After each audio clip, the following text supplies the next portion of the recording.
Dun, dun, dun, dun, dun, dun. Dun, dun, dun, dun. Dun, na, na, na. Na, na, na. Na, na, na, na. Na, na, na. Sorry. I'm here. Oh, man. Where's my sound? Oh, I gotta turn my sound on. There we are. Let's see. Hey, we have sound. Ooh. Uh,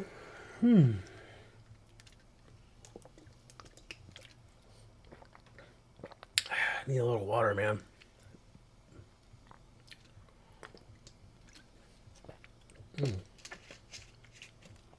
And some tasty water, man. You're probably saying, how in the world can water be tasty? It all tastes the same. No, it doesn't, dude. There are differences with types of water. You ever drink distilled water? Distilled water has no flavor. And it's not supposed to because it's distilled water. And then you've got like filtered drinking water, which has a little bit of a, little bit of a taste to it. And then you've got spring water, which has a very mineralized taste. And that's what I'm drinking. I'm drinking spring water. So basically, I'm drinking water with little chunks of rock in it. I like some rocks with my water. Anyways, yeah. Okay, so let's get rocking and rolling here. Oh,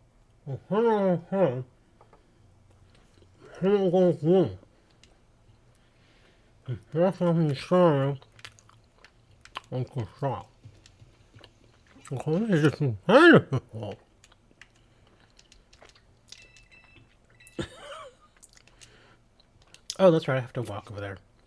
Did I already talk to these people? I did. Okay, good. Yeah, there's no like weird thing this week or this weekend. I should probably go online.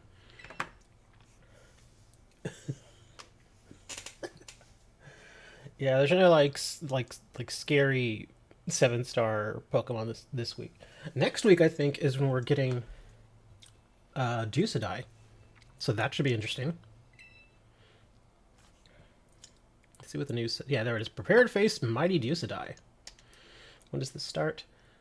March 17th. So yeah, Friday, March 17th to Sunday, March 20. I'm sorry, March 19th, and then again from March 24th to March 26th. Dusadai cannot normally be encountered in Paldeum. Flying Tera type. Oh, that doesn't seem too bad. And he has Mightiest Mark. Okay, well the channel, there was nothing wrong with the channels. You gotta remember is that with services like that, be it MB or Plex or whatever, it has to do with them. It doesn't have anything to do with your settings. Because remember that the channels, when they are made available, even though they are made available by clicking something that you have there on your server, the stream itself doesn't go through your server. Yeah, it basically goes directly to wherever that channel is being sent from. So yeah, that's why I was like, yeah, it's not gonna matter.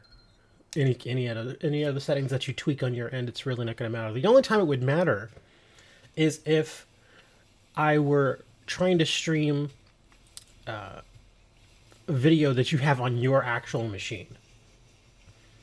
Like if you had movies and stuff saved on your machine, then it would make a difference. But if it's just like random channels, then it wouldn't matter. Oh, what's this? Really? Slacking?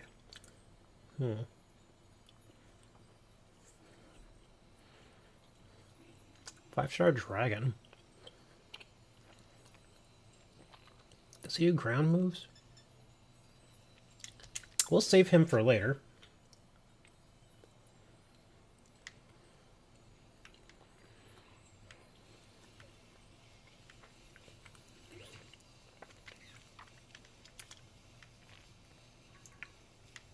Where was I going? Oh, yeah. Oh, I know what I meant to do. Oh, that's right. It probably hasn't reset yet. I need to go and check the auctions again here in a little bit.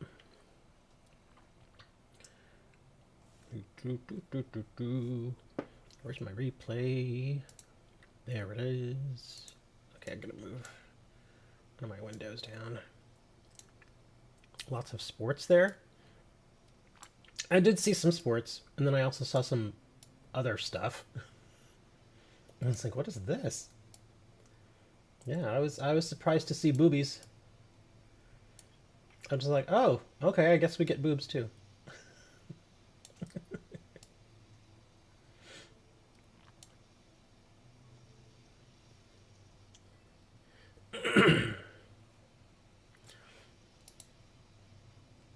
I just thought it was kind of neat. I was for a little bit I was watching some of those some of the foreign business news channels. Like there was one from Saudi Arabia. There was another one from Japan, I think there was. Another one from Korea. Because it's basically like here in the States we have CNBC. And they usually have like the localized versions. Like CNBC Arabia, CNBC Japan, CNBC India, you know. All various places. And it's kind of cool to see those. Because then it gives you a look at all the other areas of the world and they kind of give you a slightly different outlook on what the world looks like.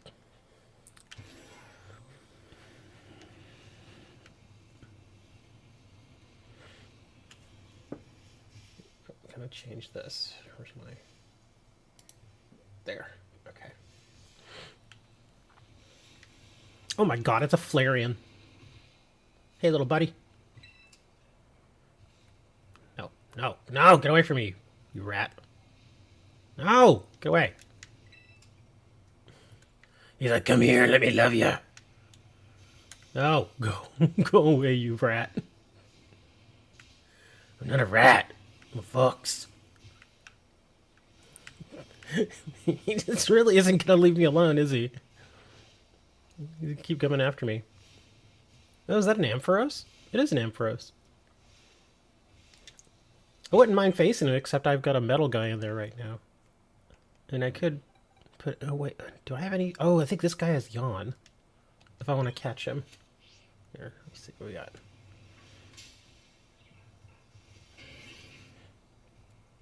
Let me see. Do you have Yawn?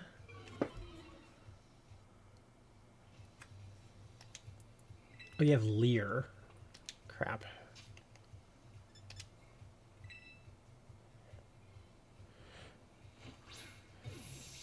Ah, that's not a catch. There was some Pakistan news as well. I didn't see that.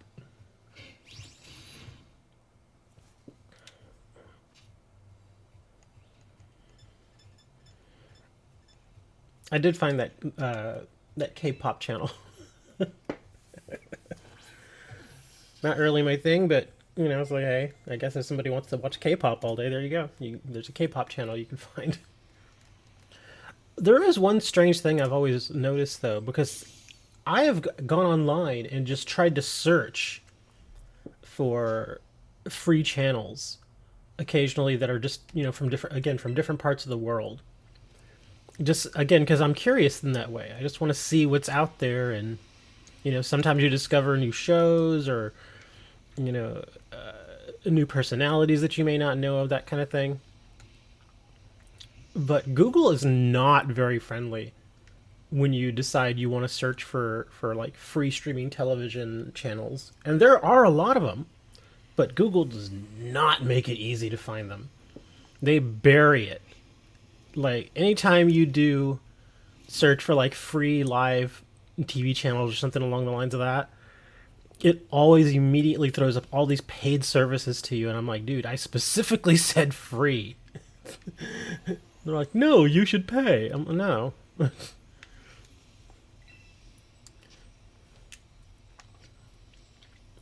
There's nothing wrong with a K-pop channel. I mean, it feels like every sort of interest has its own channel. Yeah.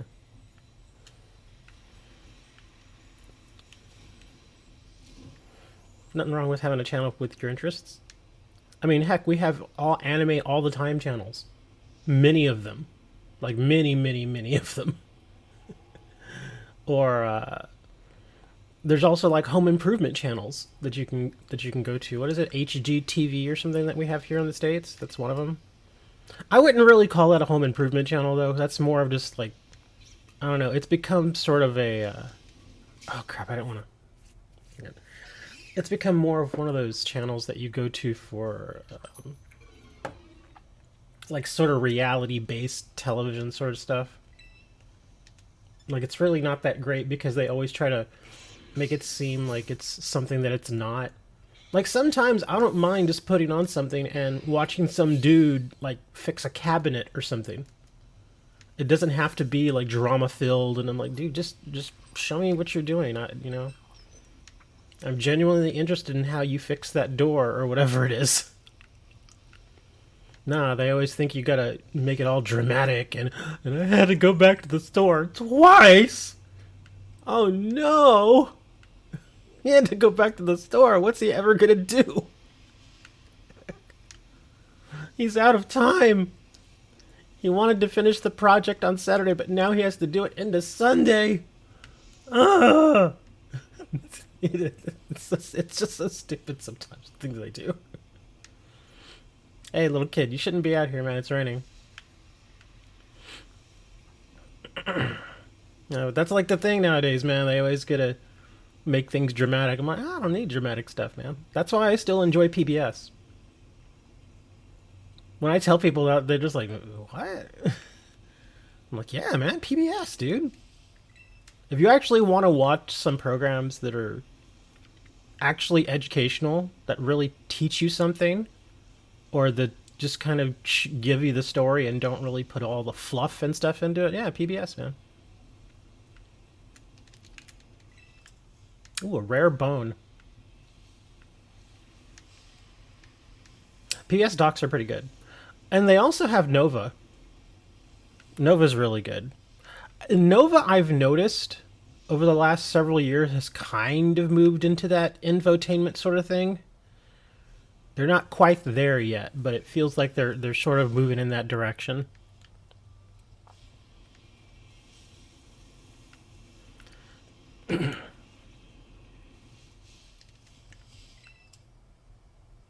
PSB.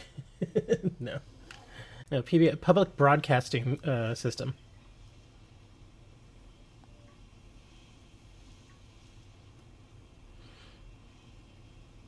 In fact, one of the old school original PBS shows, the original Cosmos, with Carl Sagan.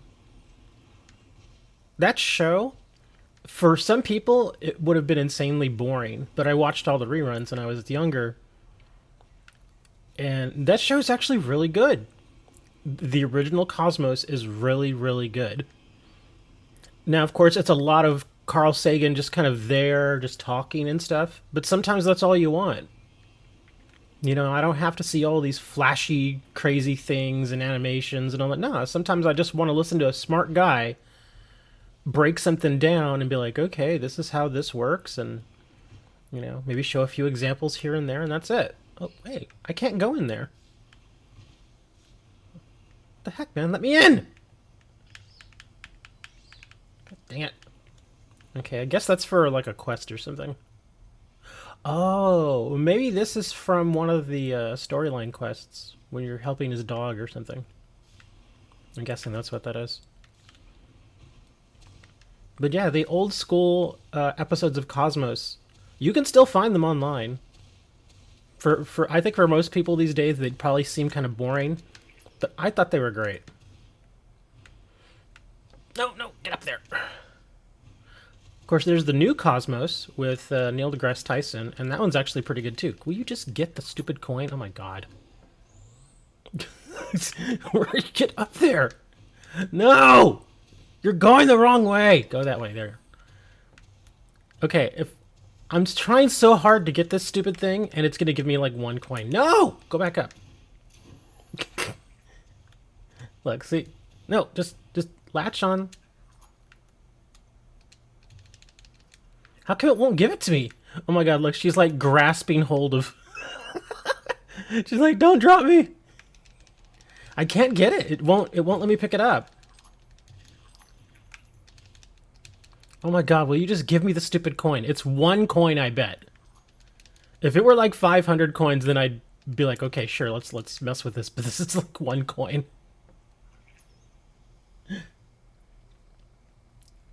There is a Pokemon ROM called Oh yeah. There's all sorts of weird Pokemon ROMs out there, man. I've seen some of them. They're kind of nutty. Okay, I'm not gonna mess with that thing. This is taking too long.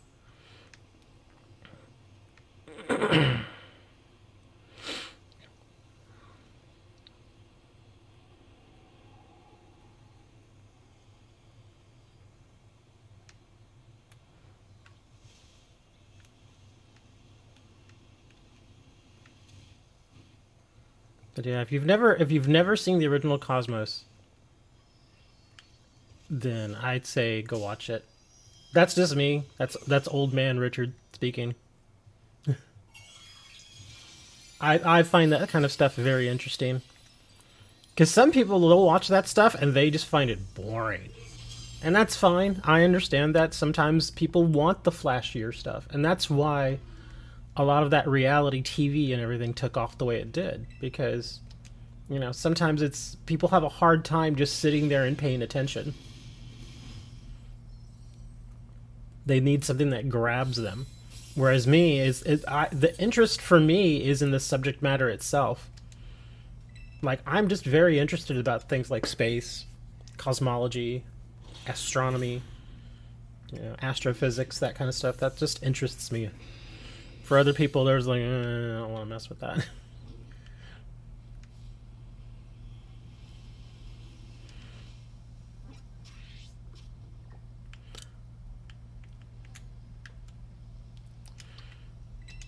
Yeah, you can still find all those old reruns all over the place. Like Aliens. He does speak on Aliens, but that is not nearly just the scope. The scope is much more grand. But he does comment on Aliens because, of course, people always, you know, when you're into that sort of thing, like cosmology and astrophysics and all that. Of course, people are going to ask, "Oh, what about alien life?" and his thoughts on that. And I don't think these are refreshed yet, have they? No, they've not. Darn it. That stinks. It is very interesting to speak about that kind of stuff.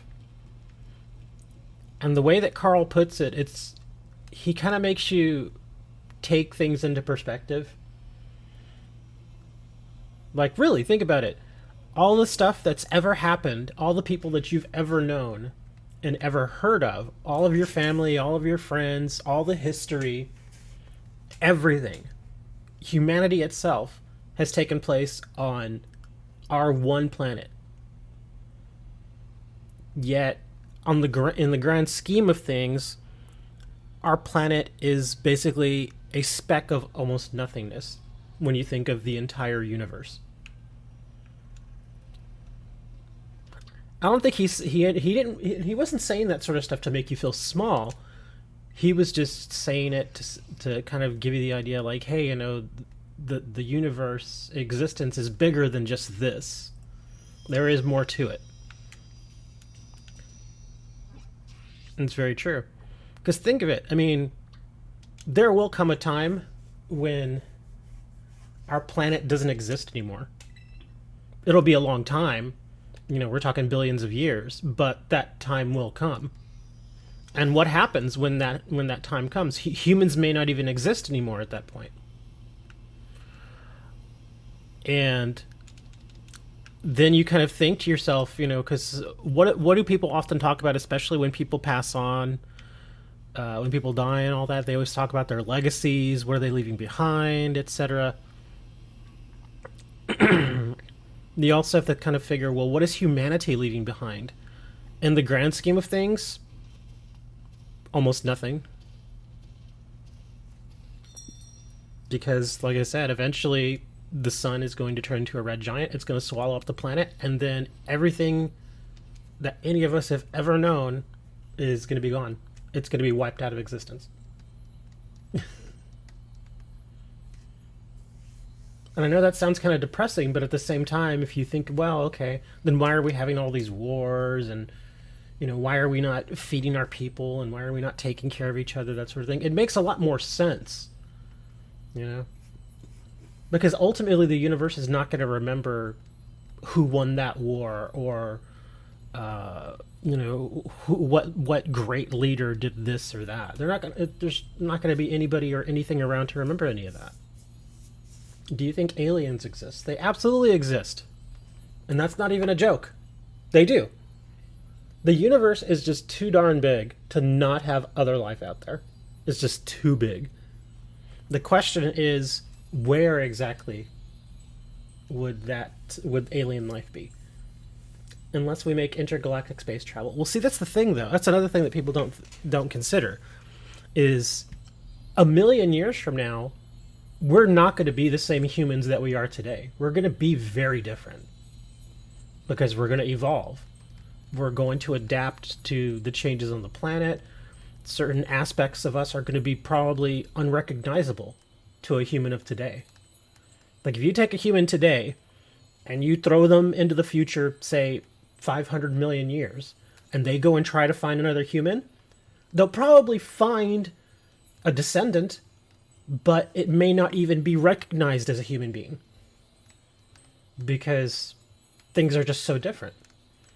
Some creatures will kind of stay the same over the years because they've sort of perfected things as far as their evolution and their evolutionary requirements. But as far as humans, because we are a worldwide species, we are very much going to change. You can just see it just sometimes from one generation to the next. They're very, very tiny changes, but over time, those changes add up.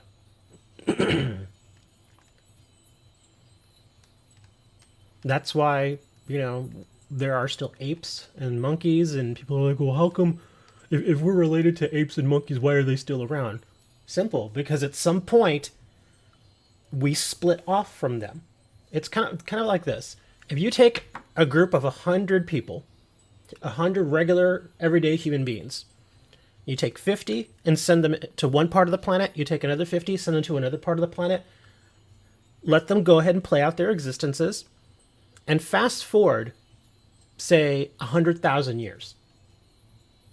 And again, you take the ancestors of that first group and the second group and compare them, they're going to look very different. Because at that point, the divergence is so great that there are going to be evolutionary changes in one group that you're probably not going to see in the other group. We see that even today. Like, look at all the people that live around the equator. You'll probably notice that a lot of them are darker skinned. And that's natural because at the equator, it's usually warmer, it's hotter, the sun is out far more often. Whereas if you live up in the north or in the deep south, where there's a lot of cloud cover, it's usually colder, the people's skin is lighter. It's just a natural thing because there's not as much sunlight that those people are exposed to. So that in itself is an evolutionary change. Because it wouldn't make any sense for someone to live up north, like say like in Norway, and have darker skin when you think of it from an evolutionary perspective, there's no reason for them to have that darker skin because the amount of sunlight that they're exposed to is not going to be nearly as much as it would be to somebody or to a line of humans that has, evolved living around the equator. It's a very different thing. Yeah, we see that, and the sad thing is we see stuff like that, and we use that as a basis for racism, which is so stupid. Yeah, that's the only reason why some people have darker skin and others have lighter skin, is because of evolution, because of where their ancestors at some point basically evolved. That's it. That's all there is to it. That's the only reason why we have different pigments. It's because the melanin levels in our skin is for some people it's higher, for some people it's lower. That's it. That's the whole thing. Beyond that, doesn't really matter. Yep, it's a fact. It is a fact, sir. It is indeed a fact. There's also strange little things that you can find. Like, I forget exactly what it is, but there is a tendon. Like, look at your wrists. And I'm not playing you guys here. I'm actually being serious. Look at your wrist. Like, turn your hand over, turn your arm over, and just look at your wrist. You know where all those little, where that grouping of veins is? There is a tendon that some modern humans have and some modern humans don't. It's a very tiny little tendon. You may not even notice it, but if you, again, hold your arm out like that and hold your palm up, and then raise your hand up a little bit, and you may notice that there is a tendon that kind of raises up a little bit as you bend your hand towards you. Now, some people, strangely enough, have that tendon, and some people don't. Again, we're all humans, but some people have it, some people don't. It's an evolutionary trait that has changed over time. Yeah. It's tiny little things like that, like stuff that you wouldn't even notice. And I'm being very serious. You can actually look it up. There's like, papers and stuff written about it. Let me see, metal. Oh, we're going to do fire. There's also lots of other stuff too. Let me think here. What's another one that I've noticed? Oh, ears. Ears is another thing. If you ever look at people, now this one's a little more rare, and again, you may not actually notice this because it's not really something most people would notice. But if you look at people's ears, you know how you've got your earlobe that's on the outside, and then you've got toward the inside, you've got that little piece of cartilage right there that if you like press it in, you can actually kind of keep yourself from hearing as good. Yeah, that little thing right there, that little flap. Again, it's basically cartilage covered by skin, and it's flexible. You can like push it and stuff, and unless your ears are really sensitive, it doesn't even hurt or anything when you push it. It just that's just how it is. Well, some people, and again, this is actually kind of rare, but if you take a look, every now and then you may find a person that's got a little dimple, a tiny little dimple, right there on their ear, on that little part of their ear. And that's not from an ear piercing. Sometimes it is. But if it's just there naturally, that is an evolutionary change. Some people think that little dimple, or it may even look like a little hole, it is believed that little piece right there is leftover DNA or leftover evolutionary material from when our ancestors were still in the oceans. Apparently, that was something that may actually help us breathe, almost like ancient gills. That's what it's thought to be. Now, we don't know for sure because obviously we can't go back and look, but yeah, and again, it's very rare. We've pretty much evolved away from that. But every now and then, if you just kind of do people watching, like that's something that I like to do. I'll just go out and people watch and just kind of look at their ears. And you may notice somebody that's got a tiny little, there's nothing wrong with it. It doesn't hurt them or anything. It's just a tiny little leftover thing, again, that we're thought to have developed from when we were still in the oceans. Some evidence suggests that a genetic mutation occurred hundreds of thousands of years ago, causing some people to be born without wisdom teeth. It's possible. And the weird thing is that, speaking of wisdom teeth, that's another one of those things that we've sort of evolved past. The reason why initially it is thought that we had wisdom teeth was because, again, hundreds of thousands of years ago, there was probably a situation where our teeth would probably fall out because of use or age or injury or whatnot. And so to have those replacement teeth was something that we actually needed at the time. Whereas today, modern humans, we get them removed because we just don't need them. Because in most places in the world, we have access to, proper dental care, and, our teeth generally last our entire lives now. Of course, they don't always, but for the most part, they do. So most people, when those wisdom teeth start coming in, if this had been 200,000 years ago, there may have been a reason for those wisdom teeth to come in because we may have actually lost our molars at some point. And so that's why they were there. But now we still have them, but we don't have any use for them. You don't have wisdom teeth? Yeah, some people have them, some people don't. That's why people are like, oh, I'm gonna have my wisdom teeth out. Okay. Let's see, do I want to do this by myself? Nobody's really here. It's still pretty early. Usually I gotta wait until I've got like 10 people here before we start doing these. I guess I'll try this alone. I don't know how well I'm gonna do. It's a 5-star Tinkaton medal.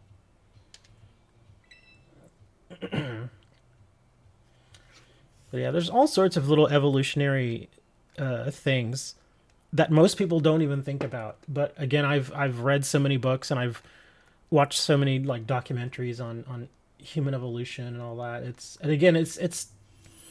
not that I want to become an expert. It's just it holds interest for me. Like I can see something like that on television. I don't really watch television anymore. But if I were to say be flipping through channels and I saw a documentary like that going on, I would stop and I would watch it. Or if I found a book on it, I'd read it. Oh, on tempo.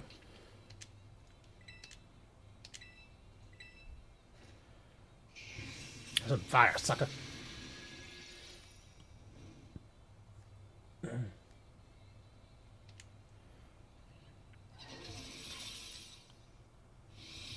No, don't hit me with your hammer.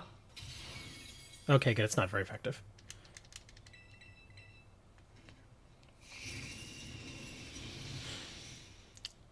Now I'm thinking about it. Now I'm trying to kind of remember all the various evolutionary differences.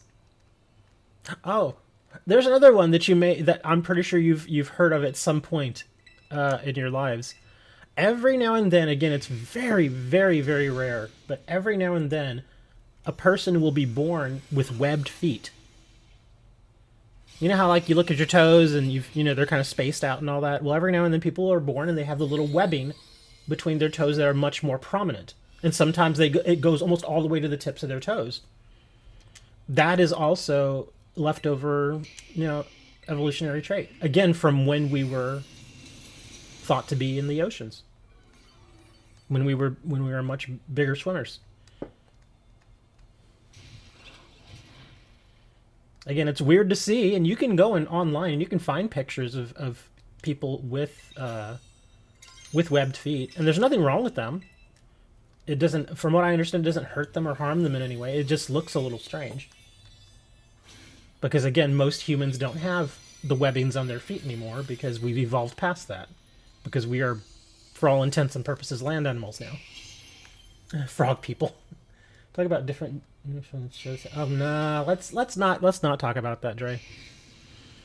That's there's a lot of nuance when it comes to that particular subject, and a lot of that is going to get lost in translation. Yeah.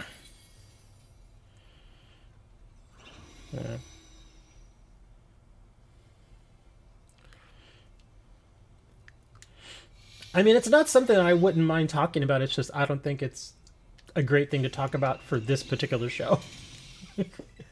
Because we're playing Pokemon.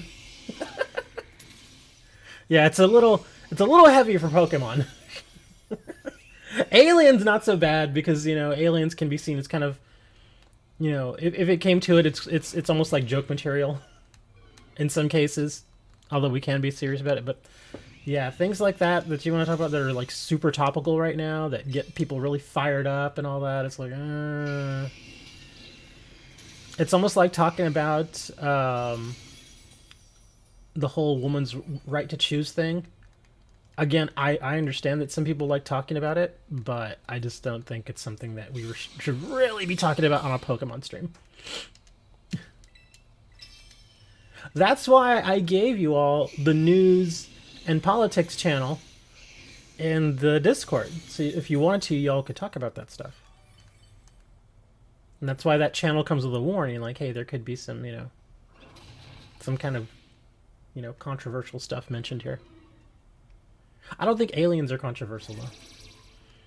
I think Dre's just upset. He doesn't want us to keep talking about him. He's like, stop talking about aliens.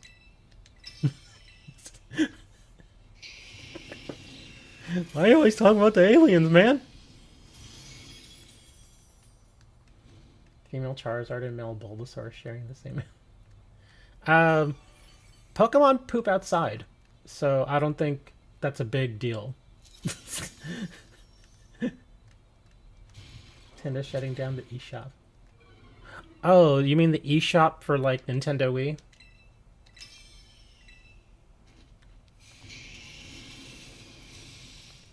Yeah, that's too bad that they keep doing that sort of thing.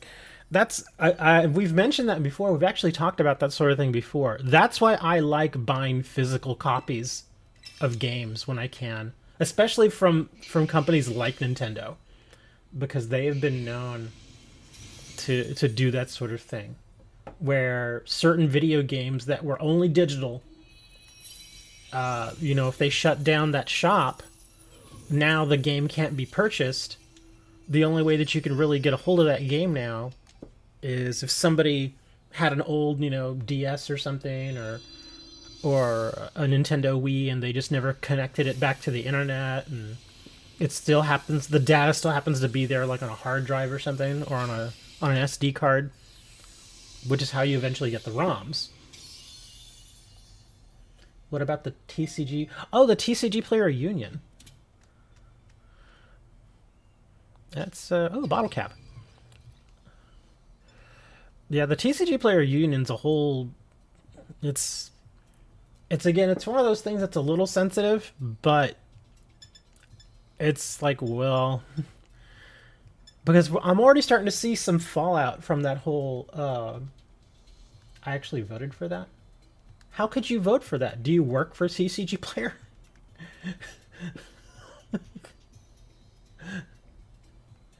How am I supposed to transfer my Pokemon now? From the old Pokemon games, I think you could still use the links, because then they have like link cables, linking cords, and stuff like that. Yeah, that's a lot of mint.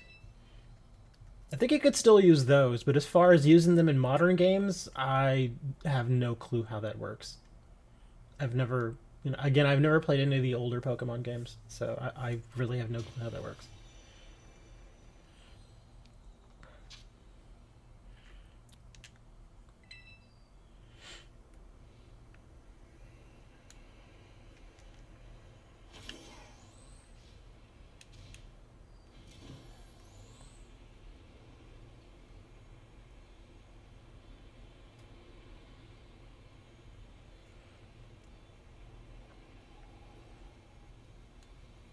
Come on, get down there. There we are.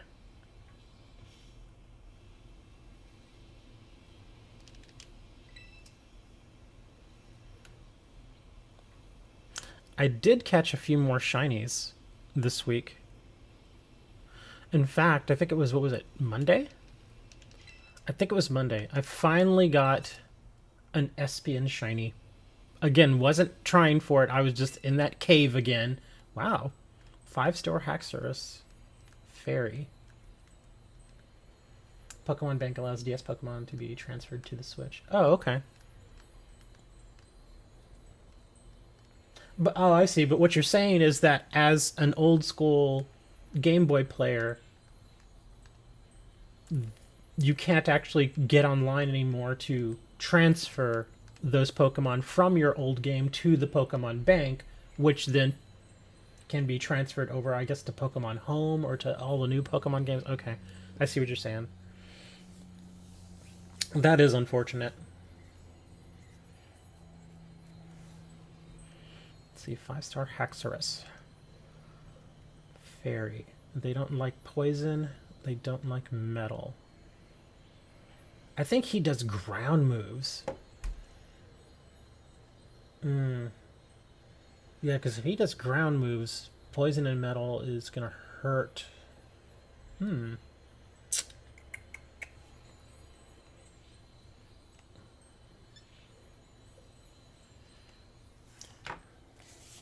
see, what do I have? No, my Revavroom, he's metal and poison, but he doesn't have levitate, so that's going to hurt. I'm kind of curious now. What does the calculator say? Let me bring up the calculator. Very curious now. Okay, so Haxorus, Fairy, 5-star. Oh, he doesn't do ground moves. He has Dragon Claw, Crunch, Giga Impact, First Impression, Harden, and Dragon Dance. Abilities: Rivalry deals more damage to a Pokemon of the same gender. Mold Breaker and Unnerve. Psychic Surge. There's a Psychic Dragon. Okay. Best Pokemon. Iron Valiant. Okay. That's actually, wow. Okay, it says it's extremely good. Okay. So Iron Valiant, Lucario. Oh, Revavroom is up there. Okay. Yeah, he is up there because, I thought this guy did ground moves, but he doesn't. Since he doesn't, then Revavroom is fine. King Gambit, Scizor, Bisharp. Okay, I'm probably just going to do Iron Valiant. I still need to transfer Peanut a Charizard from Fire Red. Any news on Pokemon Sleep? I actually was thinking about that yesterday, just for a moment. I was like, I mean, it's one of those very niche products. I think that the whole Pokemon Sleep thing, because remember, the Pokemon Sleep thing, it's an app, but it's also one of those little extra items that you buy that it interacts with the app. And I think they're trying to sell, it's that little Pokeball circular disc thing that they're selling. I think they're selling it for like $20 or something. I don't know. But I think that's the main reason that they have Pokemon Sleep, is they just want to sell a bunch of those. But the good thing is that it's not just for Pokemon Sleep. Apparently you can use it for Pokemon Go too. What site you finding that stuff? I'm using the Terrestrial calculator. I will drop the link in chat for you. Yeah, pretty easy. You just input the data and hit calculate, and it does it for you. But yeah, that's where I found. That's where every time that I need a suggestion on what Pokemon to use for a particular Tera raid, that's where I go. Now, the suggestions do tend to be really, really good, but every now and then it could use some tweaking. So it's not perfect, but it's pretty good. Yeah. In fact, let's see. So, oh, that's right. We're going to do Iron Valiant. Let me go find him.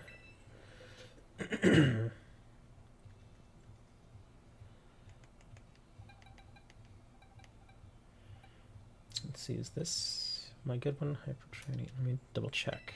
Check summary.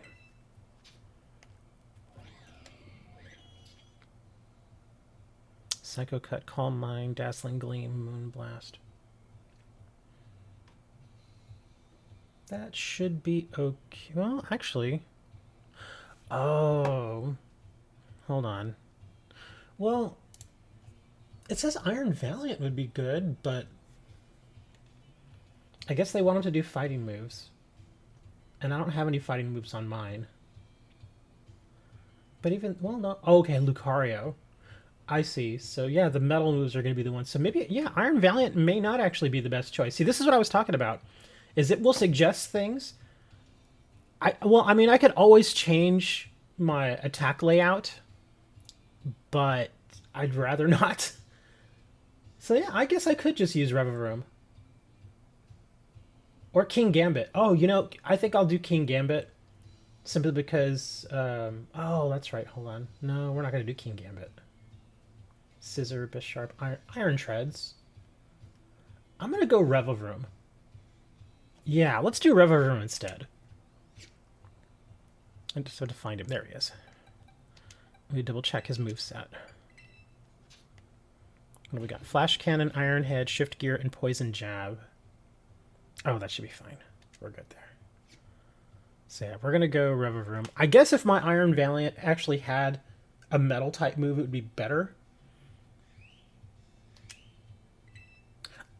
I think...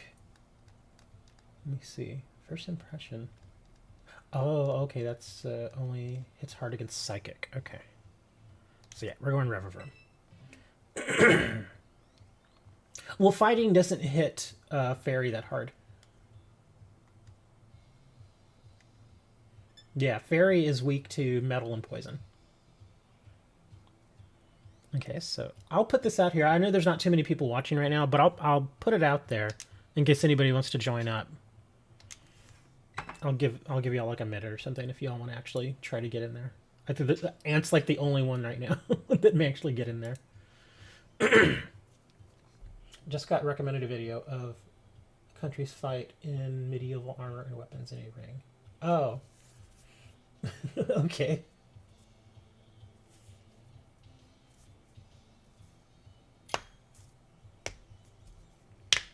Ugh, sorry, I'm cracking my knuckles.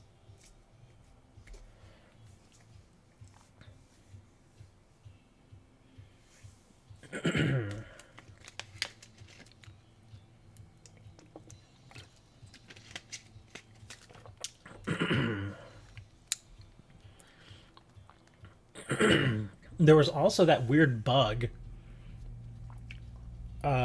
It's weird though because I heard about it like on Monday or Tuesday, but since then I've not heard any sort of update or any other news on it. Where some people are claiming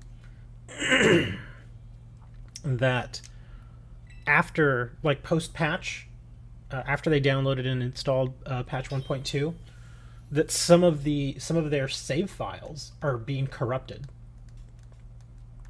And unfortunately, Pokemon doesn't support cloud saving, which I find to be really dumb. But yeah, apparently there's a handful of people who have lost their entire save file for Scarlet and Violet, and so they've lost all of their progress and all of their Pokemon. Which is super unfortunate. It's like, oh no.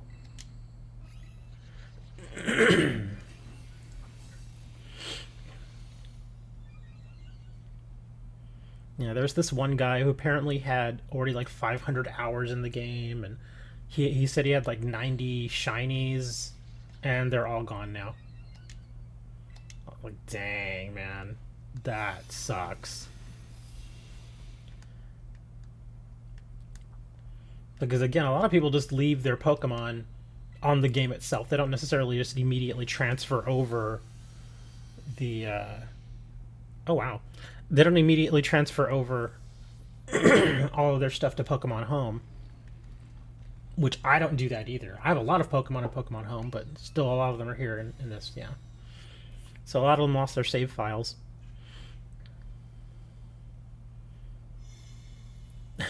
Oh my god, you have no health, just end. He's like, no, I'm gonna go through my spiel. Yeah. And it's not just one person. Apparently there's several people who are all saying that this happened to them. And some people, just die already. He doesn't want to die. There are some people that say that it happened to them after they linked to Pokemon Go. Other people are saying it was just right after the patch was applied. Yeah. I was actually getting a little afraid there because I had mentioned last weekend that whenever I do surprise trades, the game will just hang. Like when it's loading one of the load screens to get to surprise trades. Usually it would take like a second or two for it to load, which is normal because there's an online component. But now it'll sit there for like 30 or 45 seconds. And that every time it does that, it worries me. I'm like, uh-oh. What's happening? Because it never did that to me before. And now post-patch is doing that. Hey, another bottle cap. Let's see. Muscle feathers. Any mints? Oh, we got some Kelpsie berries. Adamant mint. Naughty mint. Rare candies. Actually, strangely enough, I know I was talking, what was it, a week or two ago about how I don't use Kelpsie berries. Well, because I'd been thinking about them so much, now I found a use for them for me. So now I'm like, yeah, now I need the Kelpsie berries. Because I'm actually putting them to use. 150 v 150 medieval battle is super dope. Posted in the Discord. That sounds like those old school reenactments.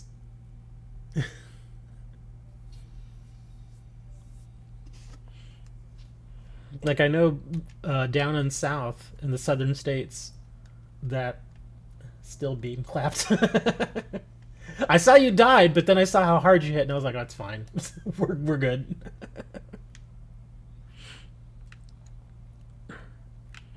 But yeah, I've seen those like Civil War reenactments. I've not actually ever been to one, but I have seen them on TV, and I guess it's interesting.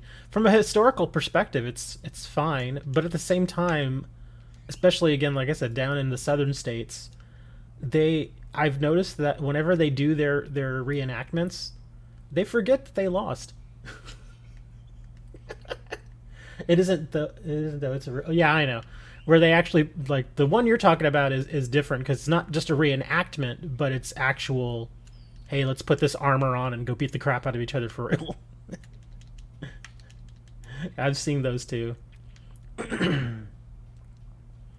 Where the guys actually do the sword fighting, or they'll actually, grab a spear and go at each other. I've seen that. It looks a bit dangerous, but I mean, obviously the spears and the swords and stuff are blunted, but still, if you get whacked even with a blunt sword, it's gonna hurt.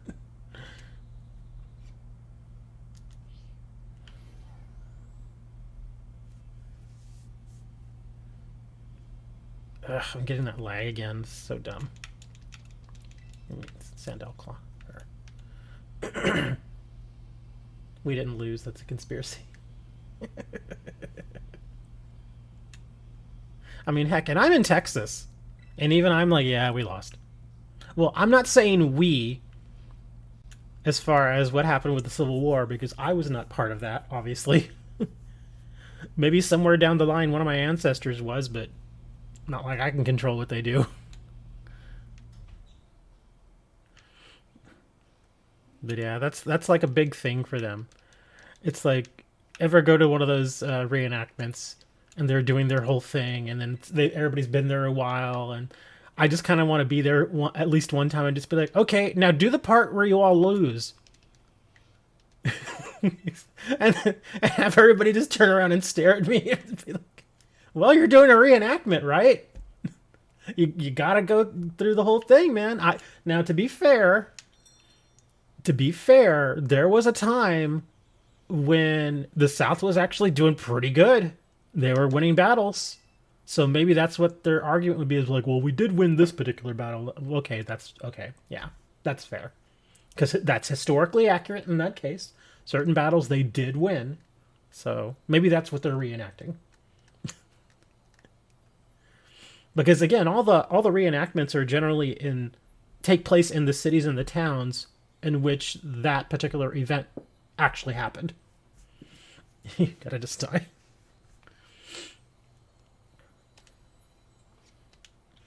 They did win a few battles. In fact, a lot more. Like, if you go through and you read the history, they actually won a lot more battles than some people are comfortable admitting.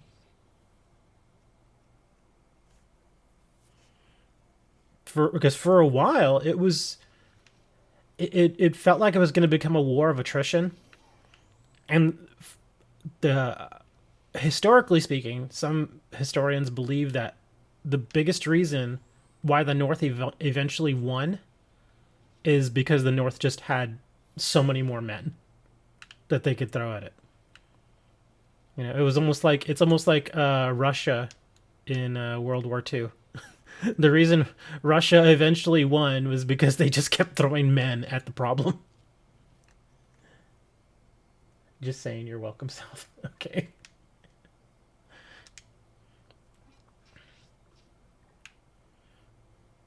Where is my 6-star? Oh, look, there it is. I was about to say, where's my 6-star? I want to find that. Let's head on over there. See what we can get.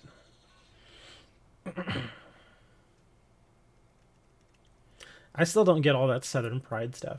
I really don't. And it bugs me that people think that that's how we are in Texas, and we're really not. You might find that sort of thing like in East Texas, like far East Texas. You'll see people with the flags and stuff like that. But in a majority of Texas, nobody flies that flag, dude. Nobody. I don't think I have ever seen anybody fly that flag here in this city. Ever. Well, Russia didn't win, Germany just lost. That's kind of what I'm saying, is that given how crazy things were in World War II, it wasn't necessarily that Russia had, better generals. It wasn't that they had better armaments or anything like that.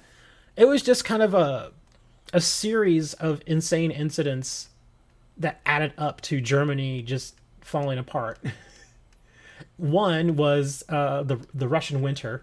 The winter moved in, so when Germany was trying to move into Russia, the winter hit, and Germany was not ready for the winter. Whereas Russians were like, "Stupid German, we were born in the snow."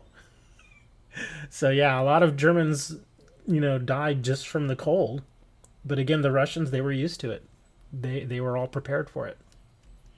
When you have something like that, that's like, oh, okay, well, we're doing good there. And not only that, but again, it was just Russia just had enough men to keep throwing at the problem. You know, it's kind of like if you wanted to destroy a building. Technically, you could destroy a building just by hurling human beings at it. It's not the best way to go about it, but if you throw enough humans at it, it will eventually topple. that's kind of how it worked for Russia then. That's another thing. Yeah, he was overzealous and hyperextended, and he was not listening to his generals. If Mr. Adolf had listened to his generals and actually did what they recommended, there's a good chance he may have actually won the war. It really is, man. All right, so we've got a flying Amoongus 6-star. I think I had the 6-star like 2 weeks ago. Why can't we get a different Amoongus? All right, here we go. Amoongus 6-star flying. He's got energy ball, foul play, spore, sludge bomb, and grassy terrain.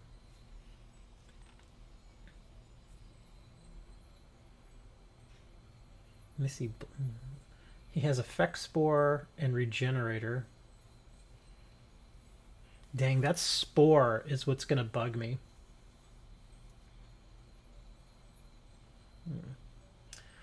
A good counter to spore is actually Overcoat, which my Revavroom has.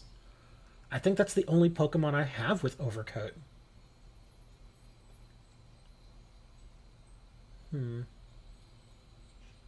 I'll toss you an MC first of the building. Let me see what it recommends. Okay, well, apparently Revavroom is another good counter for this.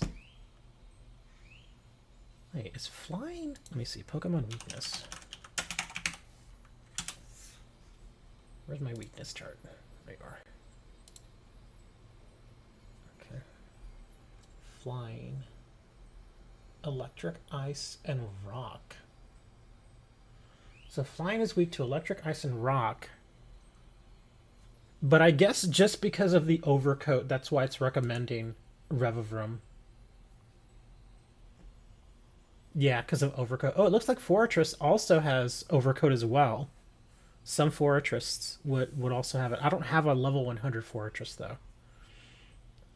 Probably not a good option. Let me see. Do I have any electrical moves that I can put on my Revavroom?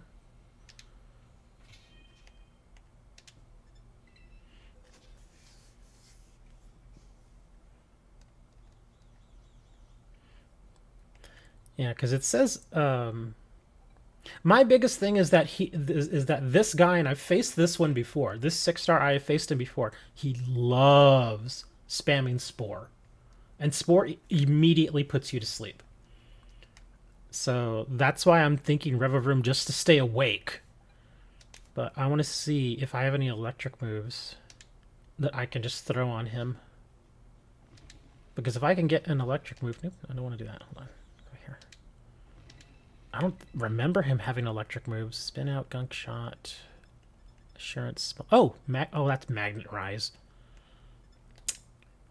Well, seeing that there does give me hope, though, that he could actually learn something electric.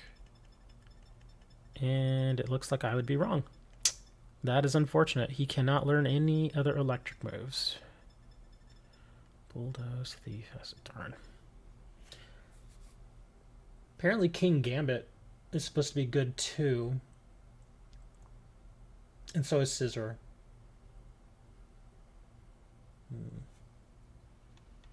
See what else? Best Sharp, Magnezone.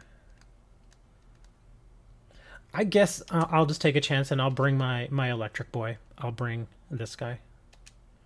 We'll just see if we can handle the spore.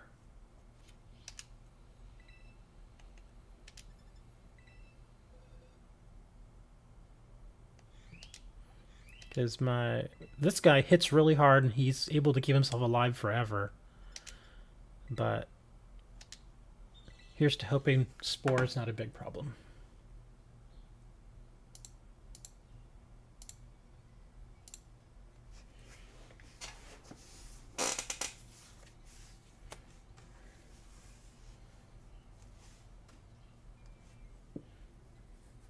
It's Bullet Zeus. Get in here, Bullet. We're doing a 6-star Among Us flying. We're each bringing our legendaries. Hey, Cole. Thanks for the follow over on Twitch. Cole's like, don't get excited. I'm only following you just so I can say this to you.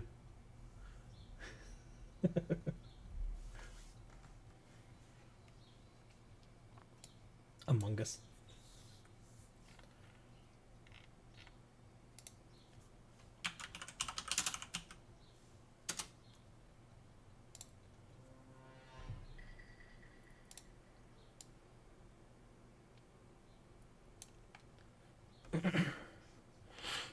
Oh, you're bringing Umbreon. That should be interesting. Starting my Pokemon Scarlet. Well, I'll give you like another minute because Dad Star's like, let's go, man, come on, let's go. Gotta give him time, man. Gotta let him bring the Among Us.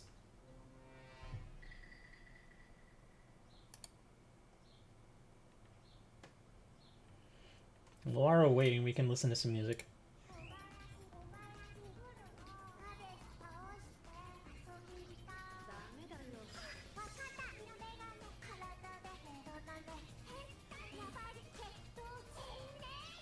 Let you fake tear and taunt?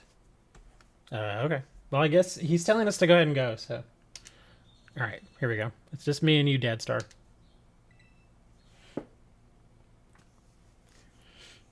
I'm sure other people will have 6 stars today anyway, so we'll see how that goes.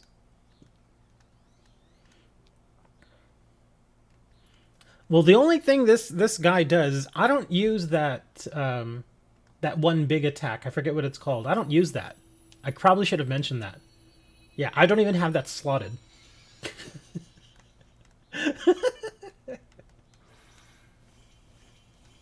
You know what I'm talking about. I don't have the big attack.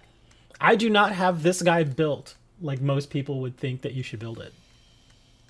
I just don't. He still hits really hard, though. But yeah, look, see, I don't have it. I have Shockwave and Parabolic Charge.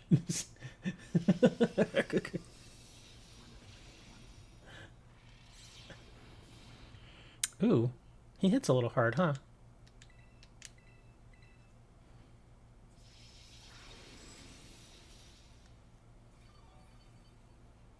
Oh, we'll be fine. I'm healing myself just fine. Yeah.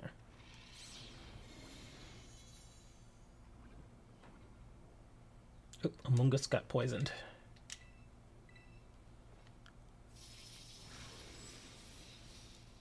I mean, we're still doing fine. Yeah, we're doing all right.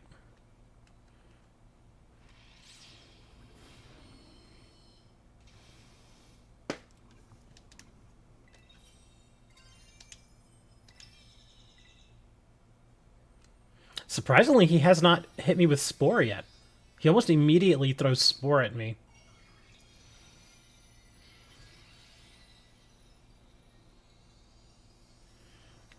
Dad Star, if you need to, go ahead and heal yourself. Go ahead and do yourself a cheer. Hey, Cole.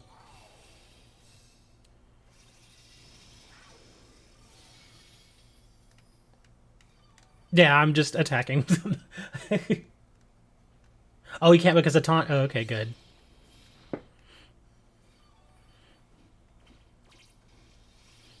Yeah, just keep yourself up and I'll just keep whacking away here.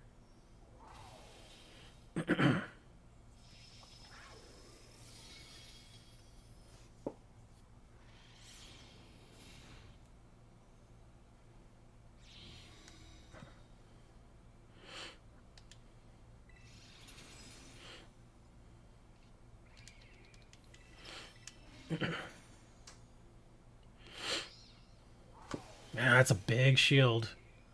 Yeah, my damage may slow down a little bit here because of that shield. But I think we're fine. We should be able to outlast him.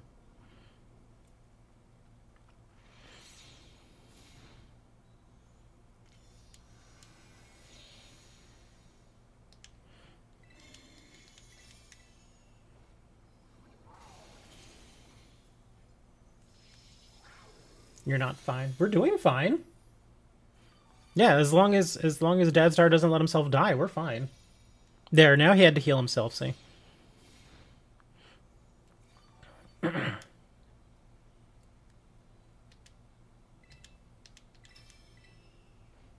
And remember, our two NPCs, if they die, it doesn't matter. Yeah, we can let them die all day.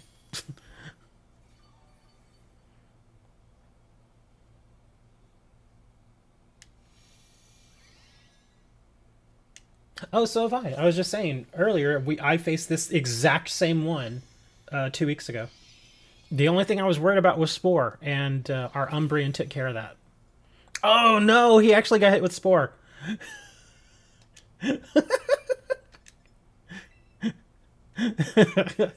He's like, no, he got me with Spore.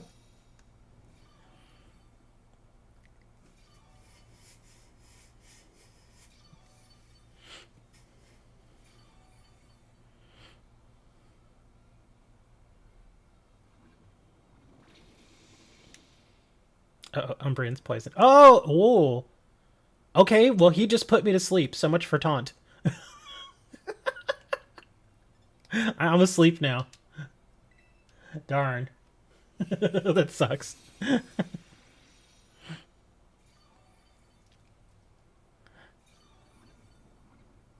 Oh, that's right. You can't use taunt when he has the shield on. Yeah, when he has the shield up, taunt doesn't work. You gotta just try and attack through it.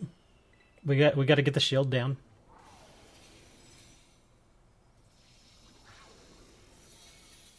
So yeah, best thing we can do is just try to defend as best we can. I've already used two of my cheers, so I'm just gonna keep attacking. And just keep trying to break through the shield. Once the shield's down, we'll be fine.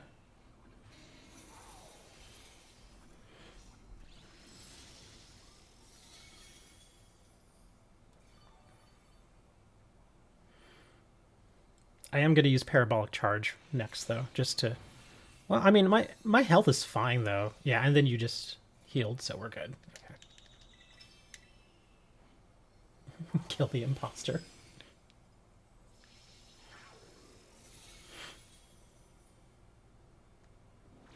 Oh, he spored me again.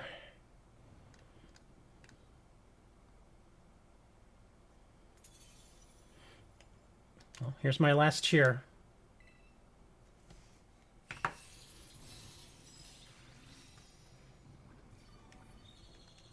I'm a Bribble? Okay.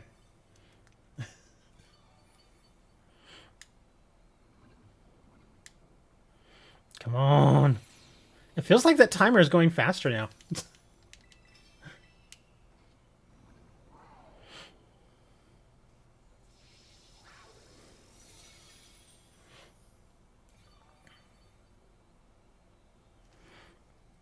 It doesn't help that Henry and Samantha aren't doing anything. They're just kind of sitting there. Oh my god, I'm asleep again. And I have no cheers left. I am completely out of cheers. Again, remember, if the shield is on, taunt does not work.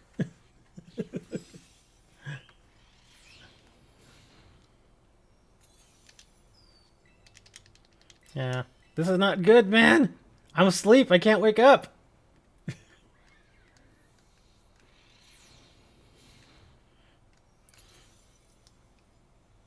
Can't use anything else. Oh my god. Oh, thank you for waking up, dude. It's all awake. I'm here. Oh my god, just don't put me to sleep again, and hopefully we can try and get through this. Just don't put me to sleep. Okay, he's using foul play. This is gonna be very, very, very close. Oh no. Yeah, the 3 times he put me to sleep are really hurting now. Oh no, dude, don't die! Don't let yourself die!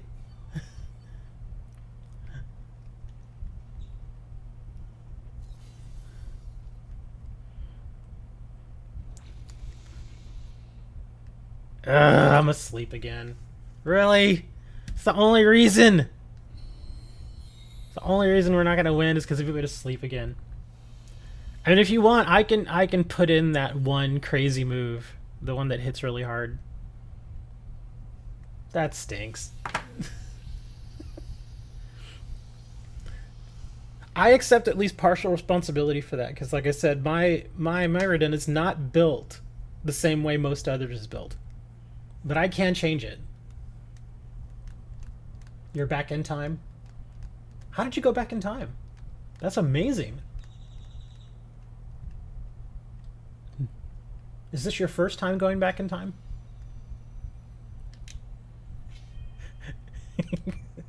You're like, what? What are you talking about back in time?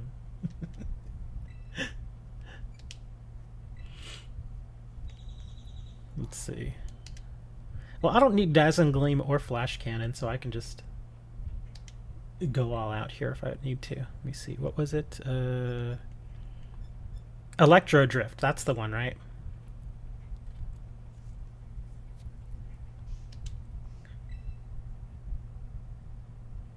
You get your first 3 shinies. Here, we'll put you in there.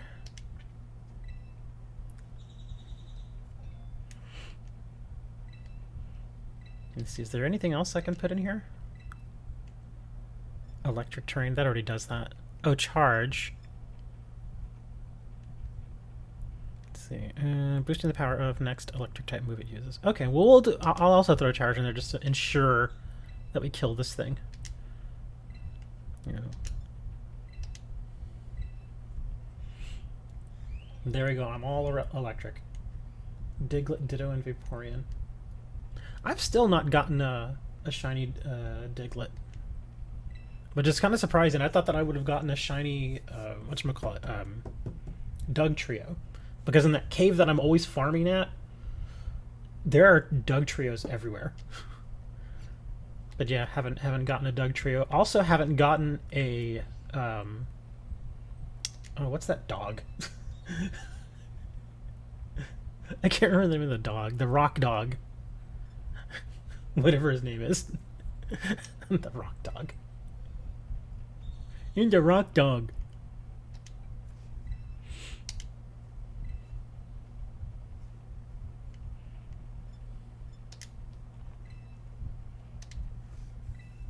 No, not him. That's a dark dog. Lycanroc, thank you. Yeah, I always forget his name. Yeah, the Lycanroc. There's lots of Lycanrocs in that cave too. Again, not seen a shiny Lycanroc. No shiny Diglett, no shiny Lycanroc, no shiny Sneasel either. And there are tons of Sneasels in that cave. There are occasional Espions during the day. If you go there in the day, you'll find Espion. And if you go there at night, you'll find Umbreon. But yeah, I was in there just farming up the chances for experience and for money. And sure enough, there was the shiny Espion. I was like, yes, there you are.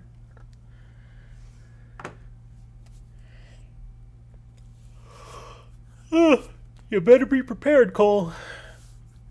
Because if we go in here and you die like 3 times, I'm gonna get very upset.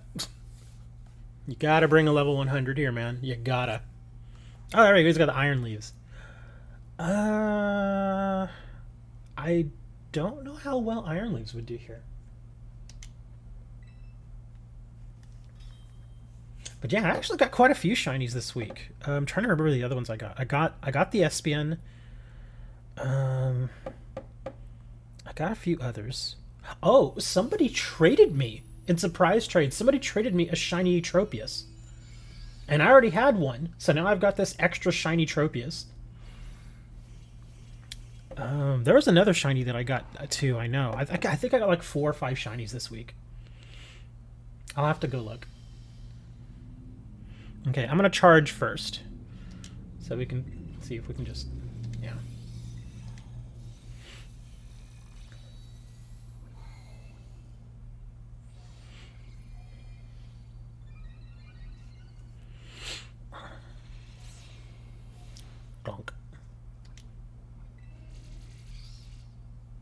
Alright, here we go.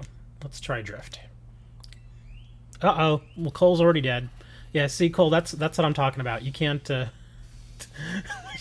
you gotta bring a Pokemon that's gonna live. If that guy's not level 100, Cole, it's not gonna live in this fight. It's gonna get annihilated. So, we've got the Electro Drift thing done. The only thing now is we gotta hope Cole doesn't keep dying.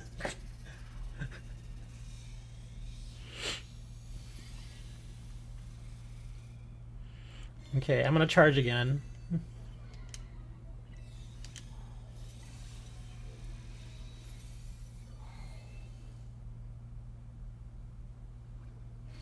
Bullet, you gotta heal yourself, man. There you go.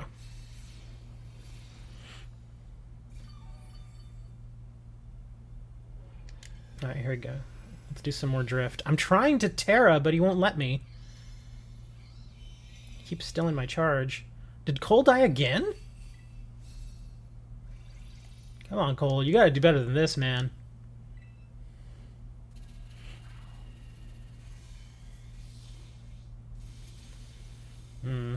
Yeah, I really need to Tera. If I can Tera, that Electro Drift will hit really freaking hard.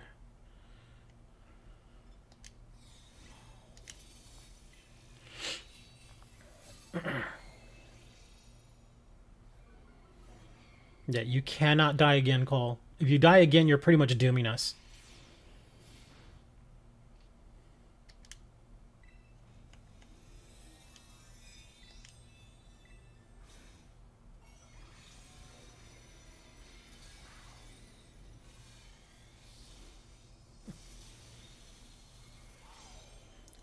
Cole, you gotta cheer, man.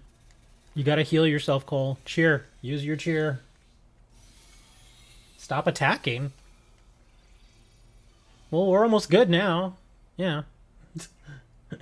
Are you telling Cole to stop attacking?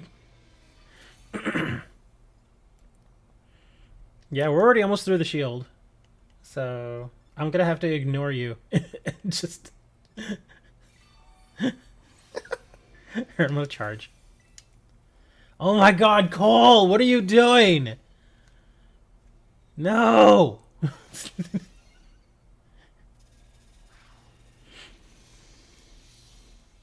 Oh, he spored me.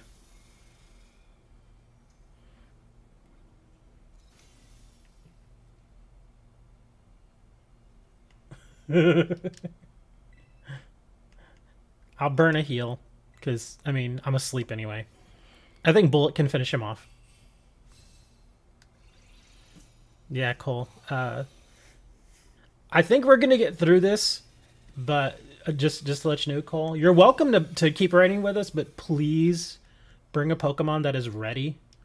If it's not ready, then you gotta choose something else, man. Yeah, pretty much all the raids that we do are 5 and 6 star, and unless that Pokemon is at least level 100, it's just not gonna work. And even if it is level 100, it still may not necessarily be the best choice. Yeah, there's a very specific reason why we brought the Pokemon that we did. We didn't just be like, oh, look, I've got this guy. Yeah. Yeah, I've got the whole Pokedex too, but I always trade these. I always put them up for trade in case anybody wants them. Come on, give us Mysticus. Hey, look at that. 2 Salties. A bottle cap. Man, I'm getting lots of bottle caps today. PP up, Nugget, Health Feathers. That was a good haul right there. Excellent haul.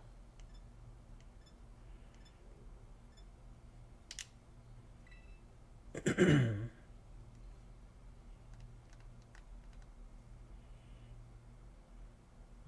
I'm gonna check and see what shinies I got this week. I don't think I've moved too many of them. Plus, I need to move this guy over to my list. Among Us. I never knew Among Us was one of those. Wasn't he a Team Rocket Pokemon? I didn't watch any of the anime, so the only reason I'm just now thinking that is because somebody posted a thing with Team Rocket on Twitter yesterday, and I just happened to see it. Okay, yeah, see these 3. Just move over. And the only reason I have so many Pokemon still available for trade is because I've not been able to do surprise trades. Because again, I'm worried. Every single time that I use surprise trade, it just starts freaking out. The game starts freaking out on me. Oh yeah, here's that shiny Tropius that somebody sent me. Trying to remember what else did I get.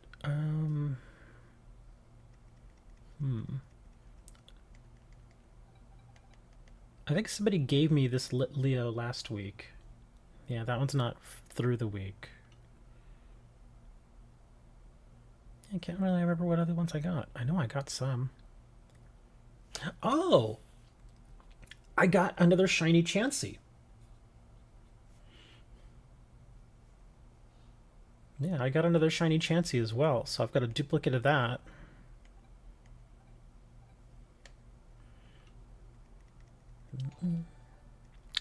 Rin.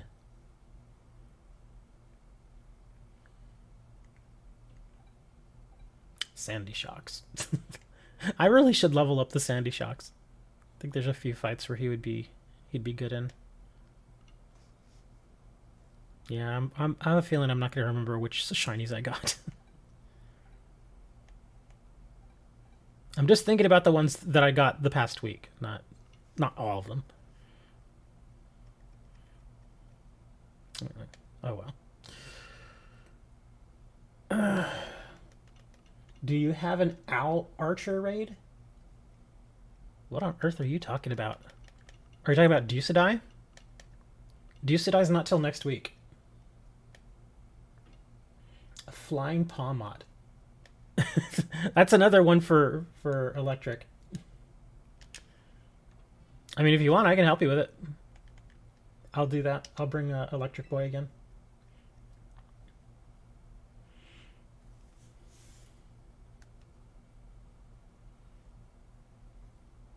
Oh, no. Now the owl Pokemon that's a grass type. That sounds like Ducidai. Yeah. If you're talking about the 7-star, the owl with the glasses and stuff, yeah. This is what I was talking about, how it just sits here now.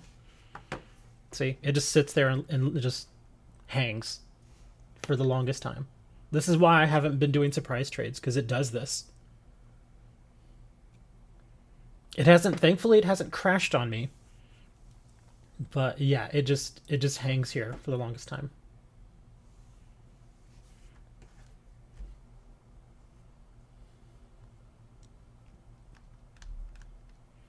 Yeah, I don't know why it does this. It's got to be the patch, because like I said, pre-patch this didn't happen. It would hang a little bit, but I always figured there was, probably some back and forth between my Switch and their server. So that's normal for it to take 1, 2, maybe even 3 seconds. But this, see what I mean? This is unacceptable. There we go. See, finally loaded. But that every time it does this, it worries me. Because I heard people are losing their save files because they've become corrupted by something, and nobody knows what the problem is. Nobody understands why they're becoming corrupted. But ever since the patch, 220 KP8.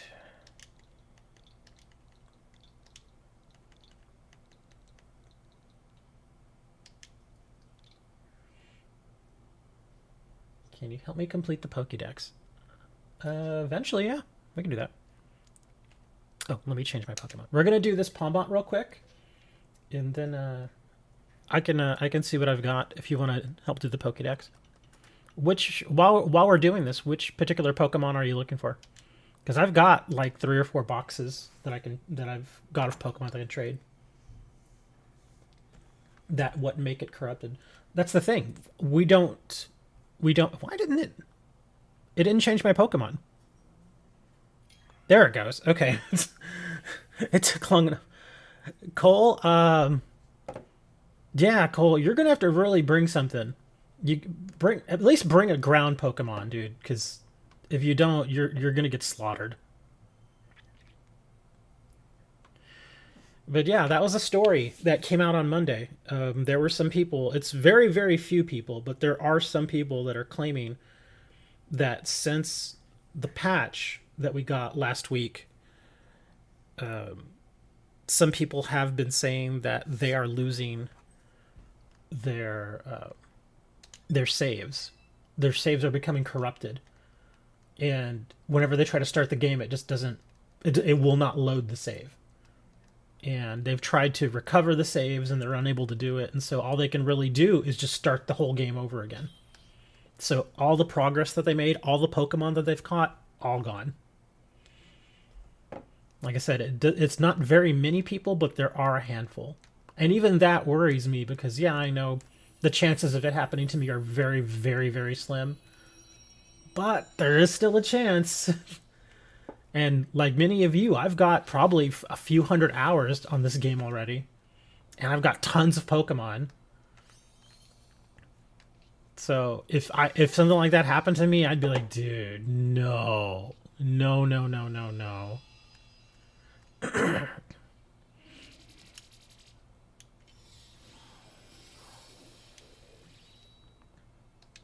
on, let me get my move off.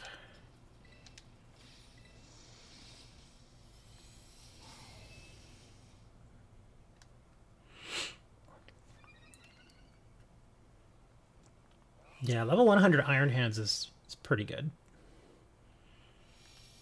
He's not great for every raid, but he's good for a lot of raids. And also, I like the fact that you can change out the types of punches that he does, just in case you go into a different raid types. So instead of just doing the Drain Punch, Belly Drum thing, I think he also does Thunder Punch, and he can also learn Ice Punch as well.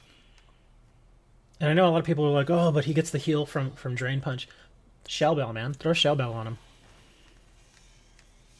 Yeah. If you belly drum and then hit somebody that's weak to like ice with Ice Punch and he's got a Shell Bell, that sucker's gonna hurt. It's gonna hurt him real good. Oh, and Iron Head, yeah. He's got a lot of good stuff you can work with. All the various punches and stuff. But yeah, Iron Hands with that Shell Bell. Yeah. If you're running specifically for Drain Punch in a particular fight, then you can probably switch out to a different held item, but I just like Shell Bell.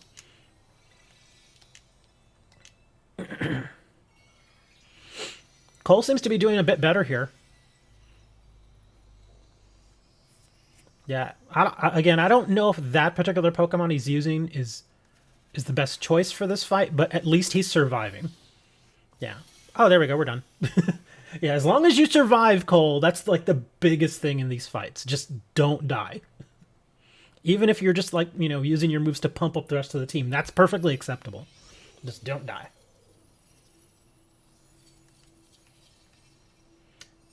You shouldn't have any 7 stars right now, I don't think. Yeah, there are no 7 stars. I think you mean a 6 star. Yeah, because the next 7 star is going to be Ducidai, and that comes out next week. Some people have told me that some parts of the world get the 7 stars a week earlier than most of us do. I've not seen that.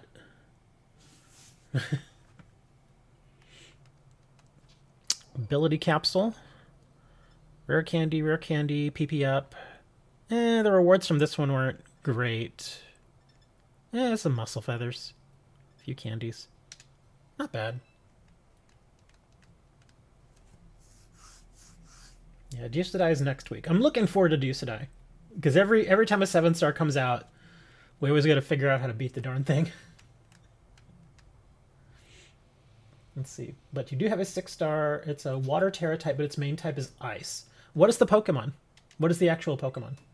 Because at least then I can have an idea of what moves it uses and stuff like that.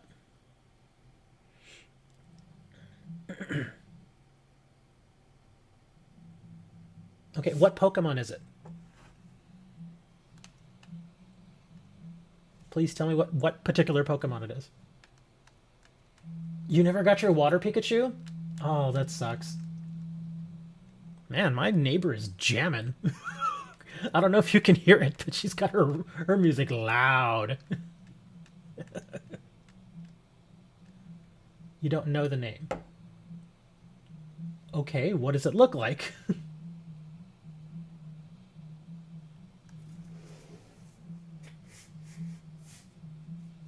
And I think it was it Dana? Was saying that they needed help with their Pokedex. Yeah, Dana, if you're still here, just mention which Pokemon you need. Let's see. Yeah, they haven't said anything else.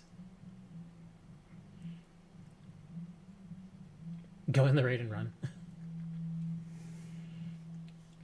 Big with ice spikes on the bottom? Are you talking about Biardic? The bear? Because I know he's ice type.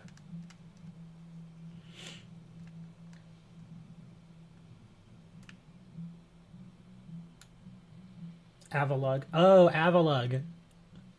Oh, that guy's a pain in the butt. Okay, so it does sound like Avalugg.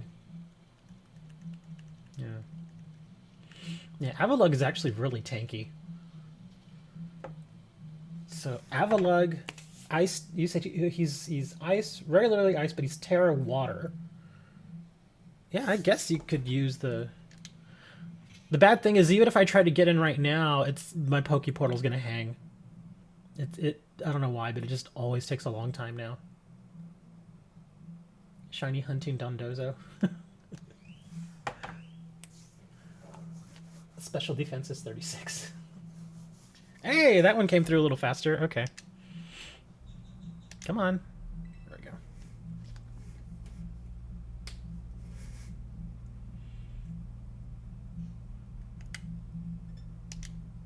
Yeah, Iron Leaves is still out there in case y'all haven't gotten Iron Leaves. There was another issue with Iron Leaves too. I don't know if y'all heard about that one. Where is that code? I just saw it here. I think it's probably too late for me to get in here anyway, but I'll try. JL 41 JR.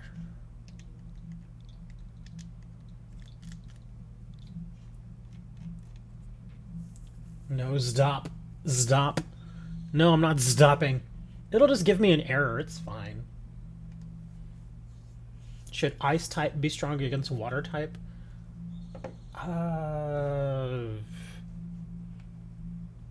If you're asking should it or actually is it, I don't know. Let me see. Versus water, it's only half damage. Yeah, they don't hit each other any harder than normal. Time winter out. The time winter out. Time's the winter out. But yeah, apparently there was some issue going on with Iron Leaves and Wacky Waving and Inflatable Arm Flailing Tube Man. This is real. Apparently, people who tried to go in and did the raid but didn't patch first, whenever they tried to catch the Iron Leaves or the Waking Wash Boy, I'm sorry, I can never remember his name. Whenever they tried to catch it, if they hadn't already applied the 1.2 patch, it let them make the catch, but instead of them actually getting the Pokemon, it gave them an egg. And the thing is, the egg cannot be hatched. So, yeah. Let me see here. Ren, do not bring that bird. Do not bring that bird. No, no, no, no, no, no, no. Do not bring that bird. Walking Wake, yeah. I always forget what it's called.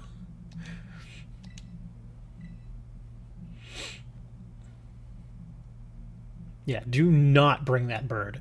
That bird is going to get obliterated.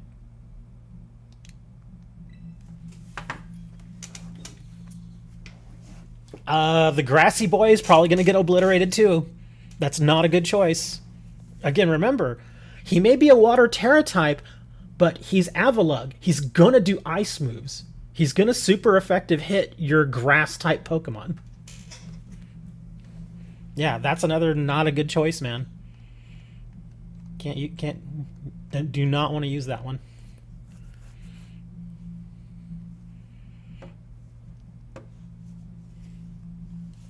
But yeah, like I was saying, whenever they were trying to catch the Walking Wake and the Iron Leaves, if you had not applied the 1.2 patch, whenever you caught the Pokemon, it gave you an egg instead of the actual Pokemon.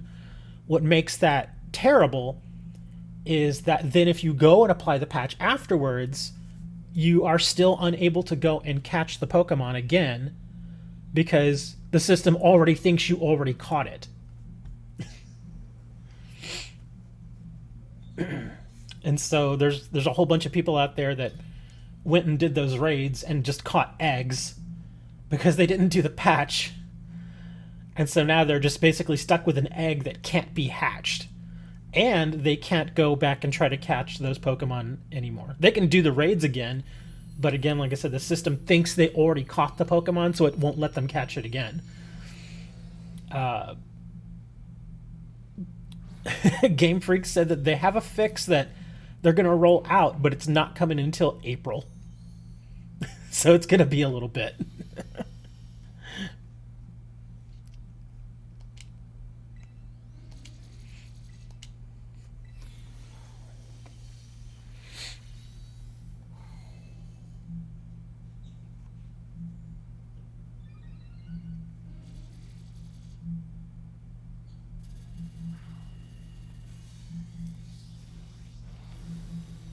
Here comes the shield. I wouldn't let my move go through. And he just... Oh, well, I didn't actually technically have a stat change. So my little thing should be fine. Come on, let me get my move off.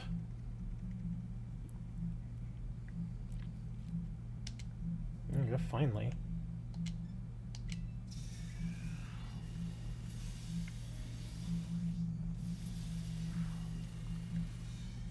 Clunk. There we go. Garmon Thunder.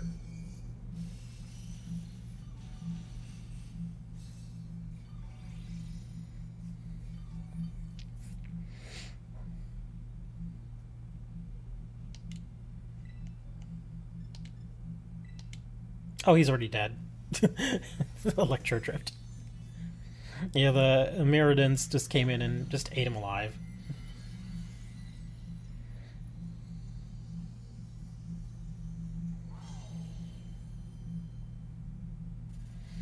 I guess Dana left.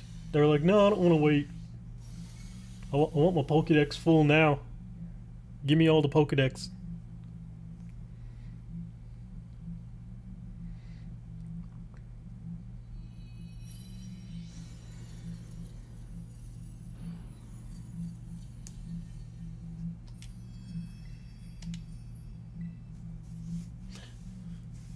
Yeah, you generally don't want to bring a level 82 to a 6-star raid. I think the only reason why it didn't fail in this case is because we were just absolutely obliterating this guy. Yeah, that's the only reason is that it worked, is because we were just hitting it for like 30, 40, 50% of its health at one time. Oh, an ability patch. Can always use an ability patch. Also got Big Pearl, Resist Feathers, lots of Bergmite Ice. But the ability patch made it worth it.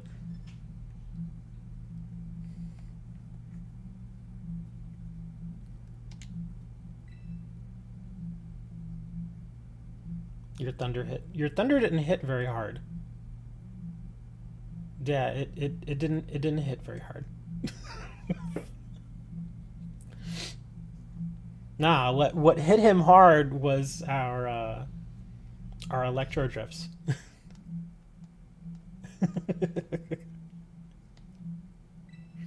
But okay, it doesn't matter. We still got it. We're through it. Nah, I gotta give you the. Yeah, that's another thing, because Ant was using fake tears to lower its special defense. Yes, we all get the same rewards. Yeah. Yeah, we all get the same. But it's fine. The ability patch and the ability capsule are very good. Especially the patch, because the patch is super expensive.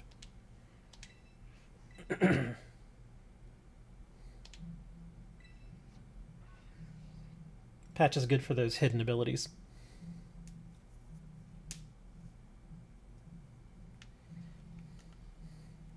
I gotta keep checking. I don't even know if it's possible to get what I'm looking for from these guys via the auction. I'll have to see.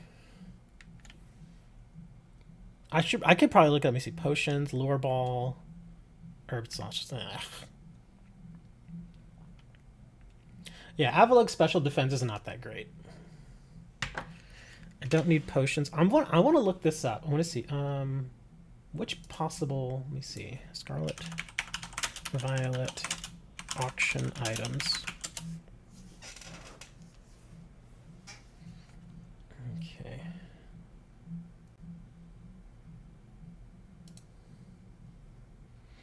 List of special auction items.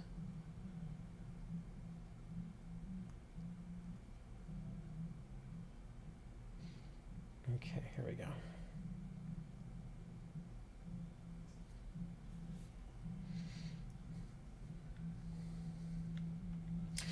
Interesting. So I guess based on what Pokemon you have, because it says here in your box, but I think it's in your party. I don't know, maybe in your box. I don't know, but it says that the types of auctions that are available to you change based on the Pokemon that you have. And some of the some of these are Palkia, Giratina, Dialga. Okay. Yeah, we can't even get those Pokemon here yet. Oh, I see why they have them though. Okay. Let's see, prison bottle, reveal glass, rusted. Oh, rusted shield, rusted sword. Okay, that's not even what I'm looking for here. Let me see. Here's the other items. Feathers. The feathers are always handy. Bottle cap. Oh, well, crap. Now, the one item that I actually want to try and get more of, you can't get in the auction. Well, that's a bummer. Fried fillet, herb sausage, moo milk. I've only ever seen moo milk once.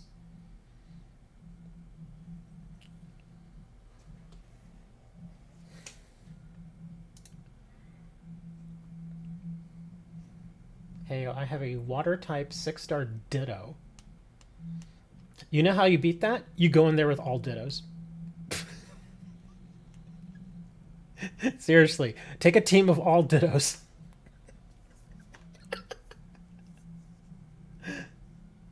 In case you're wondering, the item that I want more of are lucky eggs. I just want a whole bunch of lucky eggs. But I don't think you can get them any other way than just through regular gameplay. Or through trade. And most people don't want to trade their lucky eggs.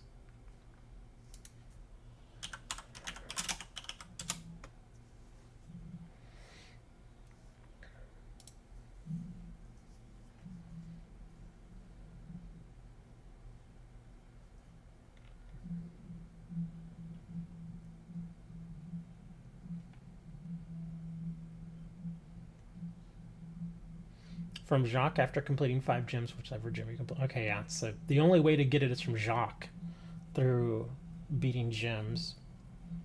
That's unfortunate. Shopping details. That's from Diamond and Pearl.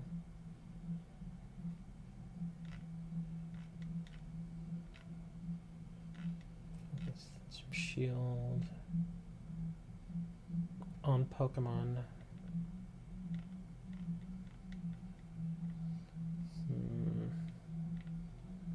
Yeah, that thing just does not drop anywhere. Event Pokemon holding Lucky Egg. These are not from Scarlet and Violet. Yeah, that stinks. So, can't get the Lucky Egg any other way. Yeah, the Blissies and Chanseys do not hold it. Although I do know what you mean as far as their experience. I do farm them as it is. I farm them and I farm Iron Hands because they tend to have really good experience and they don't take very long to beat. Because I have 2 lucky eggs. Somebody traded me their lucky egg. I don't even remember who it was. But somebody, I think, accidentally traded me their lucky egg, and then I didn't even discover that I had a second one until like the next day. And I sincerely did not remember who traded it to me, so I was like, well, I guess I have another lucky egg. Dana, I've been saying it. I think you left for a little bit. I was saying, yeah, you have to tell me which Pokemon you're looking for. We can try to get some stuff together. Just tell me which ones you need. Ugh, my god, this lag again. Lag is bugging me. Hold on.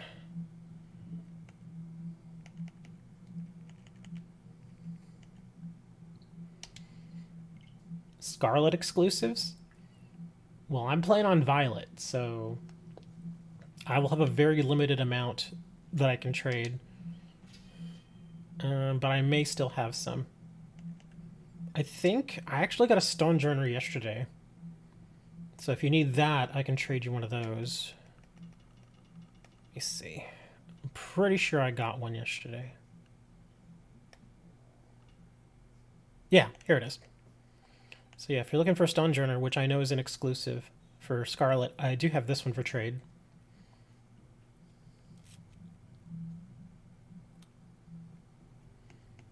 If anybody else is looking, I do have Galarian mouths. I bred a whole bunch of Galarian mouths the other day. And I've also got the Hisuian Zaruras still. Use the trade codes. No, it's more fun this way. It's about bringing people together, man.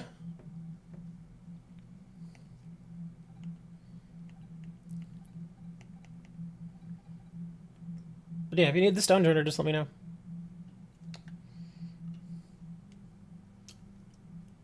Ooh, that one may not be long enough. The trade code, I mean. We can try, but yeah, every time somebody hands me a 4-digit trade code, I'm like, So I need to 4 Pokemon that from Scarlet.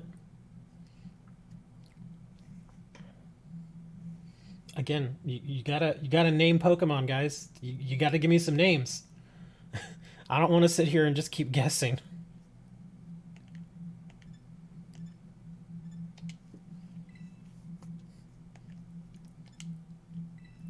To go in a union circle with you. What do you need the union circle for? 2-0.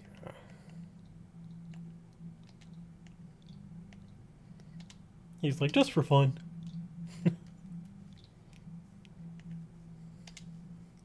You're bored.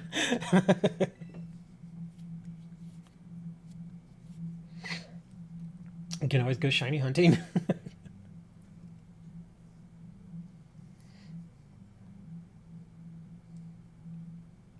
I have Screamtail and Slitherwing.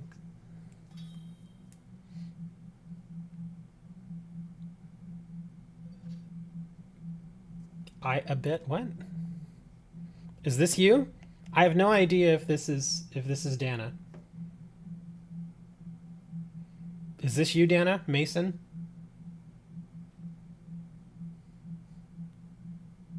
Gotta confirm. I don't need anything. I'm just helping other people complete their Pokedex.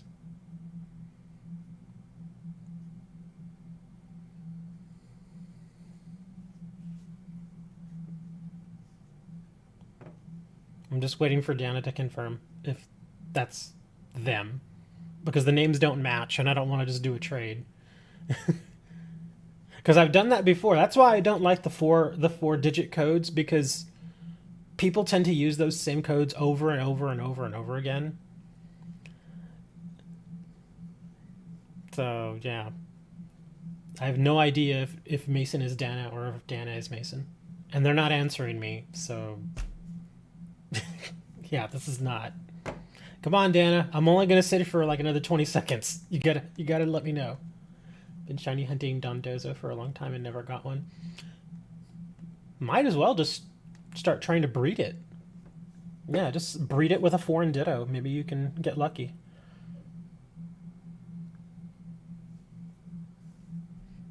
Because I think for a Pokemon like that, it'd probably be better to wait for an outbreak. And then choose a shiny sandwich. I would kind of want a Sours. Oh, a Zorua. You mean the Hisuian Zorua? I've got plenty. Your Pokemon name is Mason. Okay, thank you. Alright, here's the Stonejourner. And you can just trade me whatever, it doesn't matter.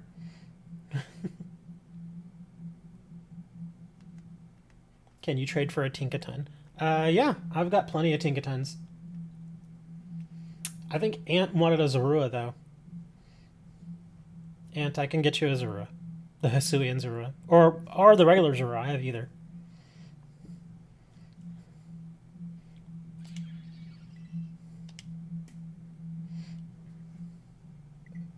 Oh, come on! Just work! I didn't cancel the trade. Come on, let's try this again.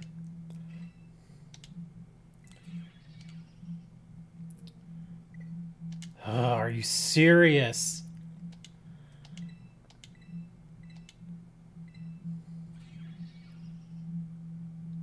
The Hisui one? Okay. I've still got a few more of those. I actually have the Hisuian Zoroark in my party right now. The game no like you. I'm telling you, man, ever since patch 1.2, things like this, like trades and going into the Poke Portal, it's just awful. I don't know what they did, but they broke something. Something is obviously not working right.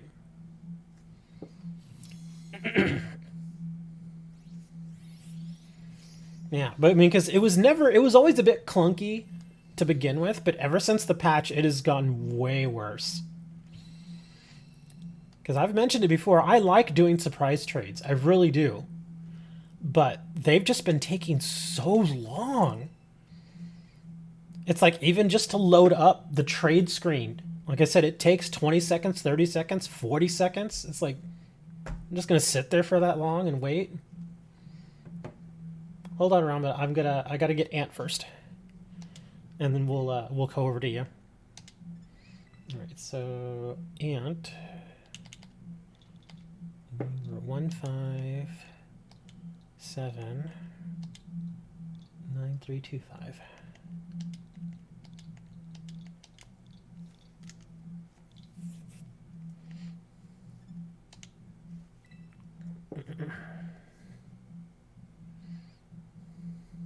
Yes. And my neighbor's really pumping up the jams.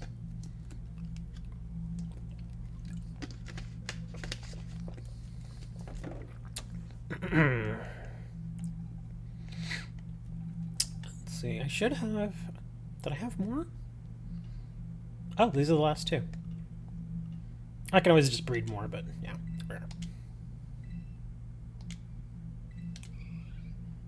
Eevee! Oh my god. Stop with these stupid communication errors. This is so dumb.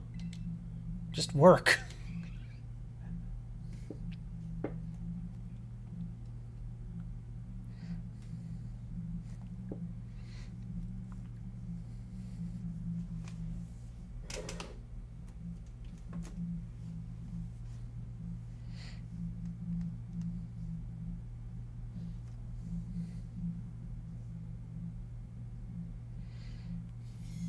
I'm actually really surprised that it takes Game Freak so long to push a patch for certain fixes. It's just so insane. I know they like to put all of them together and just do one large patch, but sometimes you just gotta make stuff work, man. You know, because they said the next patch isn't coming till April. I don't want to wait till April for something like this to be fixed. This is a major core thing of the game, trading. And it's not working right. It's so bad. and they want us to wait, a month for it to be fixed. It's like, no, man. I'm like, no, you gotta fix this, man. All right, let's see. Robin wanted to get a Tinkaton. So we got 154. 768. 890.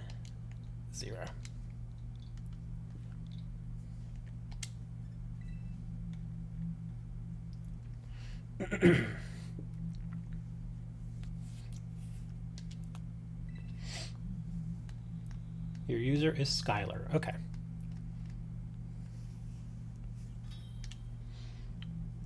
And you were just looking for a Tinkaton. I think I just caught another one this morning too, a little earlier. Oh, what happened? Okay. It just died. Now that... Oh, you accidentally canceled? Hold on. I'll go back here in a minute. Again, I just gotta wait for this thing to load. There we go. Yeah, Ren, Bullet is doing a union circle, if you want to go over there and mess with him.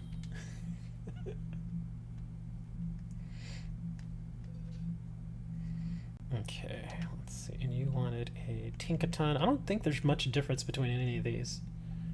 Probably slight differences for stats, but everything else is pretty normal. Here, I'll give you one that has amazing stats.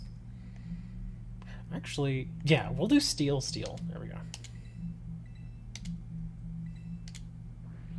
Hey, look at that guy.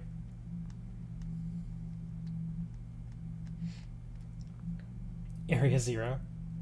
Oh, y'all gotta be careful in Area 0. That's another part of the game that does not work right, especially with union circles. Because even if you're in a union circle, and like say for instance, if you're Scarlet and you're going into a union circle with somebody who's on Violet, when you go to Area 0, you will not see the other spawns, the other type of Pokemon, unless that individual is actually with you. But you can't see them. Seriously, even if you're in a union circle and the two of you go to Area 0 and you're in the exact same place, you can't see each other. So it's a pain in the butt. It's a massive pain in the butt. The only time I did it was on stream, and it was with a friend who was watching the stream, so we were able to coordinate. But yeah, going to Area 0 via Union Circle to try to catch the other Pokemon, oh my god, it's annoying. It is so annoying. And if that other individual decides they want to leave Area 0, all the spawns just go back to the normal spawns for your game type.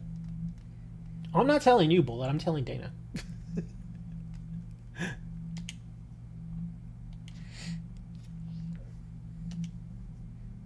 Heck, I am gonna go to Area 0 myself.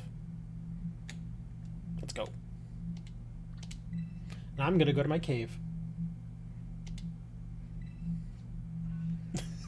It sounds so weird. I'm gonna go to my cave. Want to go to my cave, buddy? That's a lot of nuts.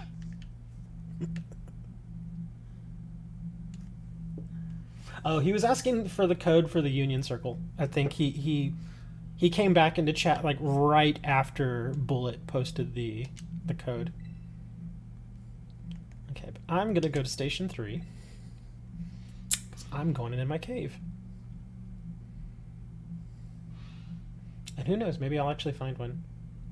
You mean the one behind the rock? Yes. The hidden cave. Or the semi-hidden cave. The one where Iron Valiant spawns. I like going there because there's a good assortment of Pokemon, and Chansey spawns there. And Chansey always gives good experience. In fact, let me switch Persiger back to number 1.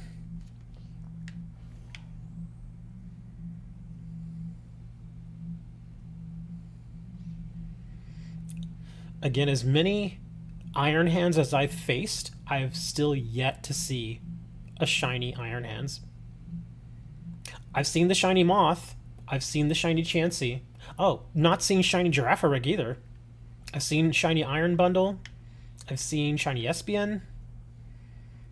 No Diglett. No Doug Trio, I mean. Yeah, see, plenty of Doug Trios in here, and I've not seen any that are shinies. There's the Valiant. There's Chansey.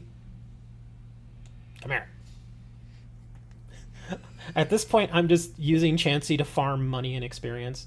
I just go in here and use Payday over and over again. You've been shiny hunting Roaring Moon. I've kind of accepted I'm not going to get a shiny Roaring Moon. And I'm fine with that. Thank you for the sub.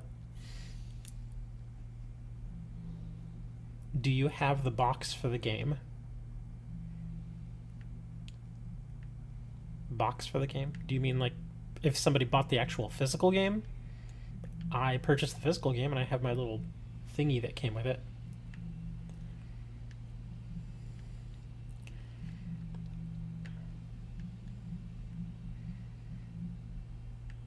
Okay, Lycanroc should start showing up here. Oh, Sableye's in here a lot too. Yeah, see these guys, the Sneasels? I get tons of these guys in here, and oh god dang it, stupid Sableye. I get tons of the Sneasels, have not seen a shiny Sneasel yet. Oh man, my Payday doesn't work on this guy. Clunk. Yeah, we'll do this for a little bit, and then we'll go back to Tera raids. Oh my god, what? What do you want, you stupid Sneasel? Yeah, I'm gonna attack you. Fine. I don't like attacking the Sneasels because they simply just don't give a lot of experience. I think they give like 20% of what Chansey gives.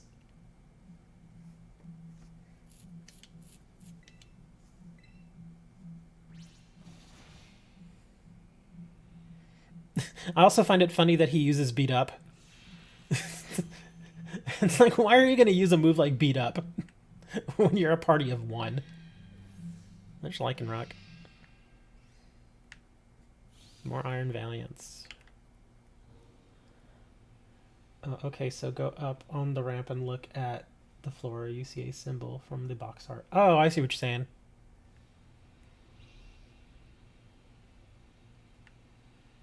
Chansey! Come here, you pink puff, you. Yeah.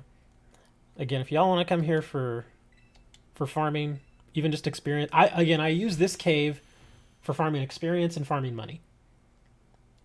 And again, that's why I have my Persiker in here. Because every single time I battle, I pick up money.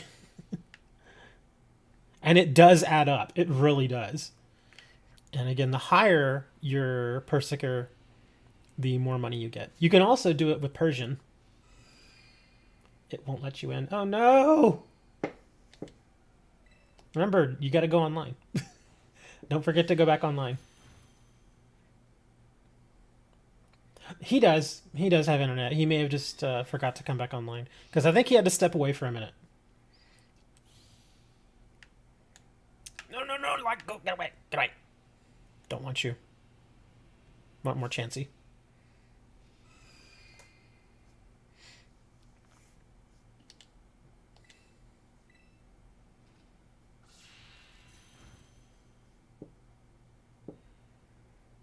One thing I've thought about doing, just for fun, and again, just for farming, is to get a Persiker or a Persian and give them Payday, but purposely nuke their regular attack, like as low as it will go.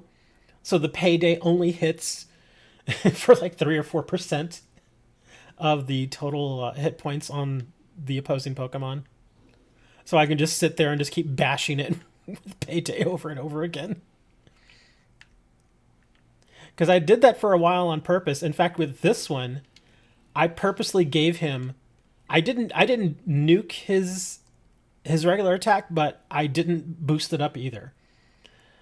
But I did boost up his defense, just so he'll stay alive. Like, look at that. His defense and special defense. just so when he gets hit, because, you know, if I keep doing Payday, I'm eventually going to get hit several times. So I'm like, well, we'll just keep him alive as long as possible. Because to get the most money out of him, I run Payday, and then I also have him equipped with Amulet Coin. Do we need Walking Wake?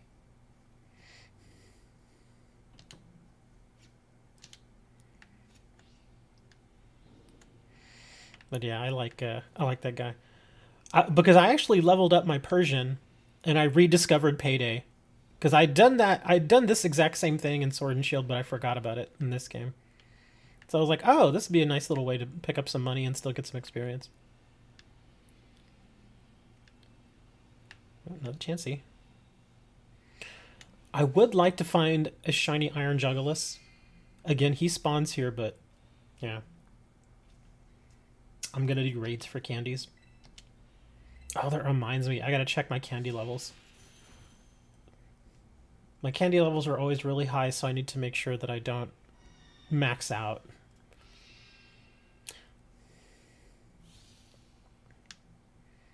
Let's see, do I have any other... just a quick one. Oh, there's a Chansey over there. But let me check my levels real quick.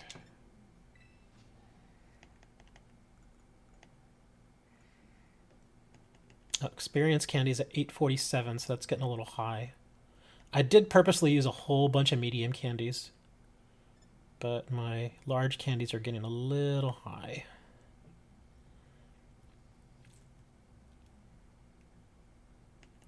Let me check my, let's see, zincs.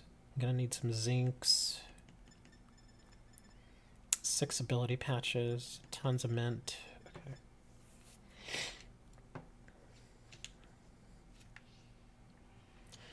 I think just for fun, I may actually go in and do a complete EV train on a Pokemon. Just in case anybody is not really aware of how EV training works, I can actually just go through the entire process that I do. Oh, got an Umbreon over there. And I know some people will disagree with the way that I do it, but if I find it works for me. That's where the berries come in. Like the Kelpsy berry, and I think, what is it, the Hondu berry? That's where those berries come into play, because a lot of times when, like, I'll just throw Pokemon in the party, and I'll go and I'll just start farming experience, and of course, as you're out here battling, your Pokemon automatically earn effort value, the EV, as they're battling the various Pokemon. Well, sometimes you get effort value in stats that you don't really care for.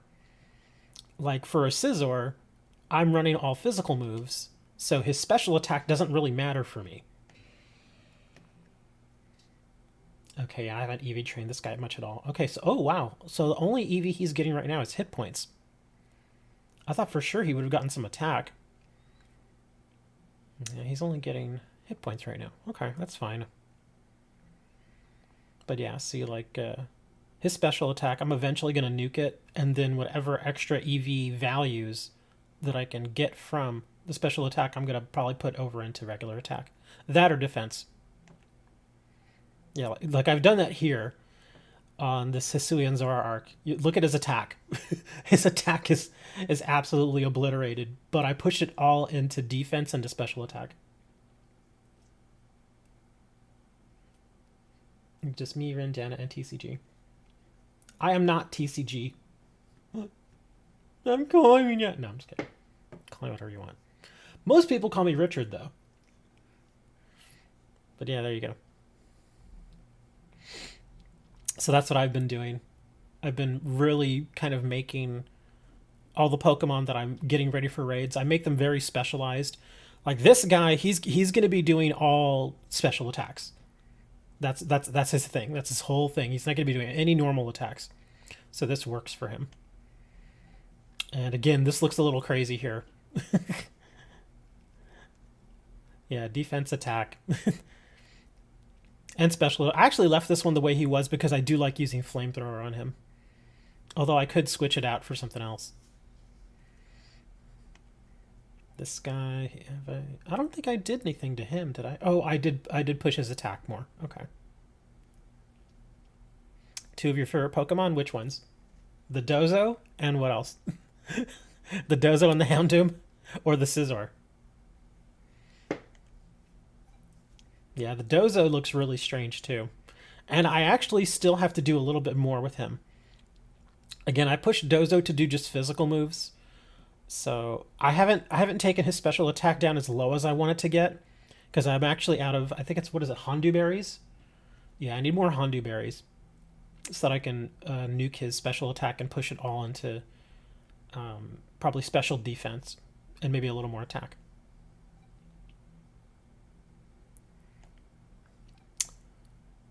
Let's see. So I do need to go and do, well, he is high enough level. I guess I could go get him hyper trained. I'm talking about the scissor. I could go get him hyper trained and then maybe yeah, I could probably give him a little bit more. Let me see. Oh, his attack is really good. Okay, so I may not even have to give him any more attack.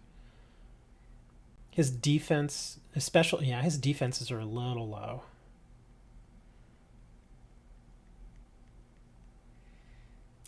His speed's a little low too. I'll just wait until the end, till he's max level and see what his speed is. Usually if it's like at least like 160, it's fine. You have all 3 starter Pokemon. Yes. We make sure everybody gets their starter Pokemon here. If you don't have a starter Pokemon, just let us know. we'll get you starter Pokemon. Ooh, is this guy just asleep? Yeah, he is. Okay. A shiny Fuecoco. Somebody traded me a shiny Fuecoco like in the first week the game was out. I was so happy. I was like, wow, surprise trade.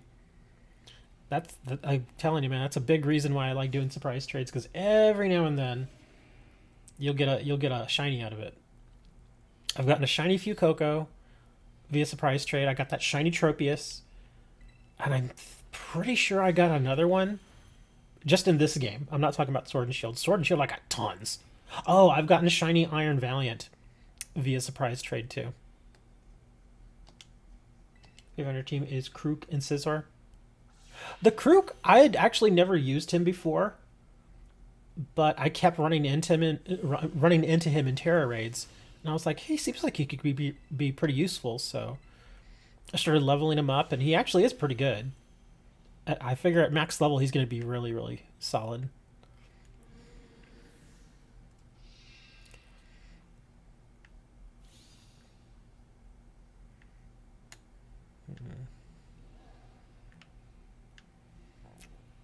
Yeah, I think I am going to go hyper train this guy. Oh, wait, another Chansey. Come on, Lycanroc. Gotta get a shiny Lycanroc here, man.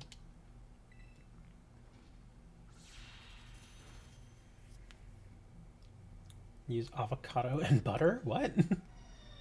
Oh, you're making a sandwich. Okay. For a second I was like, what? It's like, that's how they're probably doing this shiny sandwich.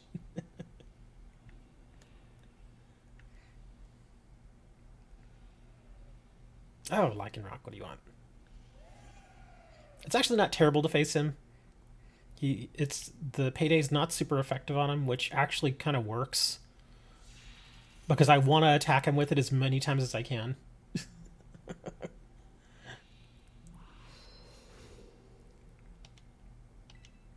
I also saw a video on Pokemon censorship. I never knew this, but apparently in the anime, instead of them having like rice balls to eat, a lot of times they edited out the rice balls and put in a sandwich for the westernized version of Pokemon. I just thought that was so weird. It's like, what's wrong with rice balls? Do people not... I mean, Americans very obviously know what rice balls are. I mean, we eat them here too. So it was really strange to see them put the effort in to take out the rice balls and replace it with a sandwich. Like, okay, I guess.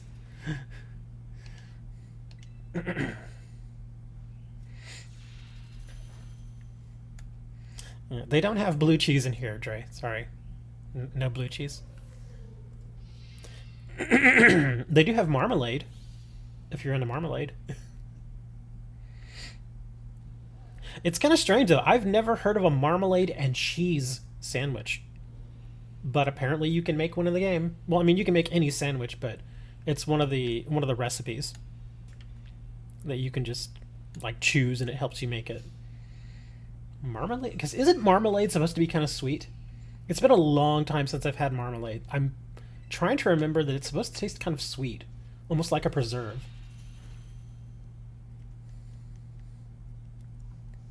So to put that with cheese, I don't know, I guess maybe certain types of cheese might work with it. No, Juggalo, stay away.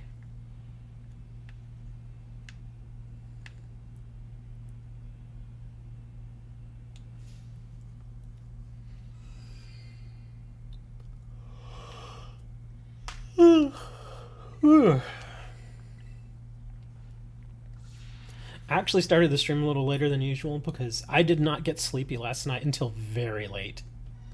And I'm talking like 5 in the morning late. It's like I was lying in bed, I'm like, please just let me go to sleep. Couldn't get tired. So finally around, and I knew it was going to happen. I was like, I'm not going to get tired till like 4 or 5 o'clock in the morning. And then I'm going to finally fall asleep. And then 9 o'clock's going to roll around and I'm not going to want to get up. And that's exactly what happened. So yeah, 9 o'clock rolled around. I was like, just a few more minutes. And then eventually I was like, okay, I have to get up. I can't just keep sleeping. Lego. Look at that. It's speaking to you in French, man. Lego.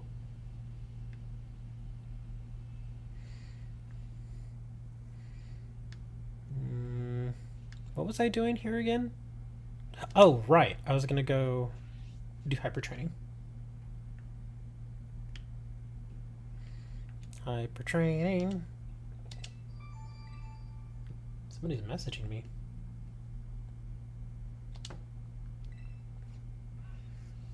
Dre, are you messaging me again? He's probably sending me something on Instagram. Dre's like, you see all those things I send you on Instagram? Yes, I see them. I see most of them. Because usually I use Instagram on the computer, on the desktop.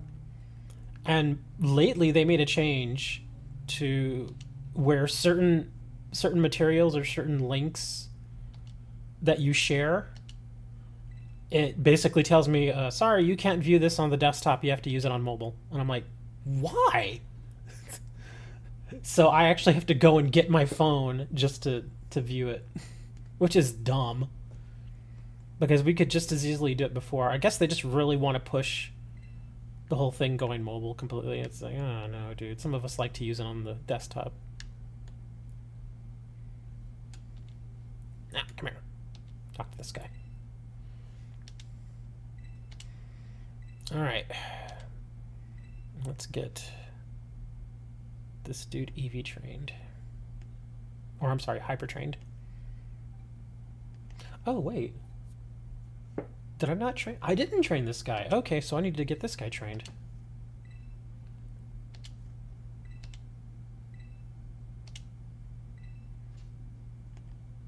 He only needs 1 train, though. So, 226. Let me see what he boosts up to here.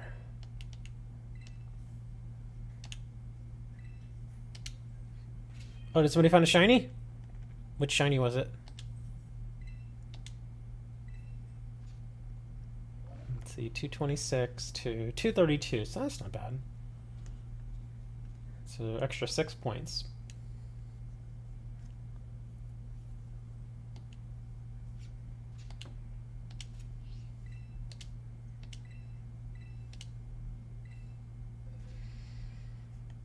Alright, Scizor.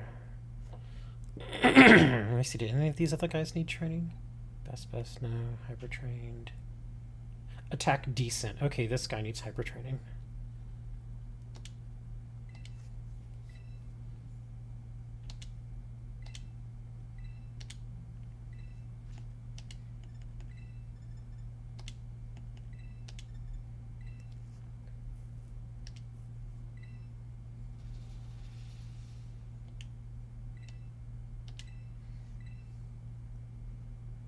Porkyman Center. The Porkyman Center. Alright, let's see. He's doing physical attacks. So HP, attack, defense, special defense, and speed.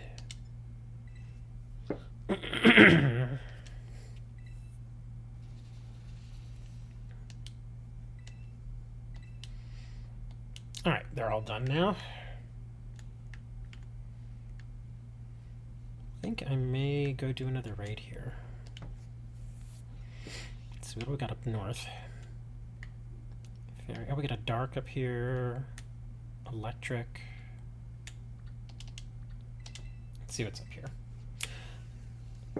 Oh, and in case you're wondering, I don't think anybody is, but in case anybody's wondering, another good Pokemon to farm if you're just farming money with either a Persiker or a Persian is Ice-Q. I like farming Ice-Q for those because the first time you hit Ice-Q with Payday, his little head breaks. But then the very next move he does is Snowscape, so his head comes back. And so you have to attack it again.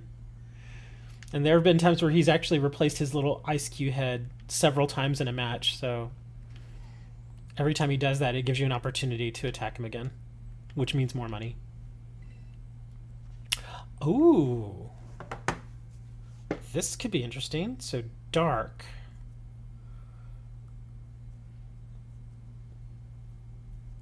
Miss Magius. Or is it Mischievous? I can never remember which one is which.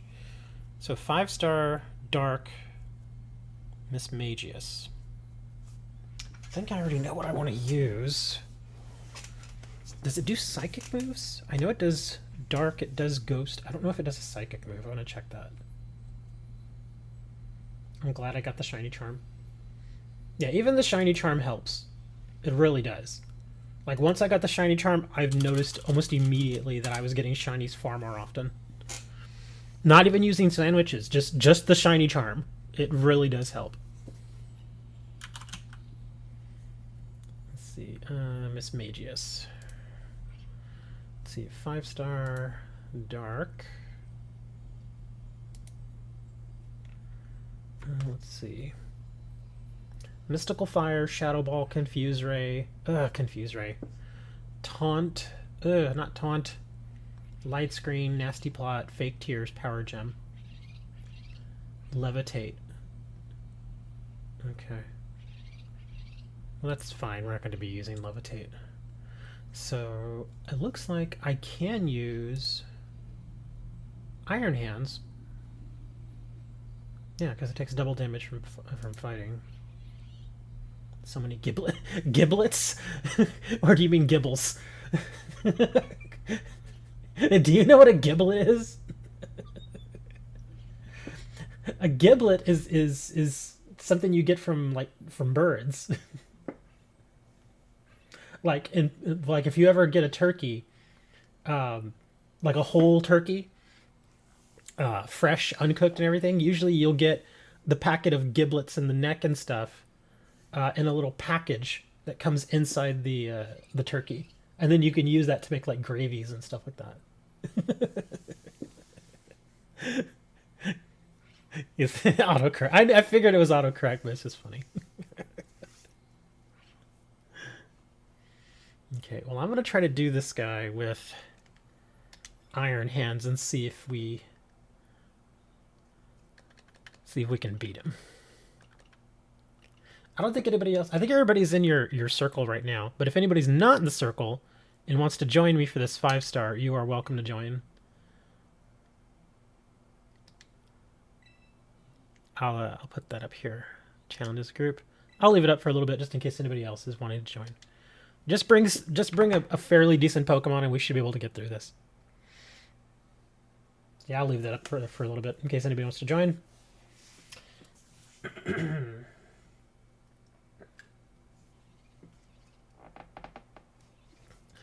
I swear, this Bearscape card is so goofy. Yes, Dre, if you're still there, Bearscape is finally here. It's finally home. And it's in great shape, too. It's in very much near mint condition. Very nice. I didn't like the way he shipped it, but, I mean, it got here. He didn't even put, like, a receipt or anything, and he just threw it in an envelope, and there you go.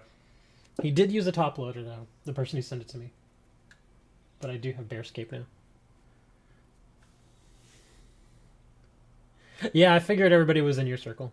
But just in case there was like some random person who was just like hanging out here. That's fine. I'll go do this by myself. Like I said, I should be able to do it. As long as it doesn't put me to sleep constantly. Because it does have that sleep, right? What is it? Oh, it has taunt. That's what it should... Okay. I just hope it doesn't taunt me right off the bat, because that's gonna not be good. Let's see. It is gonna throw fake tears at me, though. I know that. Yeah, it's gonna... Oh, that's right. Confuse Ray. That's what it has. So it may try to confuse me. Let's see how we do here.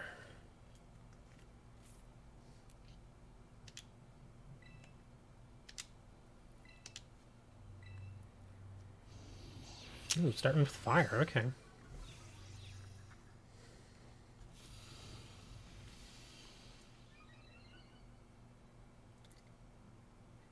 I got a Darkrai Pokemon card. I have several Darkrai's. In fact, I think... Oh, now it taunted. Okay, at least it let me boost first, so I can get at least one really good hit in here before it resets. Okay, there we go. Excellent. It did not let you join. Yveltal break card. I only got a handful of the break cards, because I didn't buy a lot of XY era stuff. I do have some, but I don't have very many. And of course I sell cards, so a lot of them get sold off.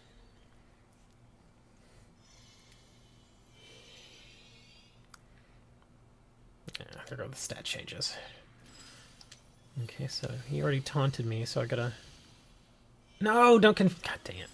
There's the Confuse Ray.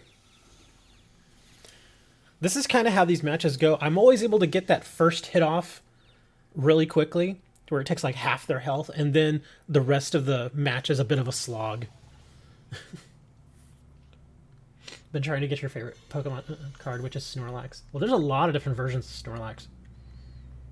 Like a lot of different versions.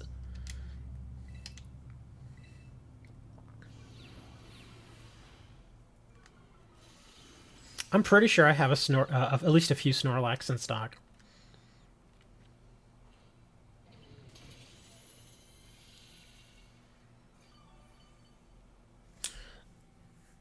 Yeah. A lot of people like Snorlax. That card always sells. Like every time I get a new Snorlax and I stick it on the store, like a few copies of a particular card, it almost immediately they start to sell. Certain cards don't sell. Like nobody ever buys Starly. And no one likes Starly. I think I've sold like one Starly card in the years that I've been selling cards. There was like, no, I don't like Starly. Everybody loves Snorlax. Everybody loves Eevee. Let me see, what's another card that sells? Pikachus. Everybody loves their Pikachus. What else sells? Mewtwo. Mewtwo sells really well. I haven't had very many Mew, but the few that I have, they generally sell. Usually the evolutions sell pretty well too. Pretty much any of the like Leafeon, Glaceon, they usually sell pretty well. I'm trying to think of the cards that I know just don't sell. Like I said, cards like Starly. Nobody buys Starly. Nobody buys Staravia because it's the same line. Gosh, let me think. Certain trainer cards never sell. Or it's not that they don't necessarily sell, it's that most people just don't want them. Cards like Hop. A very useful card, but it's just so common that nobody needs him. Because you can literally go out and buy one of the structure decks and get 4 copies of Hop, just like that. How much you selling for Snorlax? It depends on the version. There are so many different versions of Snorlax out there. It really depends on the version. Because sometimes there's just a regular old common Snorlax, and then you've got your holofoils, and then you've got like your tag team Snorlax and Eevee cards, and it really depends. Grab a berry. Not the berries I was looking for. I can actually see which Snorlax I have in stock. I'm sure I have at least a couple.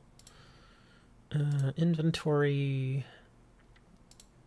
Pokemon. Snorlax. I'll just do a broad search. Oh, hold on. That's not what I'm looking for. Let's see. My inventory only. Wow, I really only have one? Wow, apparently I have just a single Snorlax card left. Yeah, it's the Snorlax from Pokemon Go. It's a holo rare. Yeah, and this one has the block ability. That's probably why it hasn't sold. As long as this Pokemon is in the active spot, your opponent's active Pokemon can't retreat. That's actually not terrible. In fact, the price has actually come down a little bit. Let me adjust my price. There. I adjusted my price down. It was at 21. I did have it listed for 21 cents. Now it's at 15 cents. So yeah, I've got one Snorlax left. Like I said, they sell. The Snorlaxes tend to sell. Certain Pokemon, people just love them. I'm sure I have a ton of Eevees, though. Let me see. Oh, this is going to list all my Eevee stamped ones. Oh, there we go. Oh, I do have a few Eevees left. Let me see. 1, 2, 3, 6. I have 8 Eevee cards left. Various different versions. One from Pokemon Go, from Fusion Strike, and from Astral Radiance. Oh, there's also some that I have from the Battle Academy 2022 set. That's the EVV. And I think that's all of them. Yeah, again, Eevee sells really well. Now, Jinx cards. I got plenty of Jinx cards. Nobody likes to buy Jinx.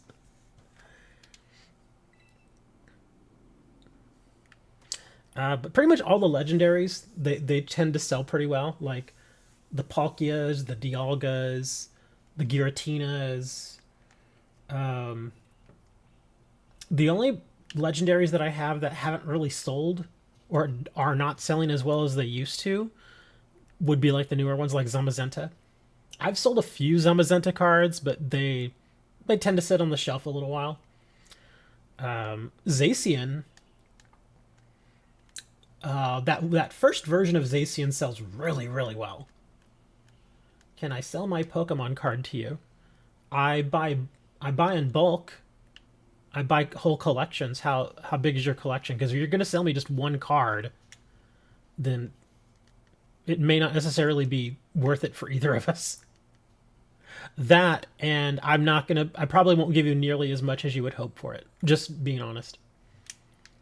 Yeah, like if you have a card, and if it says that it's worth, say, $10 on TCG Player, I will not give you $10 for it. I'll give you like $6. $6 or $7.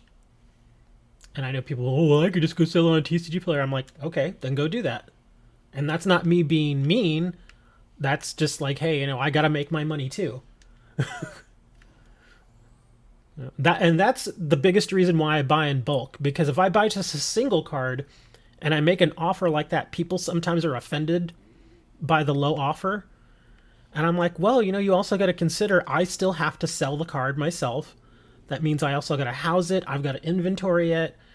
And then when that sale on my end happens, I got to pay the shipping. I got to stick it in a top loader. I got to make sure it gets there on time. And then there's the things that some people don't even think about. Like if it gets lost in the mail, I have to eat that cost. So yeah, I got to, do all that stuff. That's why, again, like I was saying, that's why I like buying in bulk. Instead of just buying a single card, I'll buy like a collection of 5,000 cards for, several $100s or something. So at least that way, then the person who's selling it to me gets a little more value out of it. Because the person who sells a collection of 5,000 cards, sure, they could sell all those cards individually, but that's a lot of work. That's a lot of work for you guys. So I'm like, okay, here, I'll give you $500 or whatever. I'll take the whole thing off of you of 5,000 cards, and I'll do all that work myself, but you can just take the $500 and go be happy. Oh, we got a bug here. Do I even want to mess with this bug? Yeah, I'm going to mess with this bug. Middle Lake or Watchtower. Oh, don't go to the lake. Somebody called it Lag Lake last week. Think of Richard like a pawn shop. He's not going to pay you full price. Thanks. Now, certain cards I actually may pay full price for, all depending on the outlook of that card. Like this Bearscape card that I have, it's about a $5 or $6 card. I paid $5 for this card, which is the current asking price.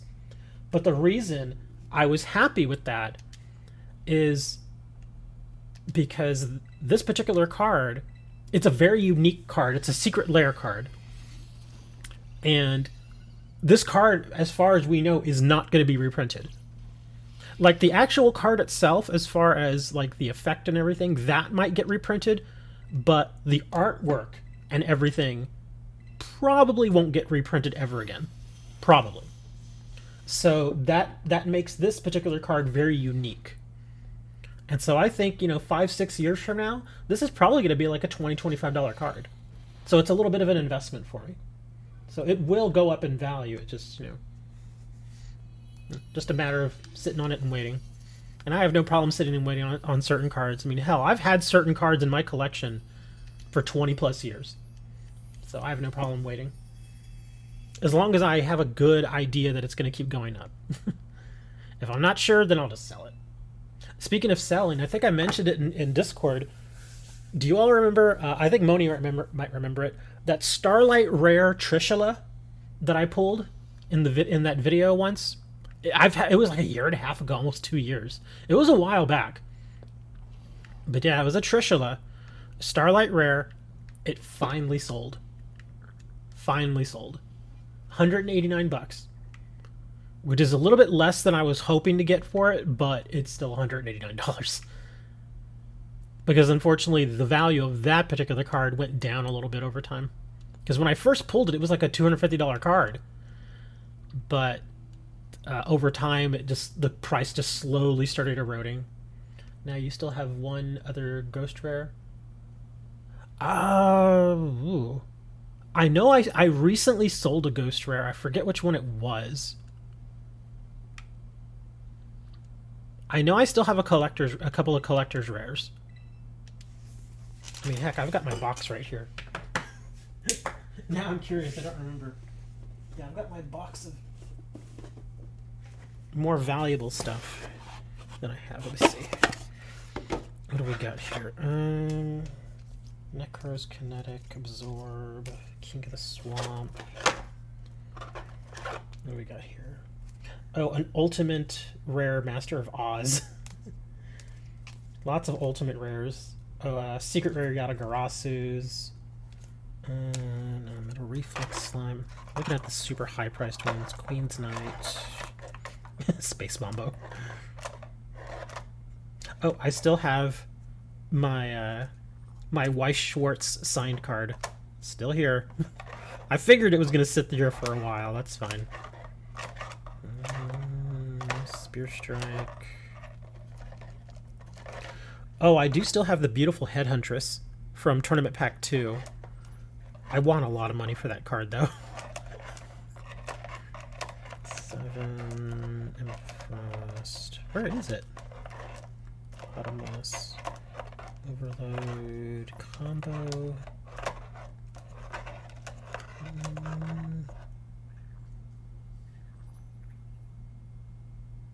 Oh, I have a Clearwing Synchro Dragon. I did have a Ghost Rare of this one, but I sold it. Oh, I still have the Firewall Dragon. Yeah, from Ghost from the Past. This isn't a very high priced card though. I think it's like $40. Yeah, Ghost Rare Firewall Dragon. And then I also have a Ghost Rare Mystical Space Typhoon from one of the gold sets. Those are currently sitting here right now. Those are some of the higher value cards. But yep, still got that signature card from Weiss Schwartz. Do you have tomatoes? Oh, they're making a sandwich. I was like, what? I don't have any tomatoes in this box. They're like, no, we're trying to make a sandwich. Do you all not stock all that sandwich stuff? I buy all the sandwich stuff. Like if I go into my bag here, I've got everything. Yeah, where's my sandwich stuff? Yeah, I've got everything. Look, and I've got multiples of everything. Do you all not do this? I do this.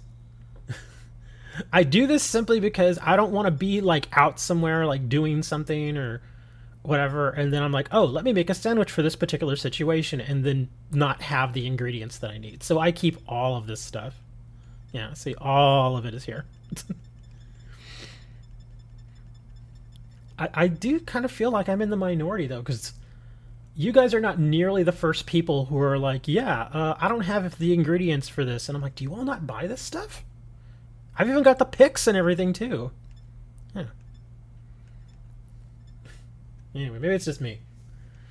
Clearwing Synchro Dragon, I did not know you sold it. Yes, I did have the Clearwing Synchro. I forget how much I sold that for. It's been a little while. But yeah, the Trishula just sold on, I think it was Wednesday? I want to say Wednesday. I remember because I had a whole bunch of orders Tuesday night, and I stayed up and I got all those filled, and then I woke up the next morning. It was like 8 o'clock, and then I went and I looked, and I was like, oh, and it showed the Trishula had like literally just sold like 30 minutes earlier.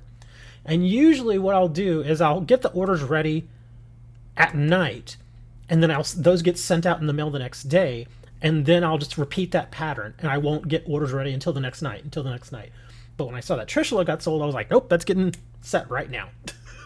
I want to get that money. When is Deucidai coming? Next week. Deucidai is next week. On the 17th. But yeah, I'm very happy to finally get that Trishula sold. Because that extra cash can probably buy a few boxes, booster boxes. Don't know what exactly I'm going to buy it. I'm thinking that I may just take that money and buy a bunch of Scarlet and Violet releases, because that's going to be huge. When Scarlet and Violet comes out at the end of this month, it's thought that it's going to be very big, like huge. Like some of the cards are going to be like stupid expensive, and it makes sense because even look at Crown Zenith. Crown Zenith has so many expensive cards in it. It's insane. Like if you get like a stack of 10 booster packs of Crown Zenith, you're probably going to get a $20, $30 card at least one. Sometimes multiples. And even if a pack is not great, you still have a chance of getting like a $4 or $5 holo energy. That entire set is amazing. It's really, really good. That's why I love buying Crown Zenith. Oh man, come on. I don't want to mess with you dumb birds. It's Talon. I was calling him Talon. I thought Talon sounded kind of awesome. You know, Talon, like the bird Talon. It's kind of like a. It's kind of like that one kid in high school. Oh, you don't want to mess with that guy. That's Talon. Talon? Yeah, because he'll rip you apart.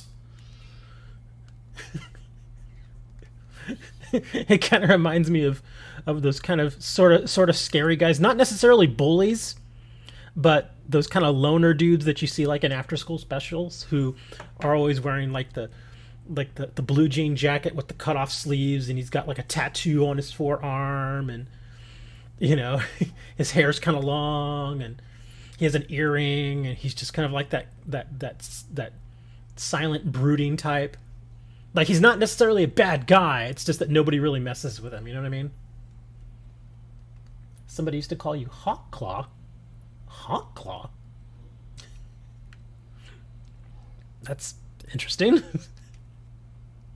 Just call you Talon, man. I'm telling you, Talon sounds awesome. At least to me it does.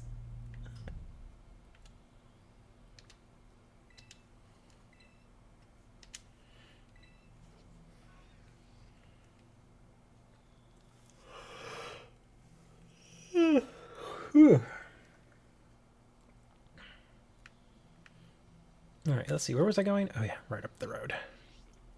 Should just be right over here.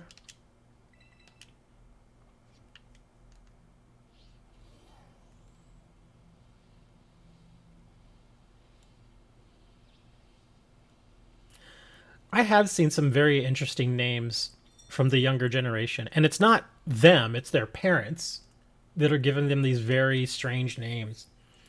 Like there was a guy, oh, I'll put this in chat. Okay, his name was Taylor, which is not an uncommon name. However, when you hear the name Taylor, most people think Taylor. You know, like I put in chat. I know there's going to be a little delay there, so yeah. You got to leave. Oh, okay, well, come back when you can, Dana. Anyways, yeah. Anyways, so you've all seen the name Taylor. That it's, you know, like I said, it's not uncommon. You've probably met people with the name Taylor. However, his parents decided they were going to be all awesome, and this is the way. No joke. This is the way they spelled his name. This is just, it's, again, I swear to you, this person, it's pronounced Taylor, but this is how it's spelled. It's just like, really? It sounds like, the way it's spelled out, it sounds like it should be pronounced Taylor, but that's the way they spelled his name. And I'm like, okay. I mean, there are some very interesting names out there, I'll give it that, but I've never seen anybody spell that name like that.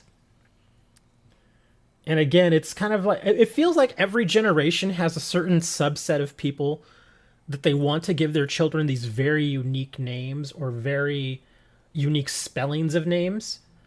And they go in it with the best of intentions, but eventually it just turns out to be a nuisance. So yeah, you can imagine every time he goes somewhere and they're all, hi, can I have your name? And he tells them their name. They're always going to spell it wrong. They're always going to spell it wrong. Oh yeah, that name, that was the Musk's kid's name. Apparently they forced him to change it.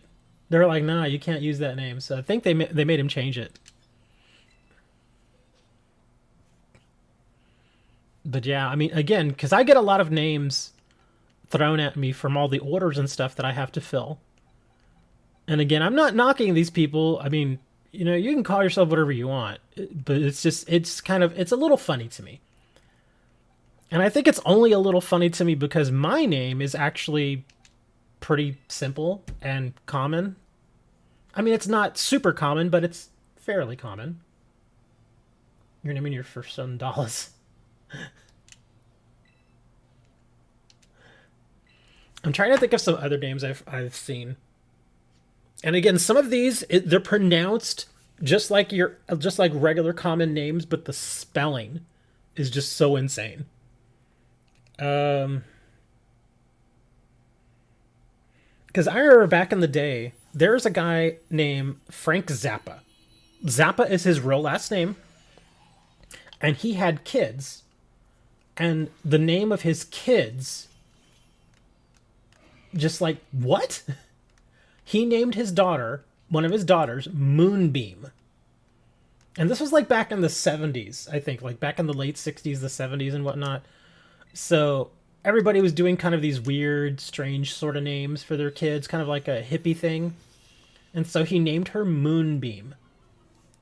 Just like Moon Blast, but her name is Moonbeam. And his son, at first, when I first heard of his son, they called him Dweezil Zappa.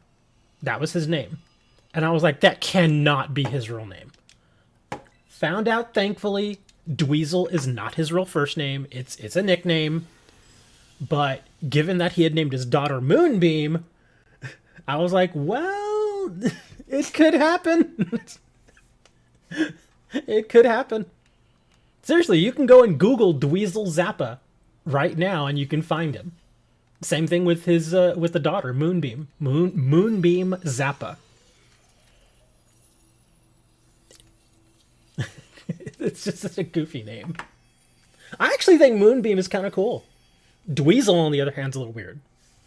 Oh, Hondu berries, nice. I needed Hondu berries. Oh, they give me a bunch of them too. 9 Hondu berries. Awesome. Your friend's son is named True. Oh, here's one, and I will never forget this. It's kind of an internet meme. I think most of you have probably seen it. But there's somebody named Erica. And again, that's the way the name's pronounced. Erica, pretty common name, right? At least here in the States, it's fairly common. But again, this is how they spelled it. I am not making this up. You can Google it. It is a real person. This is how they spell her name. And again, it's pronounced Erica. And you can see why it's pronounced Erica based on that spelling, but I swear to you, that is a real name. Erica.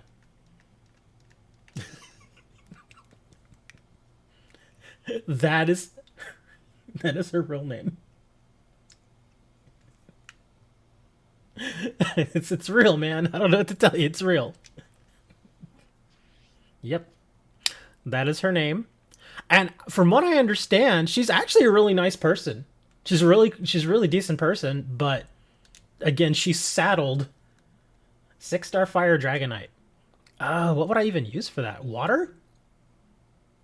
Oh wait. I was thinking Qua, but Qua's probably not a good choice. I could bring Gyarados.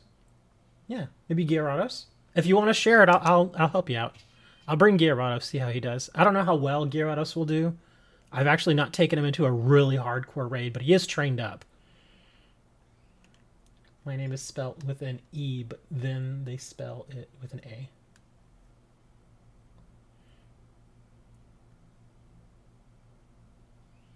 Quadsire? What do you mean Quagsire? Or Clodsire? Which one? If it's Quagsire, my Quagsire is not trained up, unfortunately. I do have a Clodsire.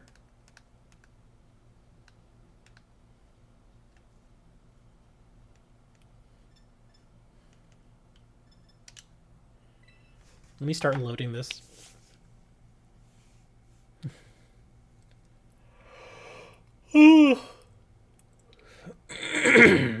The ground type would get rid of its flying weakness. So ground and water, I guess, is what you're saying. Let me see. Dragonite. What moves does Dragonite do? You said Dragonite Fire, right?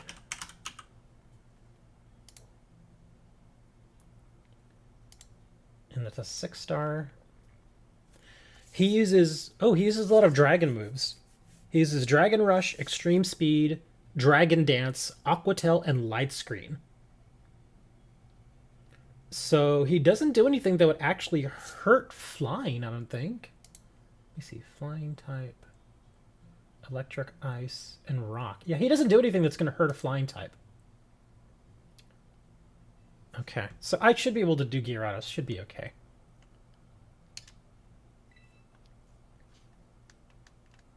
I'm bringing Moose. Who is Moose?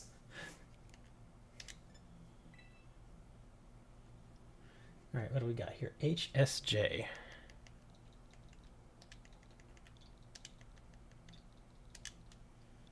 $99K.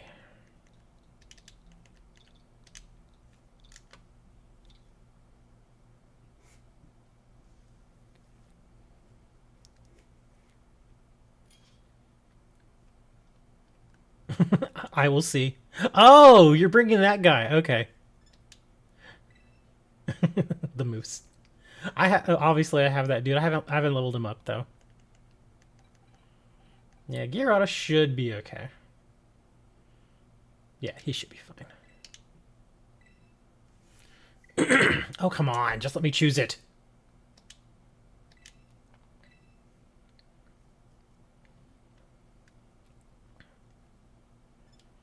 All right, well, I'm ready to go. I don't know if Talon was going to join us or not.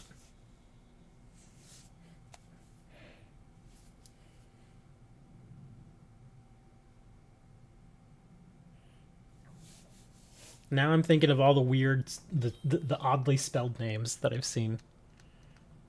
And it feels like at least once a week, because of, again, all the orders that I get coming through the store, at least once a week I see somebody's name, and I'm just like, Really?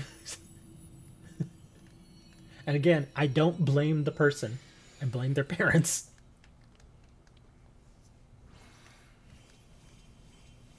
Sometimes I wish that they would just give like old school names. I mean, seriously, like if I met somebody named Wolfgang, I'd be like, dude, that is an awesome name. I think I've only met a single person in my life that is named Wolfgang. And I was like, that's actually pretty awesome. Wolfgang is a great name.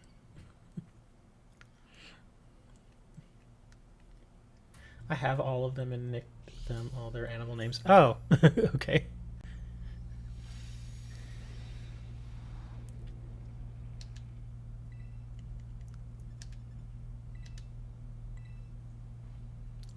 All right, waterfall. Not bad, not bad. That Mudsdale's actually going to help us.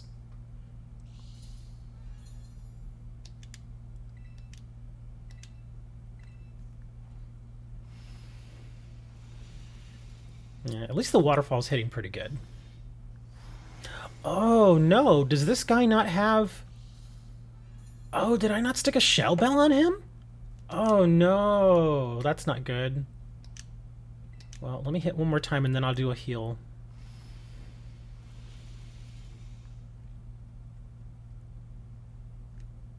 Oh, good. I avoided the attack.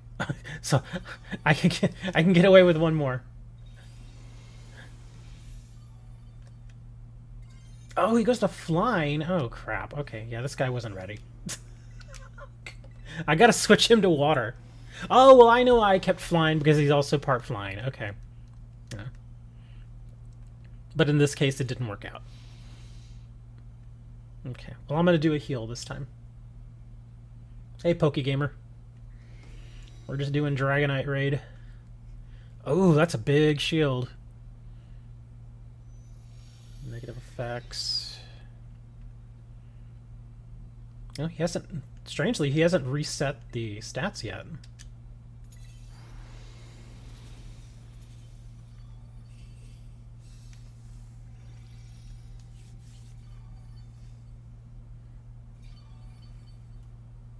Yeah, that heal was not very good.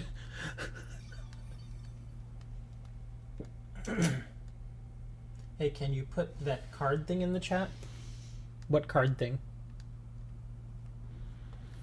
Do you mean the calculator? Oh, did I die? No! Oh, crap. This guy was not ready, apparently. Do you mean the calculator? The Tera calculator?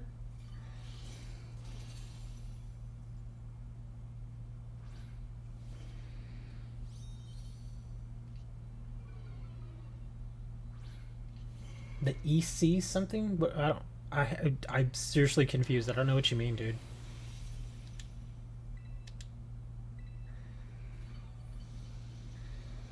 I think you mean the terrestrial calculator for Pokemon card thing. Oh, you mean for buying cards? Is that what you mean?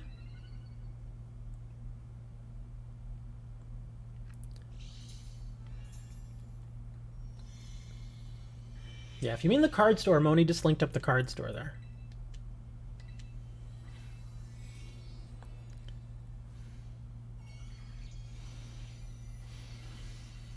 Jeez, that Dragon Rush is hitting really hard.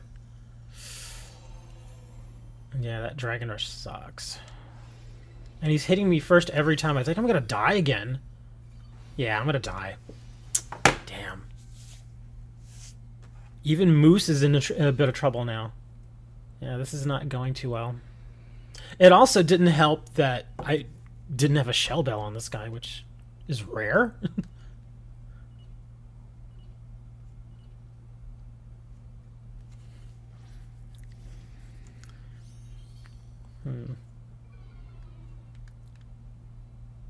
It may actually be good for me to just use the Qua. If we do this again, I may just do the Qua.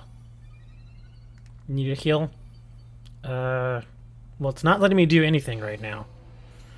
Here, I'll give you another cheer. I don't know if it's going to really help, though, because I think my 2 deaths are going to be too much. Are you going to do the Ghost Pikachu Tera raid in this stream? Ghost Pikachu? What do you mean Ghost Pikachu? What do you mean Ghost Pikachu? I sincerely have no idea what that is.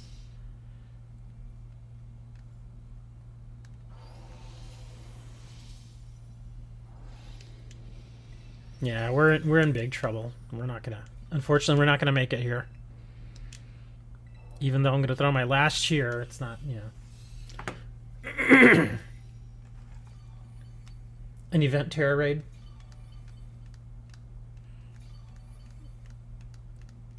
Do you mean the one that was a couple of weeks ago? Yeah, poor Gyarados got absolutely obliterated. Yeah, there was a Pikachu event a couple of weeks ago. Is that the one you mean? Yeah, because we did that one a couple of weeks ago. I think they were supposed to be repeating, but I've actually not seen any of them. Because this week, as far as I know, there's not any 7-stars. Next week we'll have a 7-star. We have the Deucedai next week, but the Pikachu, yeah, it was a couple weeks ago now. And I have to reevaluate as far as what Gyarados is doing, because obviously he's unable to handle that raid. I don't know, the event was expired. Oh yeah, they usually only last a couple of days, and then they go away for a little bit, and then they come back. They usually cycle through. If it was available, I would definitely do it, but yeah, it's not available right now. I'm just wondering, I'm 99 Pokemon of completing Pokedex. Can I have help? Which Pokemon do you need? I might be able to help you. Or if I can't help you, there may be somebody else here in the ooh. Somebody else here in the chat may be able to help as well. Earth Power, Water Pulse. Maybe not that Gastrodon, maybe my other one. Oh, he tears to grass, though. Yeah, not a good Tera. What is his move set here? Bodies. Oh, he was my helper. That's why I had him. I could always change that, but I'm not sure as they don't show up in the book. Well, tell us the number. Yeah, even sometimes just the Pokedex number is fine, because then I can just look it up in the Pokedex.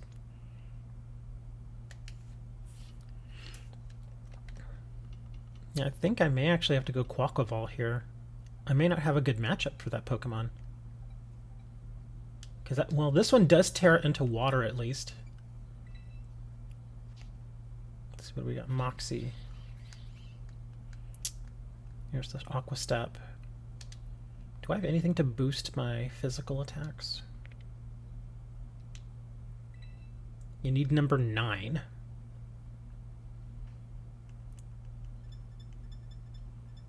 Focus energy. Work up. Could throw work up in there just to get a little extra boost. Let's see, I'm not using Air Slash, so... Okay. Let me hop over to the Pokedex and see what that one is. I think that one... Isn't that one Quaquaval? Yeah, I was going to say, I think that's Quaquaval. Because obviously I have Quaquaval, but I'm not trading this guy because he's fully trained, but... what you can do is I do have a Quaxley. If you don't have a Quaxley right now, I can give you a Quaxley and he will evolve into Quaquaval. I have Quaxleys though. Do you already have a Quaxley? Because if you do, you can just evolve it and then you can get your Quaquaval. But if you don't have a Quaxley, I can trade you one.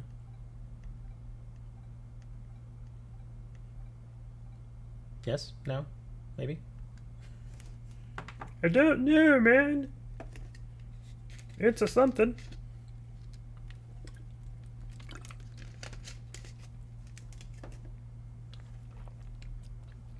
Oh, right. I gotta move this Greninja out of here. Because this is actually a shiny. I don't want to trade him.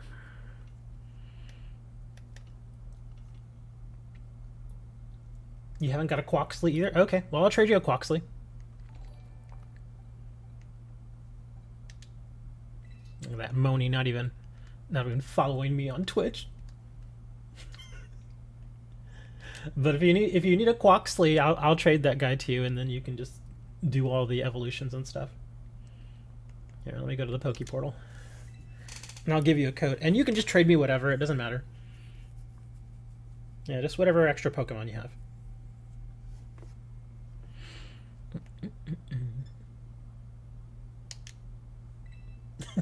Oh, you went over there just so you can just so you can do the whatchamacallits.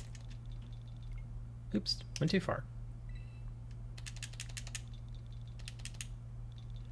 Okay, let's give you a code of 5, 4, 5, 8, 4, 4. All right. There you go, T. 545844. And I will go ahead and get you a Quaxley. Shut up, Bullet. I always go with a 6-digit because it's not super long, but it's long enough to where the chances of somebody else having that exact code much smaller. Thank you for the sub.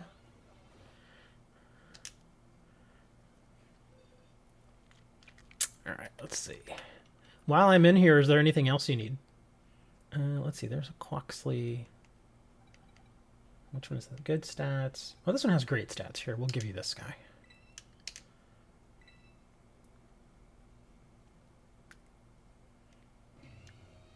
Oh, are you sure you want to give that up? Just double checking. I'll take it.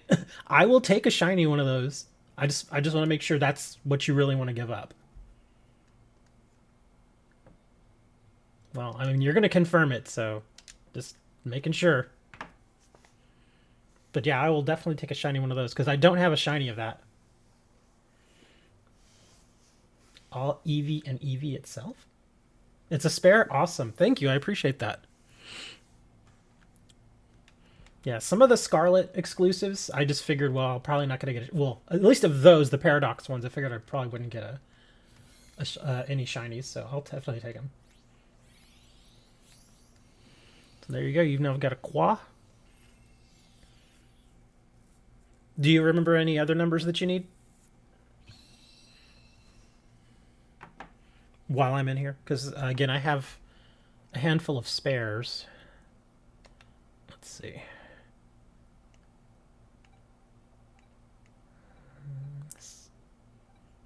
Did you need... Well, I mean, it doesn't necessarily mean you need an Illuminion if it's bobbing up and down like that, but it just means it's not in your box right now. So... all the evolutions. I've got a Sylveon right here. I'll get you a Sylveon. Yeah, I usually keep a separate thing of boxes where I have nothing but trades. You need the Slowking? Okay, I'll trade you Slowking. That's cool. But here's the Sylveon.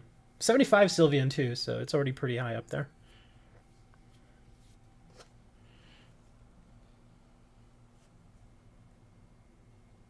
All the ones nodding you don't have? Well, see, that's what I was saying. Just because they're bobbing up and down doesn't necessarily mean that you need them for the Pokédex. Unless you just got started. Hey, it's a Delibird.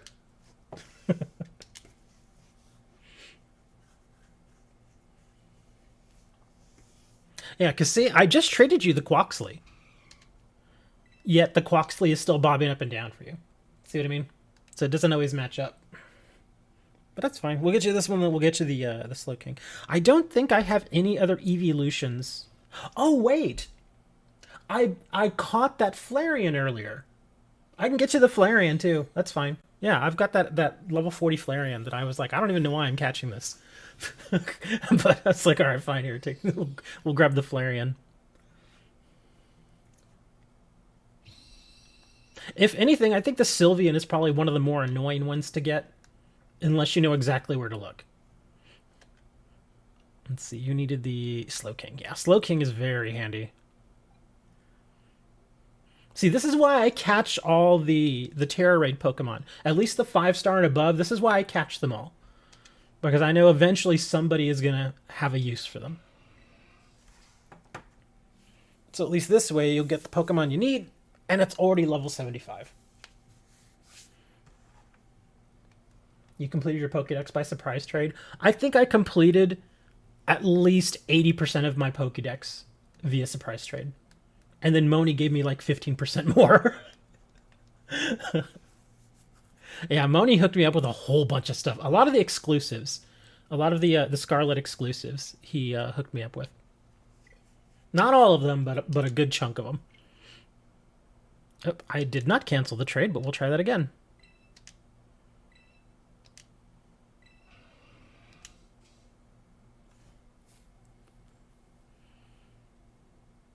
Yeah, there's a couple of other people who traded me the legendaries, like the fish and the snail and stuff, before I had actually caught them. So they were just like, here, just to get the thing. Yeah, I traded them back.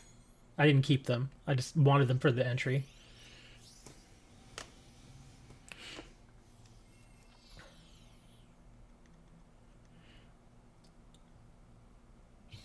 Give me just a second, Bullet. I still don't even know what I'm going to bring, Bullet. Oh, that's right. I think I'm going to bring the Qua, right? Yeah, we're going to try the Qua, see if that works out. Here, let me get you that Flareon that I caught earlier. There it is. And then I got to hop on over with Bullet and try give that raid another try. Yeah, if anybody else wants to join me and Bullet for that raid, it's a 6-star Dragonite Fire Tera. If you join us, though, just make sure that you are prepared, because, yeah, those 6 stars, they can get you pretty good. And obviously, I wasn't prepared. But, yeah, we're going to try it again. I've always liked the Qua better because he does have better survival, and he's got the Shell Bell. So, and he Terras into water, so this should probably help out. I think if I was able to get the Gyarados to Terra into water, may have had a chance to actually beat that guy. Of course, me dying 3 times didn't help either. Can I bring you my 100 level Dark Magician? Yes.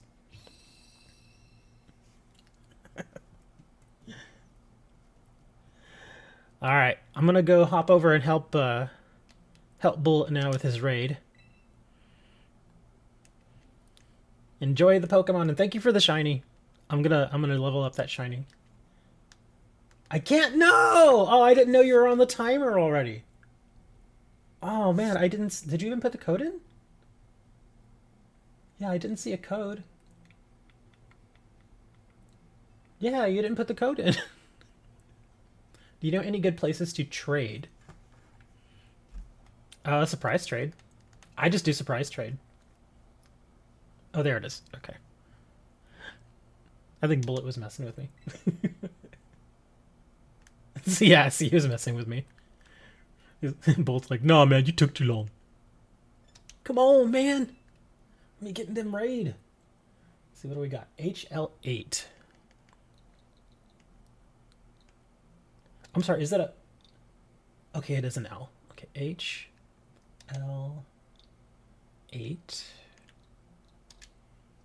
SQ6.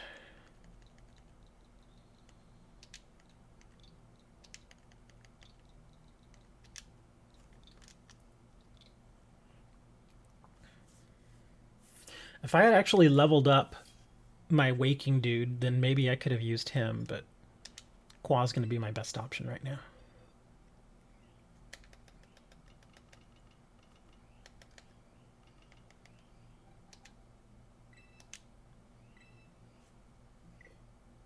Oh, come on. Communication errors.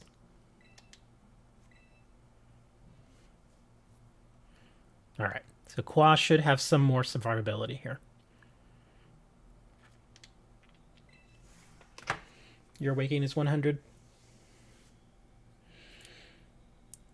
Yeah, I don't tend to really fast level unless it's a Pokemon that I like really need at that very moment. That's why I have so many candies. Just so much candy. But it is good to have the candy just in case I need to power level something. Because I don't generally... I've kind of... At first I was like, okay, power level. But now I've kind of gotten to the point where, well, let's slow it down a little bit. So at least that way I can kind of get a feel for how I play that particular Pokemon. And then at that point, I can mess around with the EV. And how's the hunt for new card selling sites going? I actually got an email from one of the owners of cardtrader.com.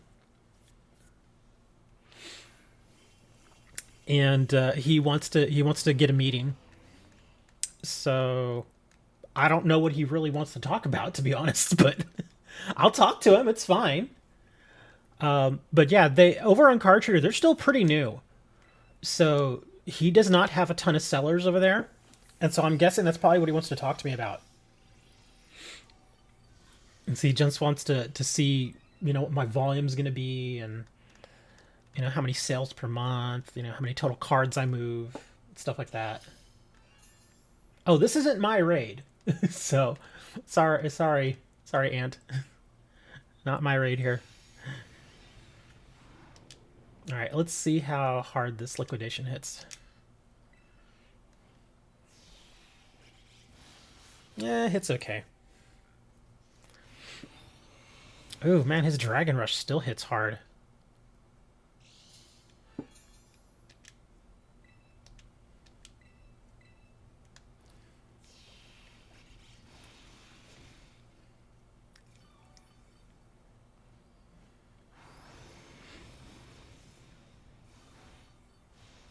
Okay, that time it didn't hit that hard.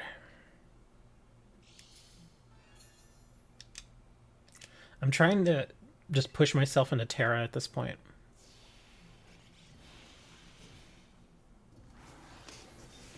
But yeah, one of the guys from cardtrader.com. There's also another place out there that I recently became aware of called CardSphere, which again, they're pretty new. New in the sense that they've only been around a couple of years. And they actually have a pretty good amount of sellers there and traders, but the way that CardSphere worked is initially their model was just a trading site. It wasn't really built for selling, but they just implemented the ability to sell, like at the end of February. So now, if all you want to do is sell, you're able to do that now there. So I've been kind of looking into it. I have an account there, and I've just been kind of messing around with it and playing with it, seeing if I like it. I'm probably going to end up going maybe with CardTrader. I just want to double check all their fee structures. Because their fees, as it looks right now, are actually far more competitive than TCG Player. Like, far more competitive. Have you checked out Macari? I have. The fees are awful. Their fees are so bad. Yeah, I think their fee structure starts out at something like 14%. And that's not including credit card fees. It's expensive. That's why when I saw the fees for CardTrader, I was like, "Oh, this interests me," because their flat fee is 5%, which is less than half of what TCG Player is charging. And the way that they have their payment structure set up is very unique. What they will do is, instead of charging you on a per order basis, because like every time I get an order in, I have to pay a credit card fee, which is minimum like either 30 or 35 cents plus another 3% on top of that. And there's no avoiding that. Like, I have to pay it. But the way that they do it is they get people to do a single transaction of a large... Oh my god. Wow.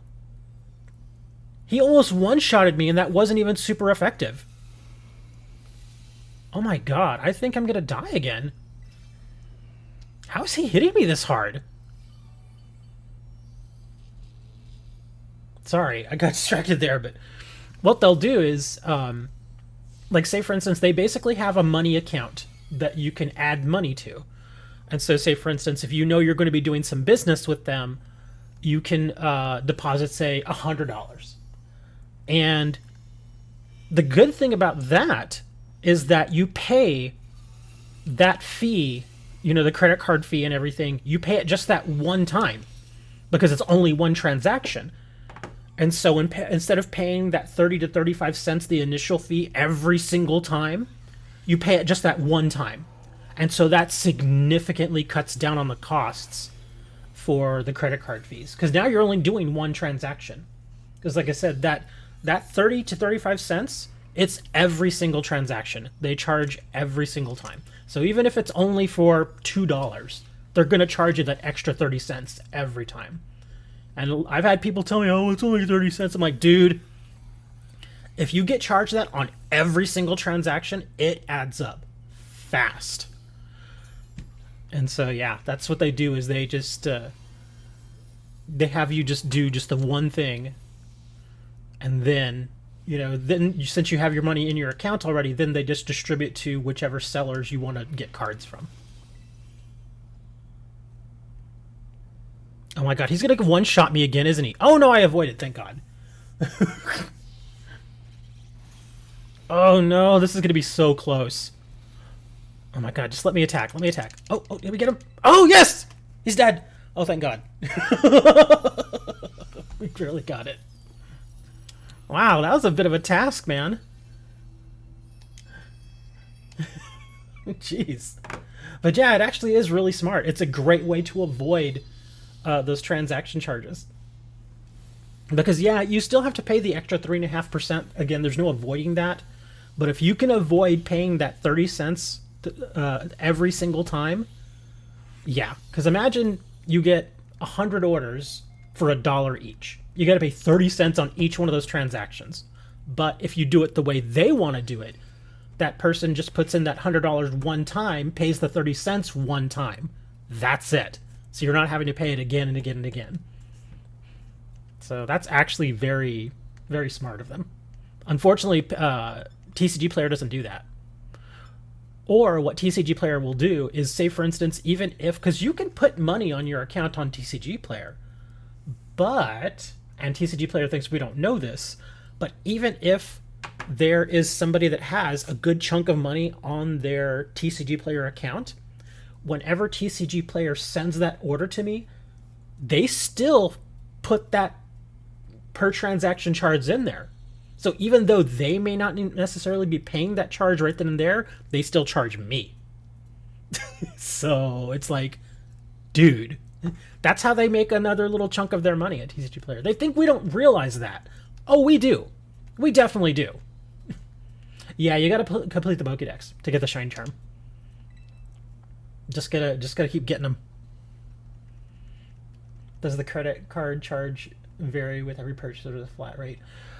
Let me double check because I always mix up. I don't know if it's 30 or 35 cents. I believe it's 30 cents. Because the way it works is, again, it's 30 cents plus a certain percentage on top of that. Now, that extra percentage can vary depending on who you're going through. Like, for instance, if I go through PayPal, I believe the charge is 30 cents plus 2.5% on top. I think that's how that works. Whereas other places, it's 30 cents plus 3.5%. Yeah, it varies a little bit. But I believe the 30 cents is a flat rate. So just to do the transaction, it's 30 cents. And that's a credit card fee. Yeah. So am I allowed to trade to complete? Then yes. You can. In fact, that's how most of us get our Pokédex. Is we just trade until we're able to complete. So yeah, whatever Pokemon you need, it's perfectly acceptable to just trade for them.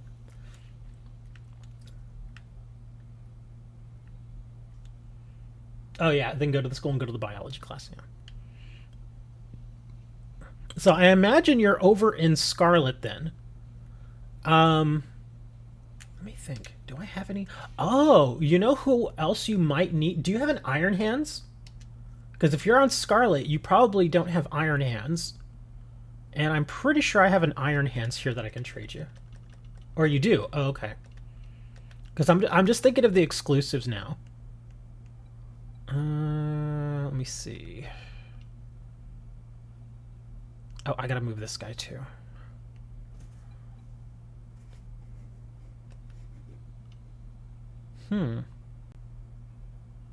Okay, so yeah, there's the Iron Hands.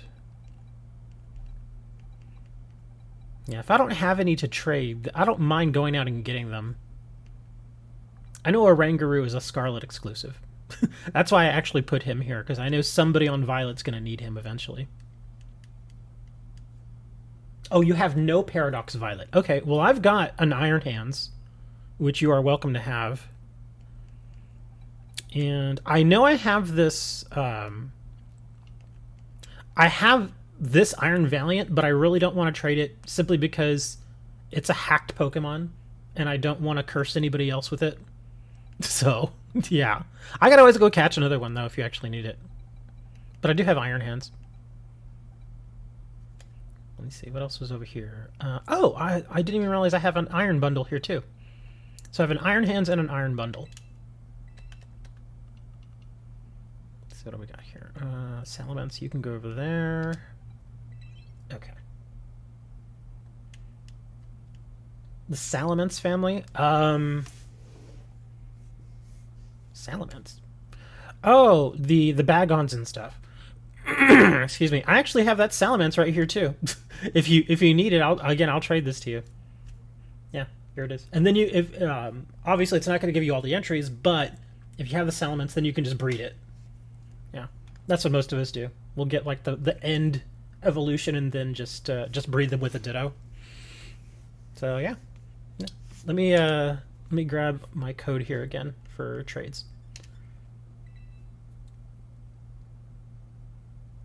Gotta go, can get on later. Okay. Thanks for hanging out, Bullet. It was fun. At least we got that Dragonite. That guy was a bit of a pain in the butt. But then again, it was only 2 of us. Alright, same code there. 545844.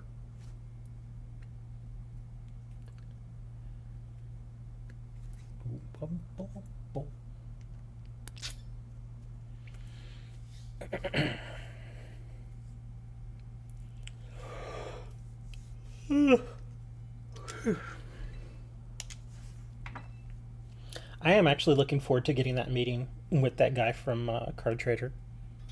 Because I imagine if he wants the meeting, then there's probably a good amount of stuff that he wants to talk to me about that I'm just simply not aware of. Because I've gone over, like, I've done like a quick overview of how they work, which is why I know so much of it so far. But yeah, I figure there's probably some other stuff that he wants to go over. Brute Bonnet!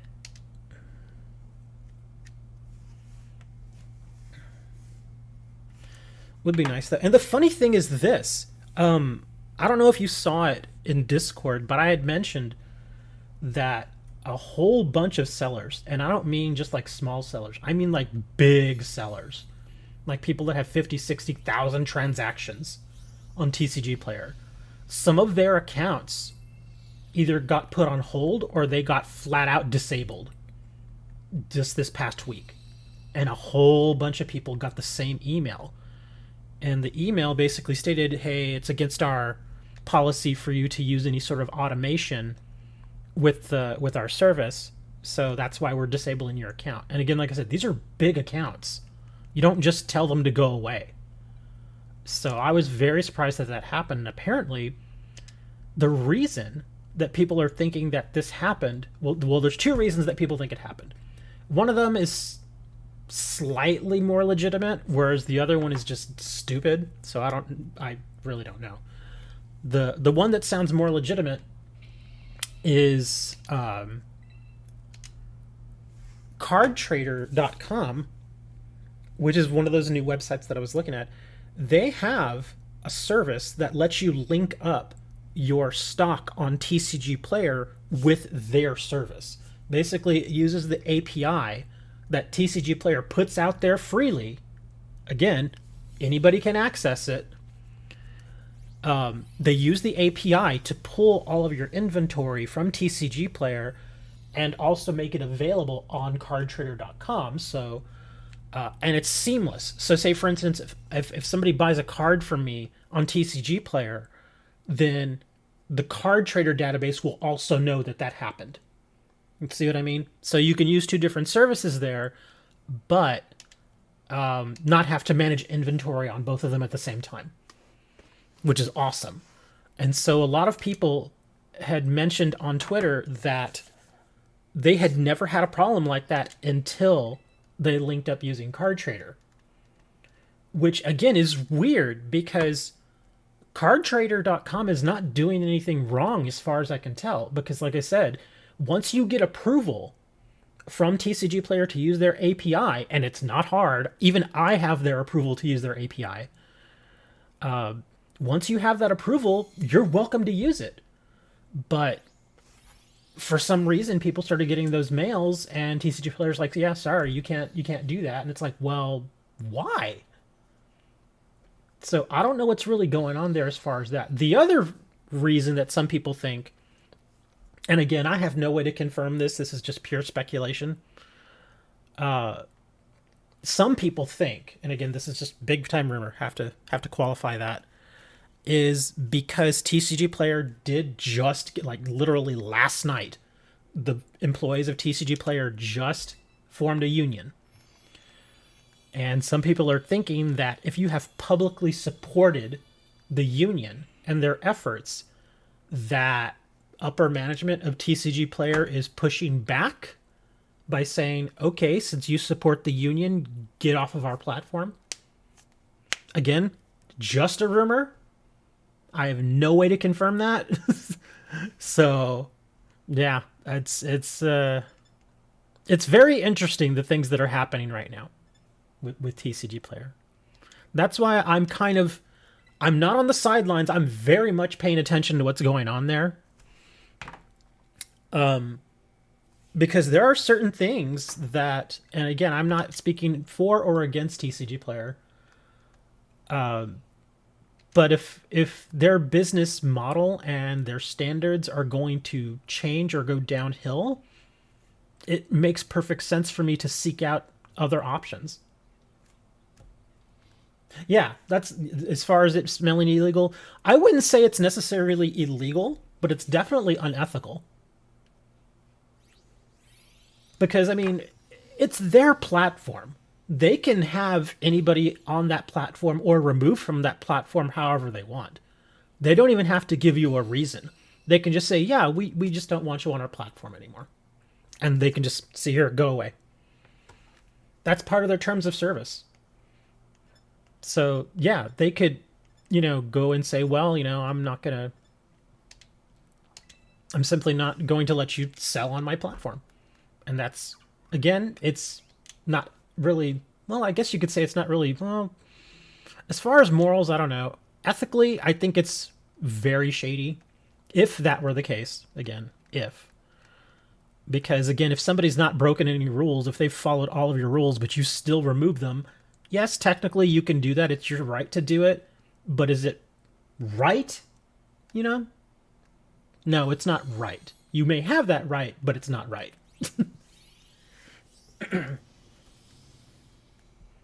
It's kind of like at-will employment, in a sense. Like here in Texas, we have at-will employment. Basically, that means that if you're an employee of any company that operates here in Texas, that employer can just come right back and say, well, we don't want you working here anymore. We're firing you. And that's it. They can just not even give you a reason. They can just say, okay, we're firing you. And that's it. There's nothing you can do about it. That's considered at-will employment. Now, again, is it right? No. But do they have the right to do that? Yes. You need a Bruxish? Do I have a Bruxish in here? I don't know if I actually have an extra one. I think I may have traded one. I do not have a Bruxish, unfortunately. If you can think of any others you need, because you may need the Whiz Cash, because Whiz Cash is not easy to find. So I'm guessing you probably need Whiscash. And the only reason I even have Whiscash is because I caught a Barboach and breeded the heck out of it.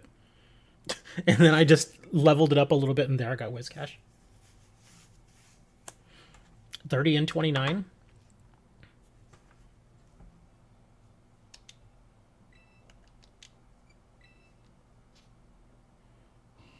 I wish they would just give the Pokemon numbers for their Pokedex entry. Where is it? Is it not on here? It's not on here. I'll just bring my Pokedex list up here.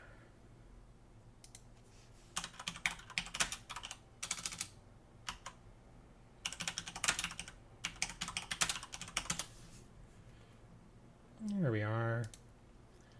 And so you say you need... Oh, in the boxes. Oh, okay. Well, see, that's what I was saying, T, is that just because they're bouncing doesn't necessarily mean you need them. If you're going just for Pokédex entries, that's what I mean. Because there are some that you may see on your end that it shows that I need them, but I don't. So it's a little weird. But I'll keep choosing those if that's what you want. If you have any specific Pokédex number that you need, you can let me know about that too, because I have my list up here now. But I'll keep doing that. That's what I'm saying. I'm guessing you probably need the Whiscash, because this one is kind of hard to find. Even on Violet, which it's apparently this is not an exclusive, but it's still not easy to find them. Like the only places I've found Barboach is at night over in Tag Tree Thicket in the little lake there. There's a couple of little lakes there, and I've only ever found them at night. And when I do find them, I only find like one at a time. They don't spawn in like massive groups. It's just like one. So yeah, it's a real pain in the butt to get. You've never seen Barboach? Well, the Whiscash evolves from Barboach, so if you need to, you can just breed the Whiscash with a Ditto, and you'll get a Barboach. Yeah, so there you go. That's pretty much done there. Let's see what else we need here. Oh, you probably need a Klefki. Good old Klefki.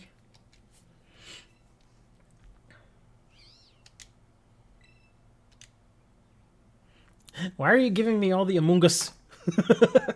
He's like, here, I have tons of these. Take them all. Take all my mushrooms.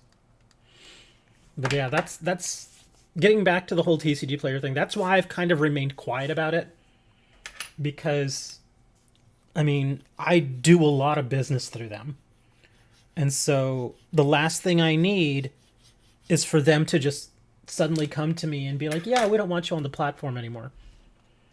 And, I mean, just that in itself throws a massive wrench into everything that I'm doing as far as my store.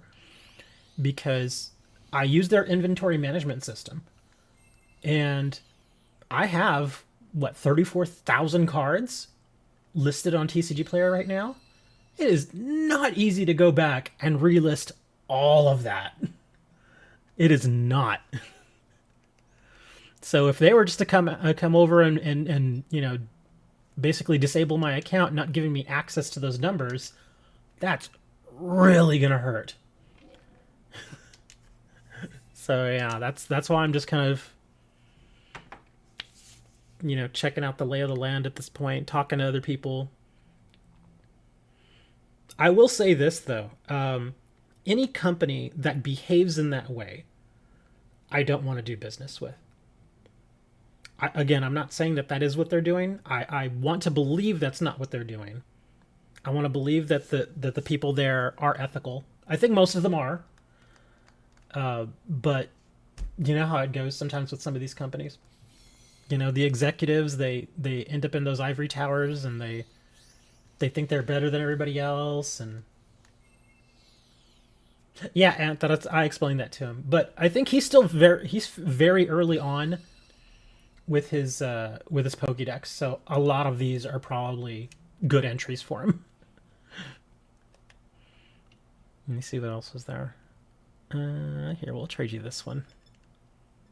The Bombardier. Actually, you probably have a Bombardier. You probably... Oh, I can tell you right now. I doubt you have King Gambit. I seriously doubt, because he's not easy to get. You can either get him through a Tera raid and catch him, or you can evolve him, and it's really not that easy to evolve him. I mean, it's not hard, but it takes time. A Spiritomb? I do not have a Spiritomb for trade right now. But I will get you a King Gambit if you need it. Oh, you know what you probably need then, since you're on the other one? Here, you probably need a Cerulege. Yeah, because this one is an exclusive. So here, take the Cerulege.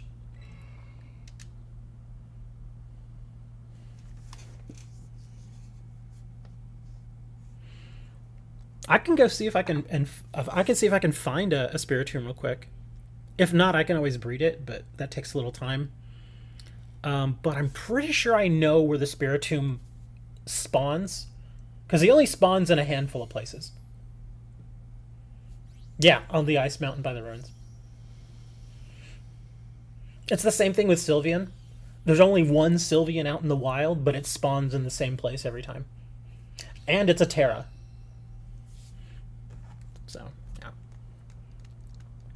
Some other evolutions are a little harder to come by, like the like Jolteon. There's a good chance here. I'm gonna quit the trade for now because I'm gonna go look for that Spiritomb. But there's a chance that you probably already have a Thunderstone, because Thunderstones and Waterstones and stuff like that, you just pick those up throughout the world, and they're really not that uncommon. So there's a good chance you already have some, and if you do, then you could just take the evolutions that I've already traded you, like the Sylveon, breed out a whole bunch of little Eevees, and then just give them the stones. You have to go. Ah, okay. Well, I still want to go find that Spiritomb now. But thank you for the shiny, dude. Where is Spiritomb? He's over here.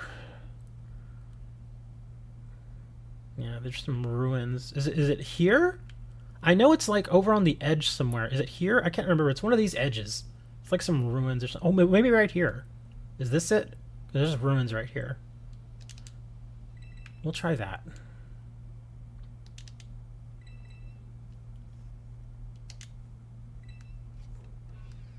Fix your map. What's wrong with my map?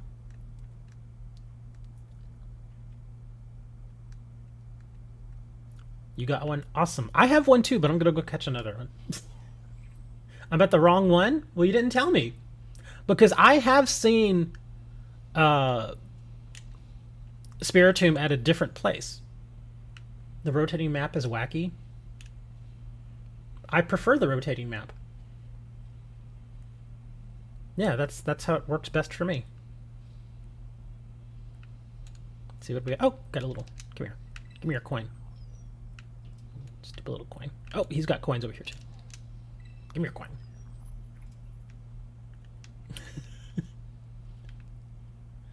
What do we got here? Oh, what is this? Oh, it's a Tinkatuff.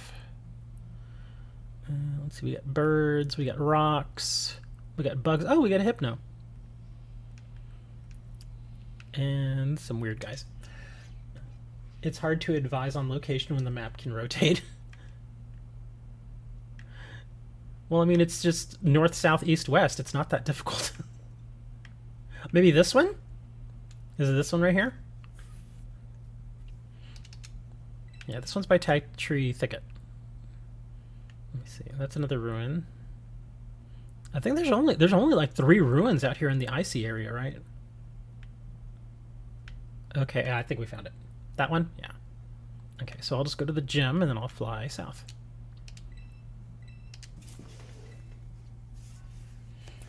Because now I'm just going to go over there and kill it.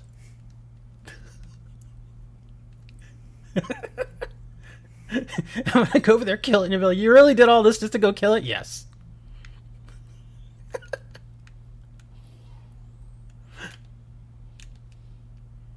Looks like a hockey rink. When I first saw this, I thought it was a hockey rink.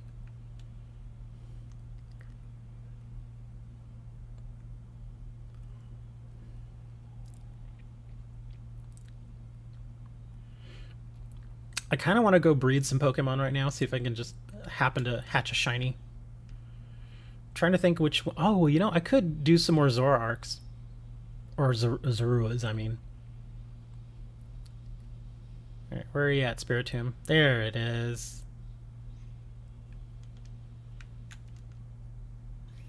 Come here, little buddy.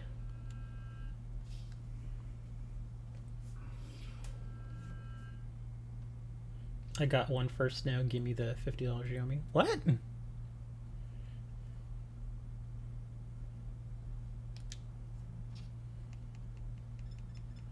are my quick balls? There we go. Are you talking about a shiny Zorua? Because I had a shiny Zorua like 7 months ago. Actually, longer. When did Arceus come out? Yeah, because I got one in Arceus. Gotta remember, the Hisuian stuff was all in Arceus. And I played that game, and I got every single shiny in that game.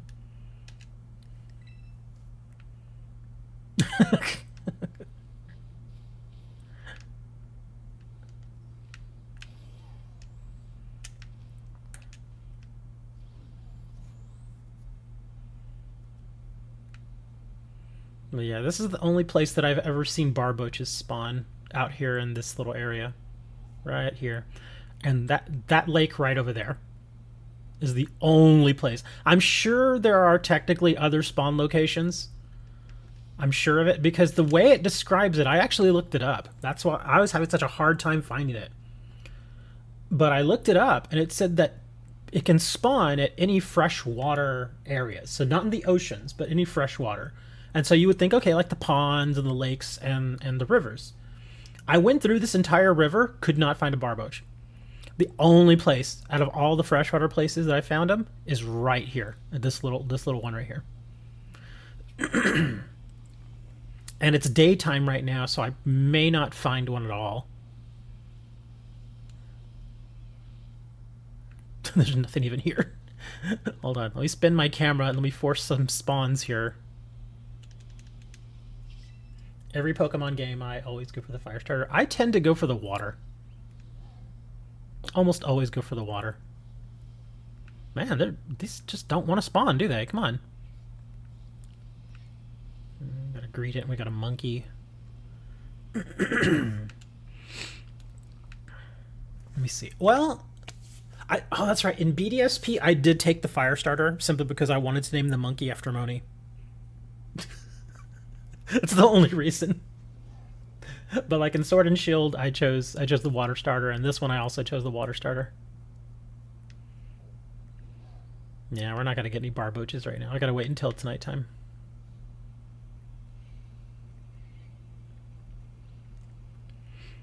Well, while I'm here, I can go check on this. Oops, wrong button. I can go check on this raid. In Arceus, you got the water? Well, in Arceus, I'm trying to remember what our choices in Arceus were, because they didn't have new starters for us.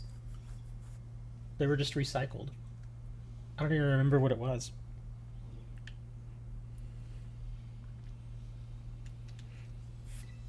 Let's see what we got here. 3-star. It was an owl? Was it? Oh, okay, so... Okay, I know who you're talking about now. Rowlert. Yes, we're all Rowlert. Yeah, it was Rowlet, Cyndaquil, and Oshawott. If I remember correctly, I'm pretty sure I chose Oshawott, I think. I know I didn't choose Cyndaquil. It was either Rowlet or Oshawott. Oh, what's that? Is that? No, that's not a shiny. I'm looking at his back. That's not a shiny, is it? I just gotta be sure. Yeah, it's not. Well, here, I'll just get some money out of him. I do like that quest that they gave you, where the little boy ends up running off with the Drifloon. That was actually pretty funny. If you don't remember, there's the whole thing with Drifloon is that it leads children away so it can murder them. Hello, can I get some help? I got a Walking Wake shiny. A Walking Wake shiny raid? Really? Yeah, I can help you out with that. If it's a shiny, hell yeah. Hold on, let me check. What was that? What were we using against Walking Wake? Trying to remember. Oops, not that. Walking Wake. And his Tera is what again? Just water, right?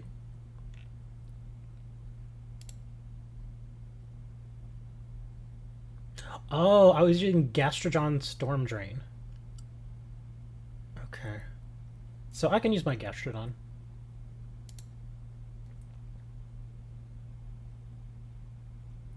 Oh, you just have a raid. Okay. Well, even if it's not a shiny, I can still help you out. Go ahead and share the code. Bullet might help us too, if he has time.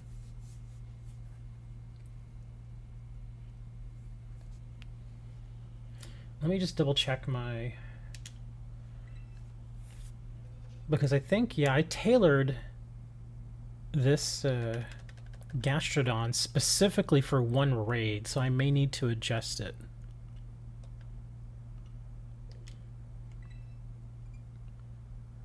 Let's see.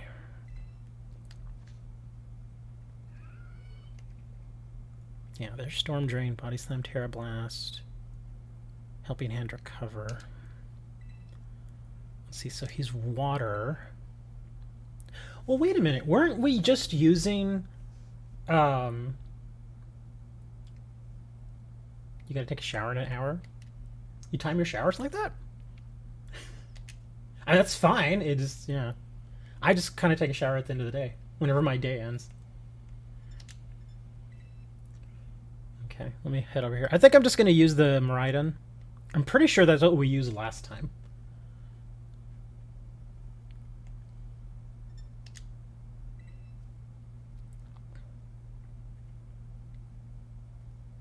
Yeah, I'm just going to bring him in there and pump him up and let him just do his thing. Alright, 3D. 9118.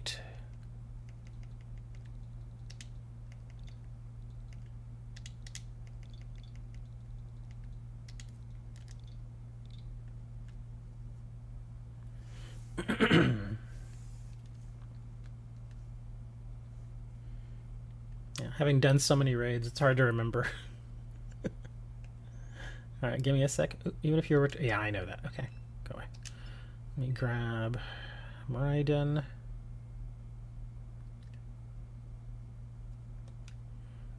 Yes, Stray, people still do take showers. In fact, most of us take one every day.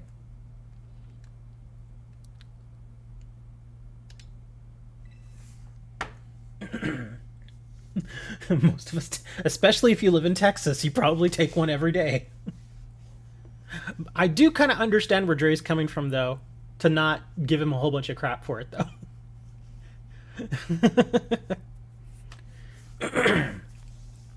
Well, no, because, like, I had a friend who lived in Alaska for several years, and she lived in a cabin. And during the winters up there, she told me straight up, she's like, yeah, it's not unusual for you to not take a shower for, like, a week. And I was like, really? And she's like, yeah, it's just too cold. I was like, well, I guess that sort of makes sense. Because you're obviously not sweating. Go ahead and start it, dude. We're good. We can go with 3. Can I trade with you after this? Sure. What'd you need to trade? Oh, Dad's here. I didn't even realize that. Okay, that's cool. Hurry, dude. Hurry. You gotta hurry. Oh, there he goes. Okay. He's just going at that. Yay.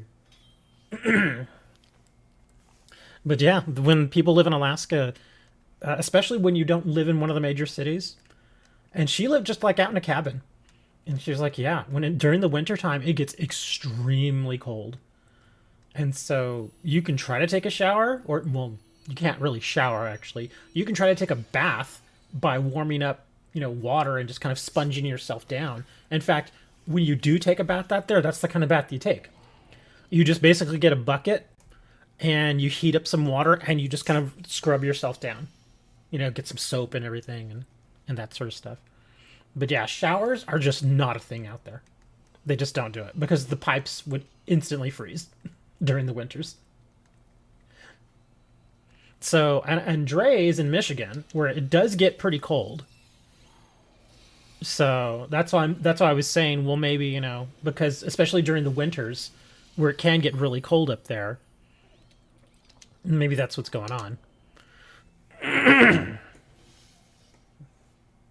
But yeah, down here in Texas, where it is always warm, oh yeah, you definitely want to shower every day, or bath, you know, either one.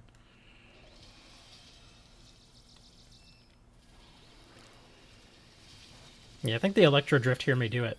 Yeah, there we go. I'm not even gonna get a chance to get my drift off. There you go, dude. Catch your Pokemon.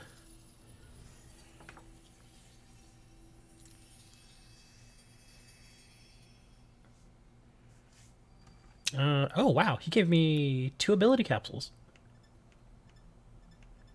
and a bottle cap. Nice. Health feathers. Yeah, I think the bottle cap is probably the most useful thing for me there. I've got way too many ability caps now. You're welcome, dude. Enjoy your walking wake.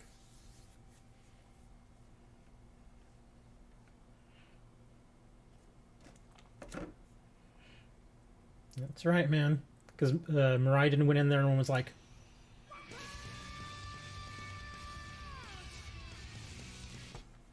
sorry, had to do that. See, what was this again? Oh, no, 4-star. Oh, we have another dark down here.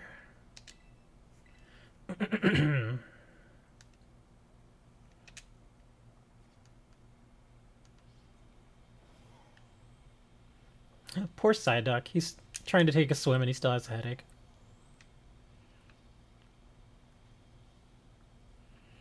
I think it wasn't it in BDSP, or I guess just Diamond and Pearl, where you're actually able to help Psyduck with his headache.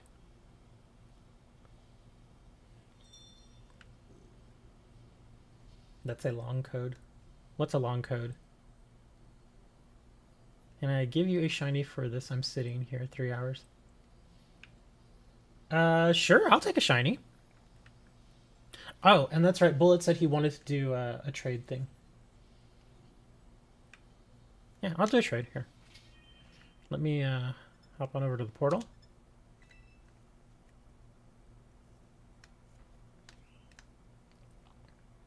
Okay, whichever you can get in first. The message that's being held back. Oh, I didn't even see it.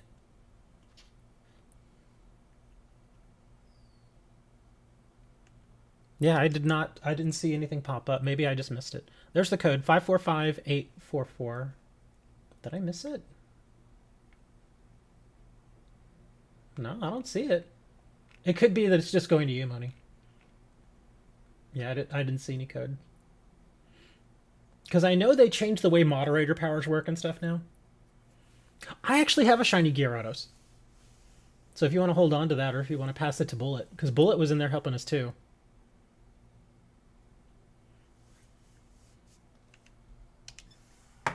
But thank you for the offer. I actually at one point had 2, and I traded one of them to Moni.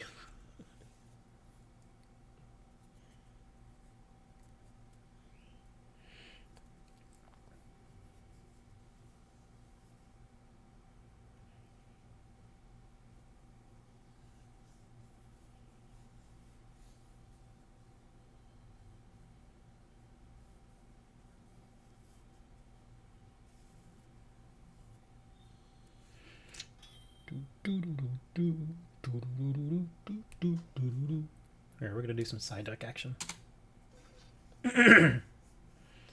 We say trading random stuff. Is that what I'm doing here? Am I just trading random stuff? Here, well, I can have a have the Slack King.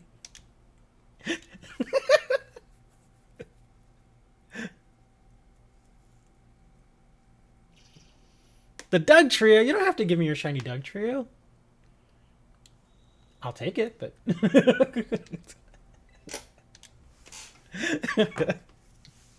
you know, there was a thing I was thinking of trying to do with Slicking. Are you just showing off? I actually have a shiny Ditto. I do have one of those.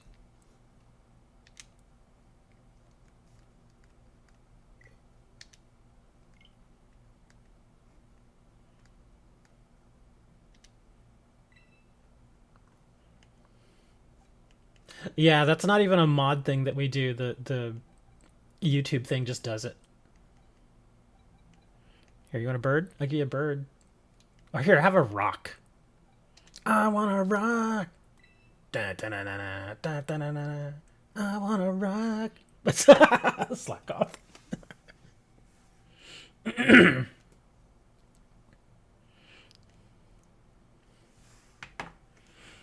But what I was thinking of doing with what I was thinking about doing with him.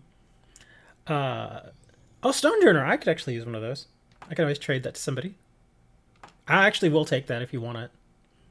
I'll always take Stone Journers. But oh yeah, Slack King. He has that Truant ability, which isn't that good. But I know that there's a move that you can do where you swap abilities. What is it? I forget exactly what it's called, but there's a move that you can do where you can swap the ability with your opponent. And so I was thinking, would that be something that might actually work as far as for him? Because if you could give your opponent Truant, that means there's a 50% chance that they don't do anything that turn. Yeah, skill swap. There you go. That's why I was thinking about doing it. But the bad thing is that you may try to do skill swap, and he may activate Truant right when you're trying to do skill swap.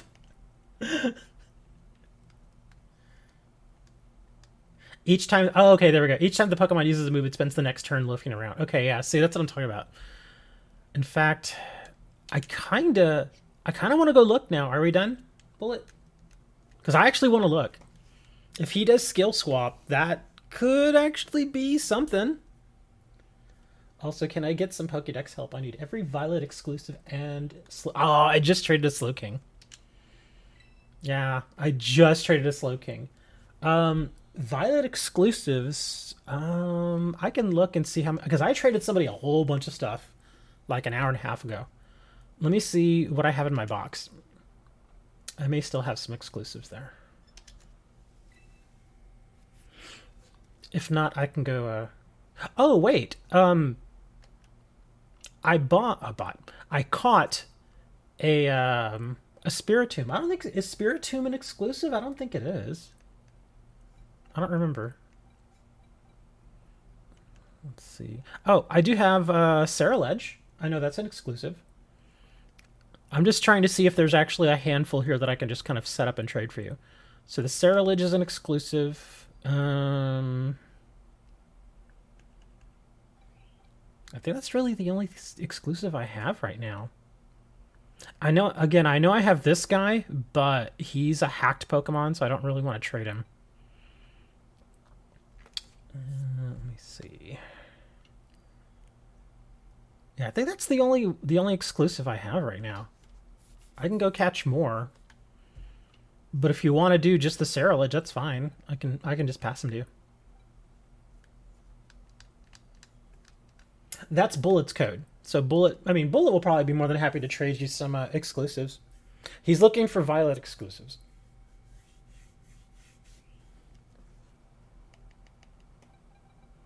But yeah, if you actually need like the Paradox, I can just go out there and catch them. Because I know there was the ones that are a little harder to come by, like Iron Thorns. I know exactly where he spawns, so I can just go grab one. Get over here.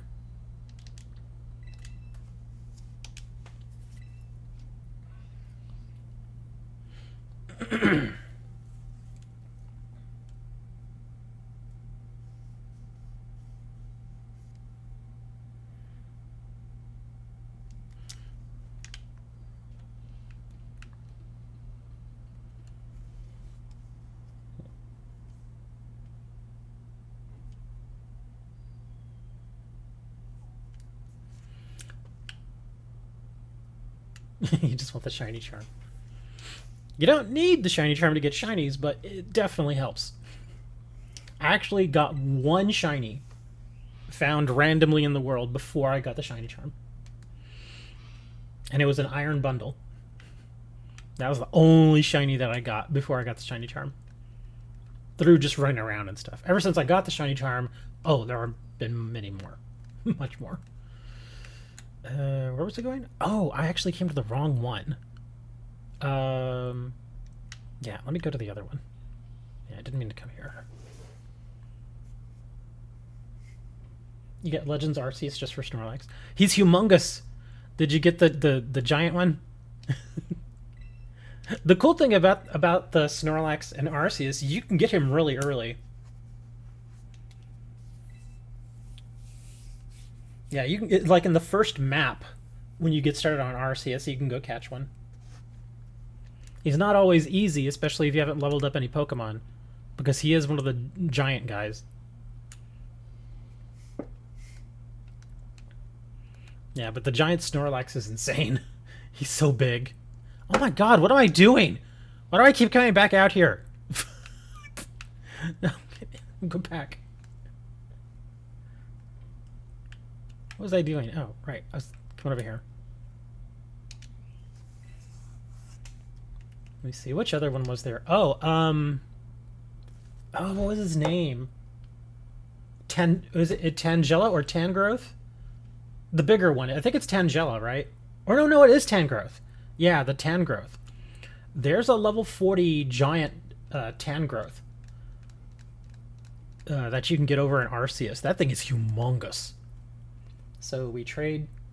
If you're speaking to me, yes, but I'm actually going out here and grabbing a couple of exclusives for you real quick.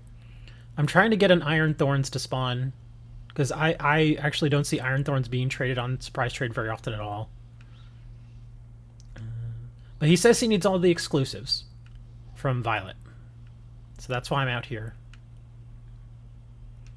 And the reason I'm farming these for him is because I want him to be able to keep them, not just fill a Pokedex entry.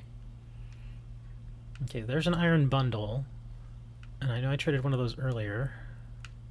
Oh, look, there's an iron whatever his name is. Iron Moth. Yeah, let me catch this guy.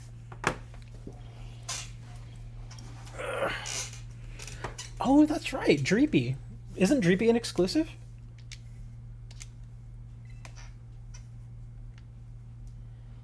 Yeah, because I've had people asking me for Dreepy. Well, there we go. We got an Iron Moth now. And let me go see if I can get that Iron Thorns to spawn.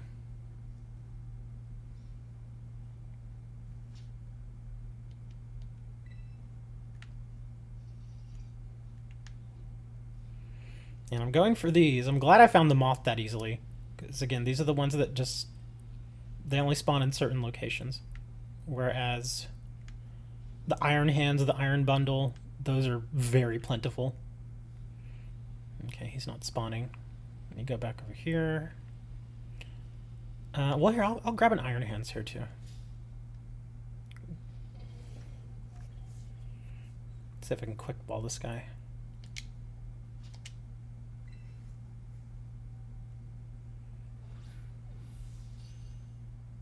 There we go.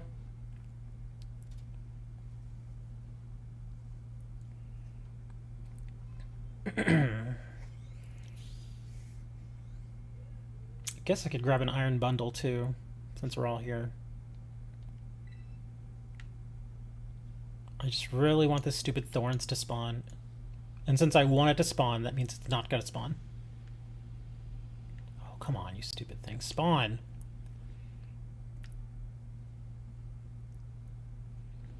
Let me go up here and then come back down. You gotta go for a shower? You should play the game in the shower, man. I'm kidding. Don't actually do that. Do not take your Switch in the shower. That's gonna end badly.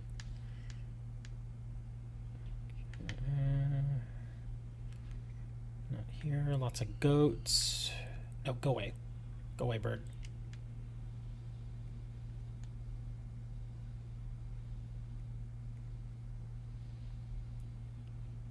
Yeah, he just does not want to spawn. There he is! He's being a pain in the butt. There we go.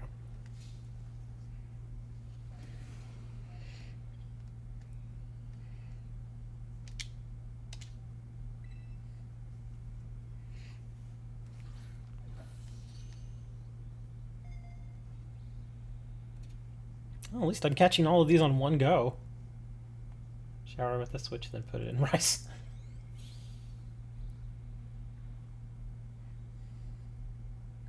Yeah, if it gets soaked, that's not gonna work. Especially if there's power running through it. Ugh, stupid bird.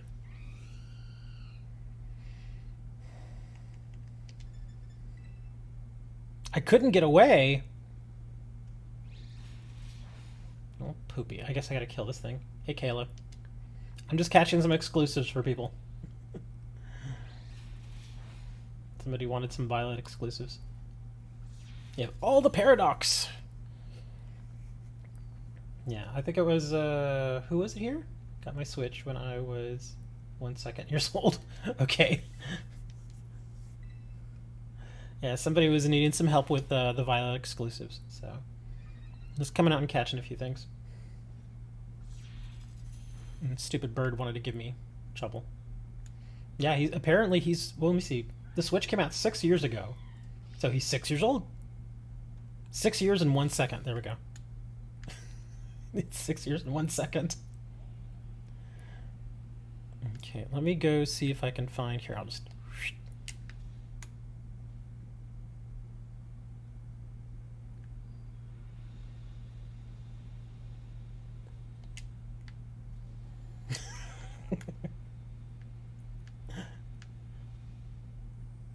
It was sleeping. Yeah, it wasn't a shiny. I actually mentioned it earlier. As many Iron Hands as I've faced, because I do farm them for experience because they give good experience, but I have yet to actually see a shiny out in the wild. Somebody traded me a shiny because they felt pity for me, but but yeah, I've never actually caught a shiny Iron Hands. Don't do that if you're alright. Oh, I was gonna say I need this guy.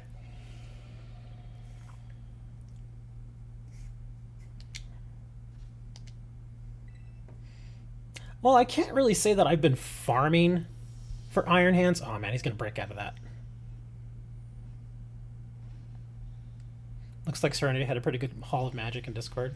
Oh, I gotta check that out. I'll go check that out after this. Oh, he's kicking my butt here. Do I have a Pokemon that has Yawn? Yes! My Dozo has Yawn.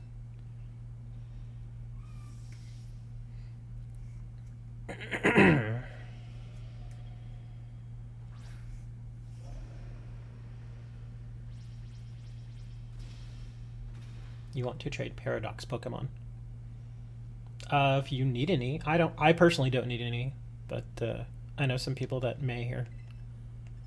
Like I said, I know that one guy who was here, he was wanting to get a hold of all the Violet Paradox, so that's why I'm here.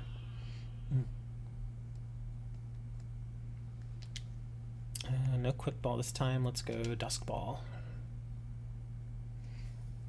Because I think after this I would need, what, Iron... Oh, that's right, I need the Valiant.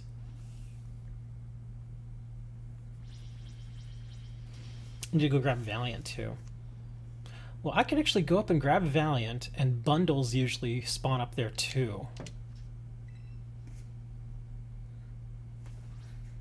My age is the age of age. In the third age of the fourth year.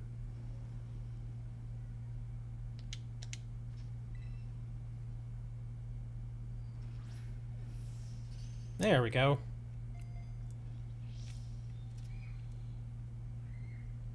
And then the Juggalus spawns in that little cave too.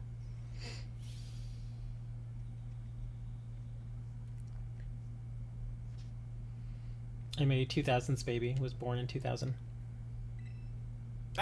Oh, I was gonna say I don't want to get this guy, but I actually need him. Well, I need him for Americ. My poor Persicker is starting to get beat up now.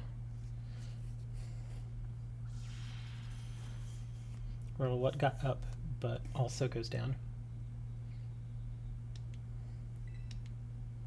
That's a dirty joke. I've heard that joke before.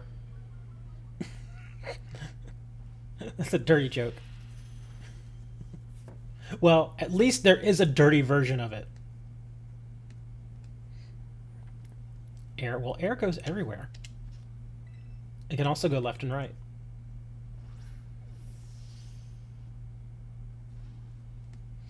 And true, everything does go up and down. I mean, heck, we're going up and down right now and you don't even feel it. Yeah, because the Earth is moving through space right now.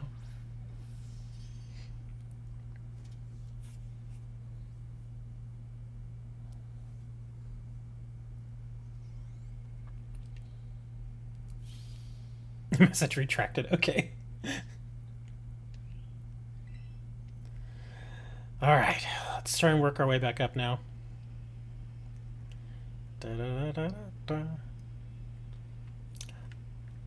I think after this, I could breed some Hisuian Zoruas if anybody needs them, because I know we have a couple of new people in here. I only have one Hisuian Zorua left to trade, so I will need to breed more. I have Galarian Persikers, if anybody needs those. Or not Galarian Persikers, but, bundle. Galarian Meowth. Alright, see you later, Bullet. Have fun in the shower. That sounded wrong. I just realized how wrong that sounded. Have fun in the shower.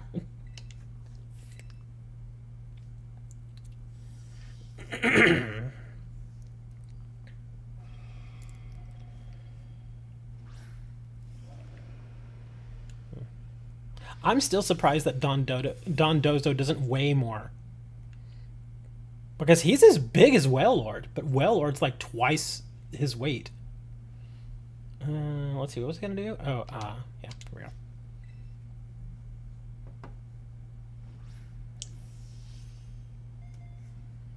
Yeah, I think Wailord was hitting it in like close to 900 pounds or something.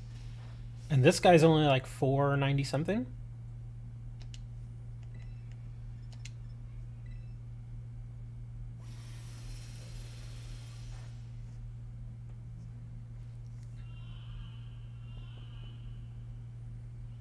He's gonna get all these Pokemon, they're all gonna be asleep.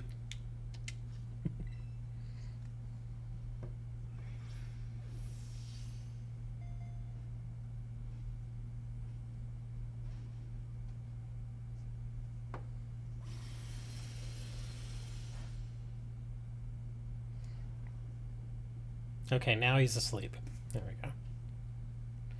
go. Wailord is so light that it can fly.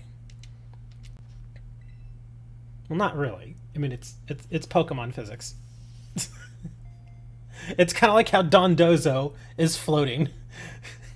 Pokemon physics.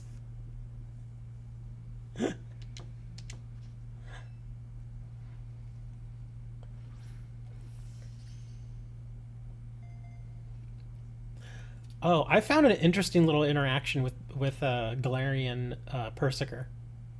It's pretty funny, actually. I was out farming money just by killing Ice-Qs. And sometimes I'll get bored and I'll just need him to clear out all the Ice-Q. So I'll just have him do the Pokemon Go thing and just go and just randomly start killing everything on his own. But every now and then he'll try to go after an Ice-Q that's in the water and he'll stop. He'll turn and look at me and then he'll shake his head. Like he's like, nope, I'm not going in the water. I found that actually really funny. Yeah, that's a balloon that... Yes, we talked about that one earlier, too. It's the Drifloon. It will kidnap kids and murder them. That is 100% true. Well, it's true that it's in the Pokedex. But yeah, the Drifloons will find kids specifically, lead them away, and then kill them. Oh, I never knew this actually happened. Mimikyu. You all know about Mimikyu. About how apparently his true form is so terrifying that if you see it, you'll die. This was apparently edited out of the westernized version of Pokemon but I think it said like in the first season, Meowth actually went and looked under Mimikyu's disguise, and then like a little bit of time went by, and then there's a scene where he is literally dead, floating in the water. Meowth, that is, because he saw his form. I need the cube too. Oh, you mean the rock? Oh, he's not exclusive. I don't think he is. Yeah, the rock isn't exclusive. I'm over here looking for the Valiant. Because the Iron Valiant only spawns in this cave here. Oh, no, don't touch that. But yeah, it was a really odd scene where Meowth literally goes and pulls up the little thing, and he sees Mimikyu's true form, and then like in one of the next scenes, he's literally laying or just floating in the water dead. I was like, wow, okay, that's spooky. And then they did something. They did some kind of weird shenanigans, and they brought him back to life or something. It was really weird. But yeah, that's Mimikyu's thing. If you ever see his true form, apparently you'll go crazy and then die.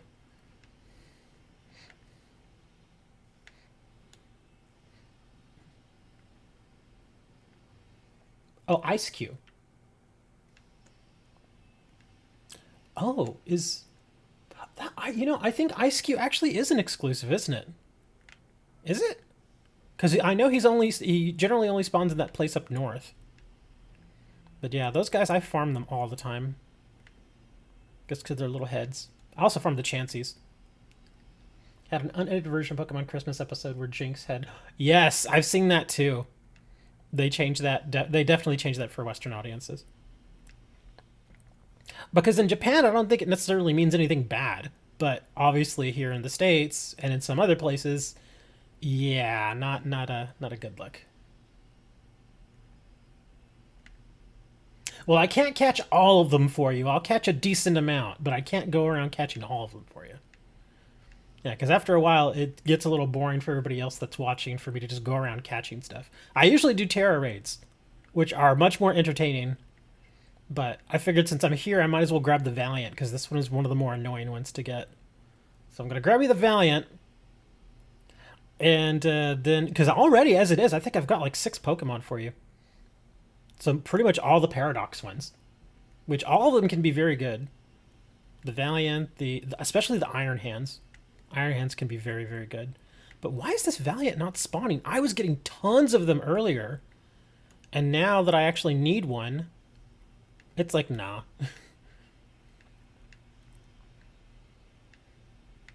Yeah, I was getting a whole bunch of Valiants earlier. Just like an hour ago or so. And now they're just like, nah. Come on, Valiant, where are you? Yeah, they're stuck in the walls again.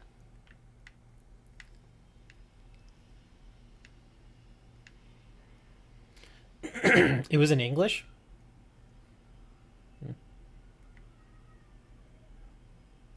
Well, it is possible that certain English dubs probably got the English dubbing, but they didn't necessarily need to go or need to undergo any of the extensive editing as far as what you see. Yeah. So it could be different. I was watching a video, I think I mentioned, I actually watched like 3 or 4 videos on Pokemon censorship. Some of the stuff I already knew about, but then there was other stuff that I did not know about. In fact, there's one in particular that really kind of threw me off. I don't even know if I should mention it here, because it is actually kind of... Oh, there's an Iron Island. Because it is actually kind of strange.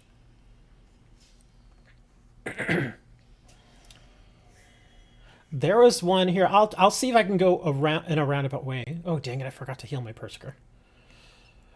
But there's an episode, apparently, where Ash and Misty find a kid that was found and raised by a Kangaskhan. Do you all know which episode I'm talking about? Yeah, apparently they find him, and it's this kid who got lost as a child, but a Kangaskhan found it and raised it as her own kid. Well, in the episode, in the English episode, the kid asks Misty, "Hey, are you a Pokemon?" And she gets upset and hits him. Well, come to find out, in the original Japanese version, he doesn't ask her if she's a Pokemon. He says something very different.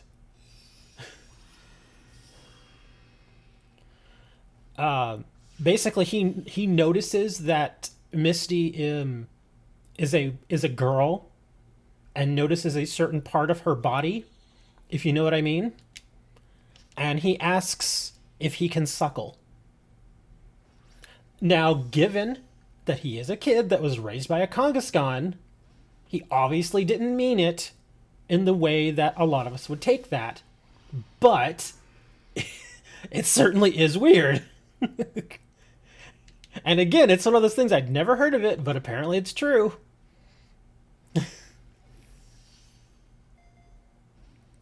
So yeah, there was that. And obviously, like I said, that was edited out in the westernized version. Oh my god, just stay in the ball, Valiant. Come on. But yeah, that was another weird one. Oh, another one that wasn't edited for a Western audience, but I think it was edited for a Middle Eastern audience.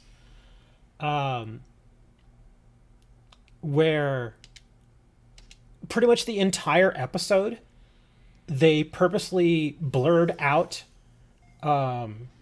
Jessie's midriff. Because you know how Jessie has that skirt and then she's got that little top, and then you can see her stomach, her midriff.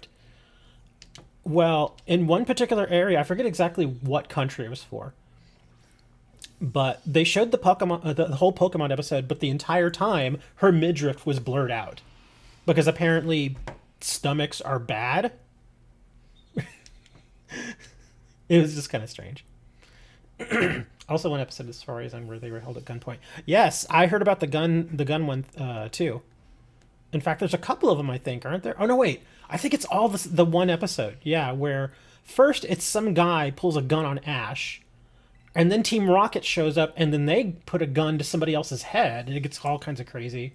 Oh, the Porygon one, yeah, that's one of the more crazy ones. That one needed to be edited, though. I mean, that was like health concerns and stuff. God, this guy will not stay in a ball. Stay in the ball, man. Or James head bigger. Yes. That one also got banned / edited. I've seen the screenshots. It's actually pretty hilarious.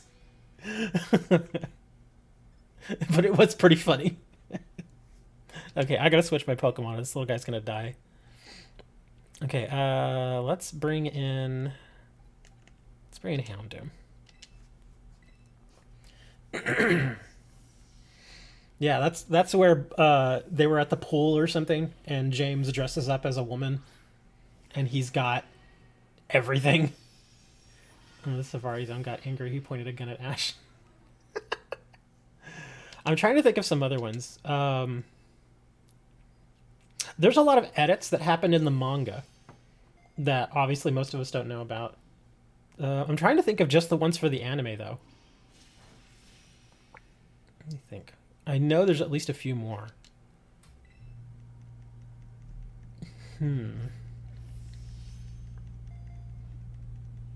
Jeez, this guy just does not want to stay in the ball. I'm gonna have to start going timer ball on him.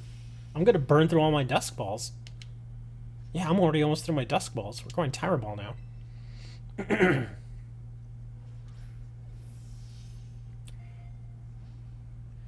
Charmeleon killed Arbok in the manga. Yes, I did see some excerpts from the manga, and especially in the earlier, like the first few issues of the manga, they were pretty violent.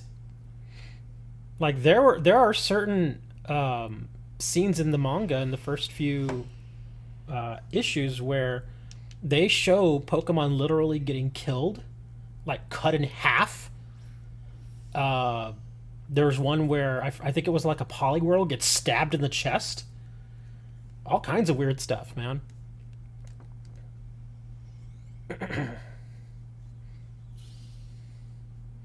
The Orange Island arc is never being aired again because it featured a small cameo of Jinx. Well, that's dumb. I mean, they could easily edit Jinx out. Either that or they could just recolor. Oh, look, there's another one now. Now they're going to be all over the place. I was gonna say they could just recolor her face, but obviously they're not gonna do that because that makes too much sense. Trying to think, what was another one? Oh, I still remember that whole thing. This wasn't any sort of censorship, but when that one, which movie was it where at the end of the movie Ash dies, and then Ho-Oh comes around and brings him back, and Pikachu actually talks in a human voice to Ash. Yeah, so Ash dies. He's killed by a horde of Pokemon, no joke.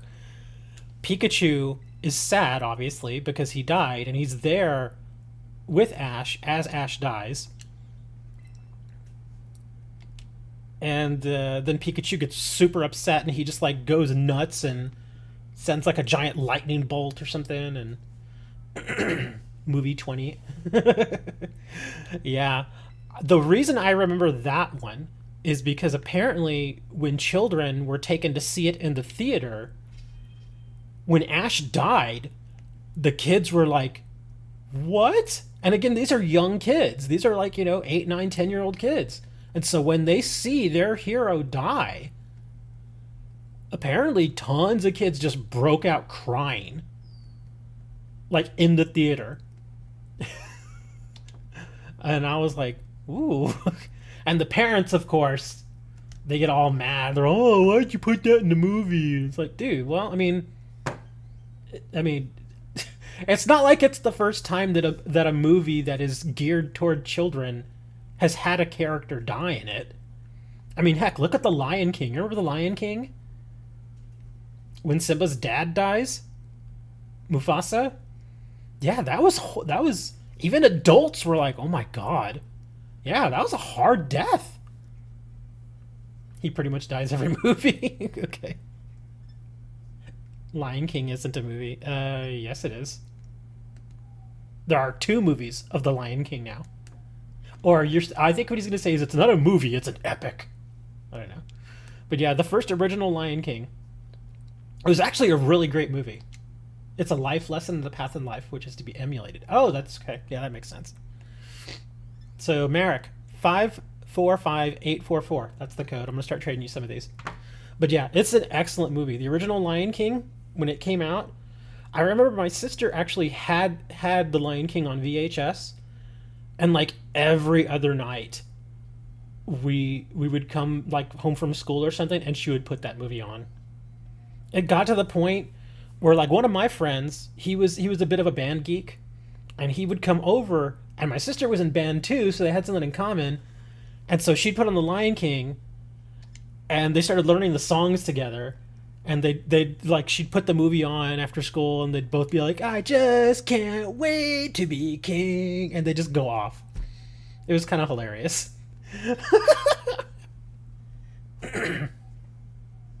Mufasa the wise king, only blinded by his brother of his tyrant, or blinded by the love of his tyrant brother. Yeah.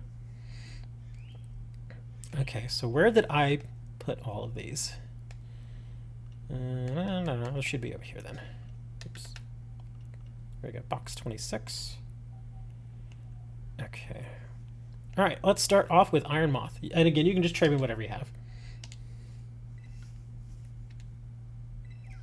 I felt kind of bad too, because it was like, you could just tell. I mean, even from if you had never heard of the movie before or seen any of the previews or anything, you can tell from the moment that Scar is on screen that he's going to betray Mufasa. It's like, okay, he's totally betraying Mufasa. At that point, you don't know how he's going to betray him, but he's going to betray him.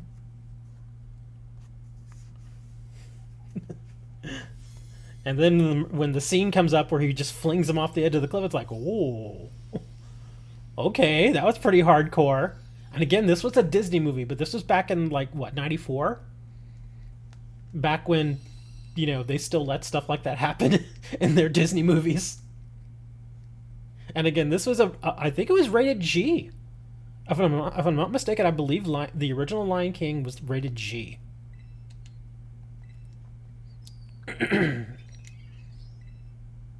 I'm kind of curious now. Was it? It was. I think it was rated G.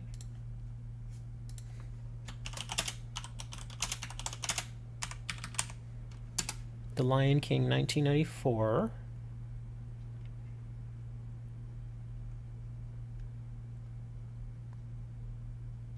Okay, it's not telling me.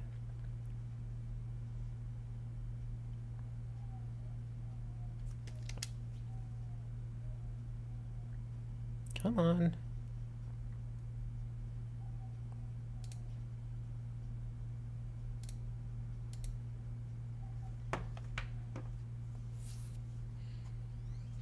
Back when Star Wars, people actually died from lightsaber wounds. Is that not how the... Well, the new movies are like that too. Like, what was that? The Force Awakens? Han Solo gets drilled with a freaking lightsaber and dies. Yeah, Han Solo died. He was stabbed by his son, of all people.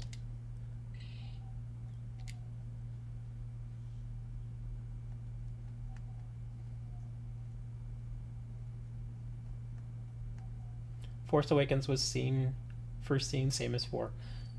Very similar. I mean, that movie was fine, but what was the one that came out after that?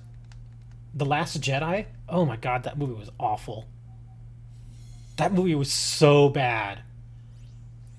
And the reason I remember how bad it was is not only because it was bad, but also because I went to the theater, and no joke, I had initially gone to the theater to see that movie. But then when I got there, I saw that the Justice League was also playing. So for a moment, I stopped and I was like, do I want to do Star Wars or do I want to do Justice League? And then I was like, I had to make a decision. I was like, all right, Star Wars. So I chose Star Wars, and man, did I regret that. I mean, Justice League wasn't... This is the original Justice League, the one that... what's his name did? Not Zack Snyder, but the other one. The one that was released to theaters. Yeah, that Justice League wasn't great either, but it was definitely better than Star Wars. Phantom Menace, I actually thought was okay. It was a little slow. Phantom Menace is a little slow, but it's not bad. There's a lot of world building in that movie. A lot of world building, character building, which I think they kind of had to do, because when you lay off of a series for that long, a franchise, a lot of times new people will be coming in who maybe have not even ever seen Star Wars, and you kind of have to give them, okay, well, this is what's going on, and you know. I think I'm the only person left that's never seen Star Wars. The 3 original Star Wars movies are excellent. The Empire Strikes Back, great movie. In fact, I would argue Empire Strikes Back is probably the best Star Wars movie of all of them. Empire Strikes Back, excellent movie. The original Episode 4 Star Wars, the first one, basically. That one was yes, you sent me a shiny. It's a shiny Tyranitar. Thank you. What I sent you? Do you know what I sent you? Yes, you sent me a shiny. Oh, and some keys. He's gonna send me his house keys. But yeah, if you have to watch movies, watch the first 3, the ones from the 70s and the 80s. Those movies, some of the if you watch the original ones without all the new special effects, obviously the older special effects look dated, but they actually still hold up pretty well, all things considered. They are fun movies, like the original Star Wars, and then Empire Strikes Back. Excellent movies, super fun. Episode 6, Return of the Jedi. It's all right. It's fine. It's not great. It's definitely not as good as Empire. But it's still all right. It's fine. It gives you a nice little conclusion to the original trilogy. It's fine. But yeah, Empire Strikes Back, I will still put that movie on every now and then and just sit there and just watch it. It's such a good movie. Uh-oh. Oh no. I got a low battery. And Miss Magius? Oh, well, connecting error. Okay. Yeah, I can send you the Mismagius. That's fine. I actually just caught that guy earlier. I actually need to go grab my charging cable real quick. So approve that trade. I'm gonna go get my charging cable.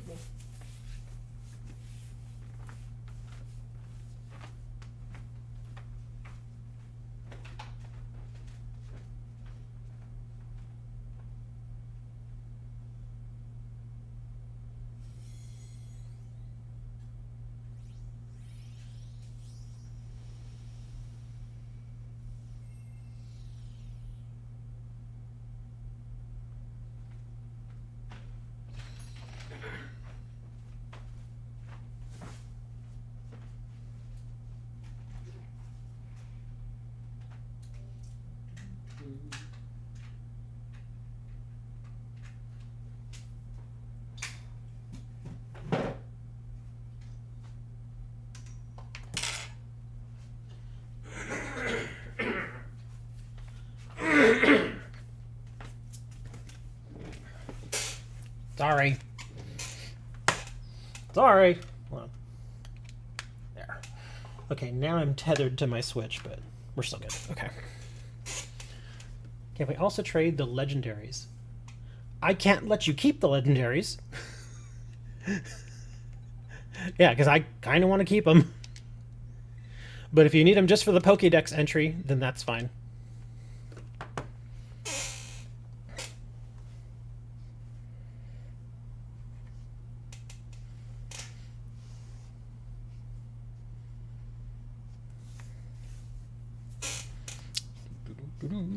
I have to remember where I put my legendaries. I don't remember.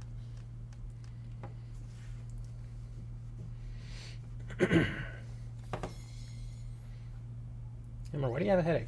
Disney has killed Star Wars. Oh, I see what you mean. Well, the thing is, I hear The Mandalorian is actually really good. I've never seen it, but I hear it's really good. So I think it's not so much Disney that's killing it, it's that they're making bad decisions as far as who leads the production. I think that's mainly what it is. Let's see. Where are my legendaries? I think if you get the right person in there, like somebody who is truly passionate about Star Wars, they can make a really good movie or a really good series. Because yeah, like I said, apparently, what was it? What was that other movie? Rogue One, which is one of the newer movies. It's a prequel, obviously, but Rogue One, I thought was actually pretty good. Considering it's one of the newer movies, I thought it was pretty good. Of all the newer movies that have come out, I think Rogue One is probably the best. Iron Jugglers. Juggling Ayers. I don't even remember their names. Isn't there a fish that starts with C? Yeah, I don't remember their names at all. There he is, Chi-Yu. Okay. I knew one of them started with a C. There he is.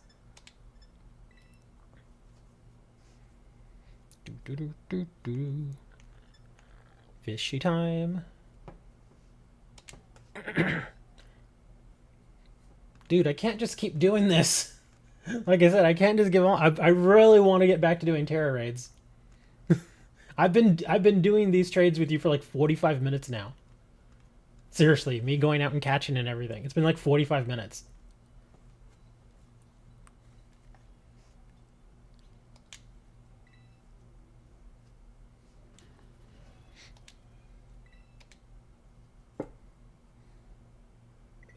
Yeah, come on.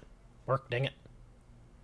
That's alright, don't worry about it. It's just like I said, I really like doing the... I don't mind doing trades every now and then, but I just don't like sitting here for like an hour doing trades. At least not on, why is going on? At least not on stream. Because like I said, I have to consider what everybody else is doing as well. And most people don't like to just sit there and watch people trade. That where Disney belongs, I told everyone that Disney is going to be bad for Star Wars. No one believed me.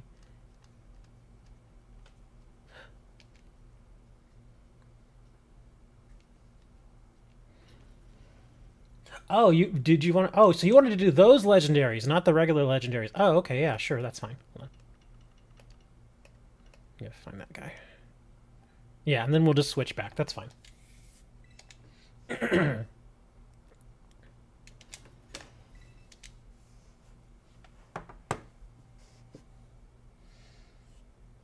Yeah. Again, I think it's not necessarily Disney. I think that, like I said, if they just get the right people to actually go and do the movie or do this show or whatever, it's going to end up much better. It's kind of like Star Trek. Again, kind of going on the opposite side of the sci-fi spectrum here. The Star Trek movies, the first one that came out like in 2009, and then there was a few more after that, a couple more. The movies themselves, they're not bad, but they're not great. They're kind of that. And I think it was I think it was J.J. Abrams himself actually said, "Hey, you know, I'm not a fan of Star Trek." And it was like, okay. So why are you doing a Star Trek movie? And I get he was probably just hired to do it. It's like, okay, here, do this movie. And he does make pretty good films. He does make, decent films at least. But I think it would have been much better if they had actually gotten somebody in there that was an actual Star Trek fan, who understood the fandom, who understood the stories of these characters. Because when you go and you redo the story of the original characters, you got to do it right. Because if you don't, oh yeah. You're welcome, Merrick. Dun, da, da, da.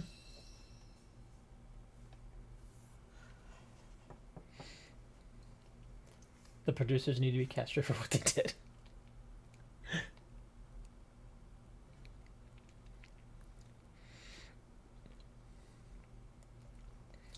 I'm hearing that's what they got James Gunn to direct most of the movies now, who's apparently a major fan.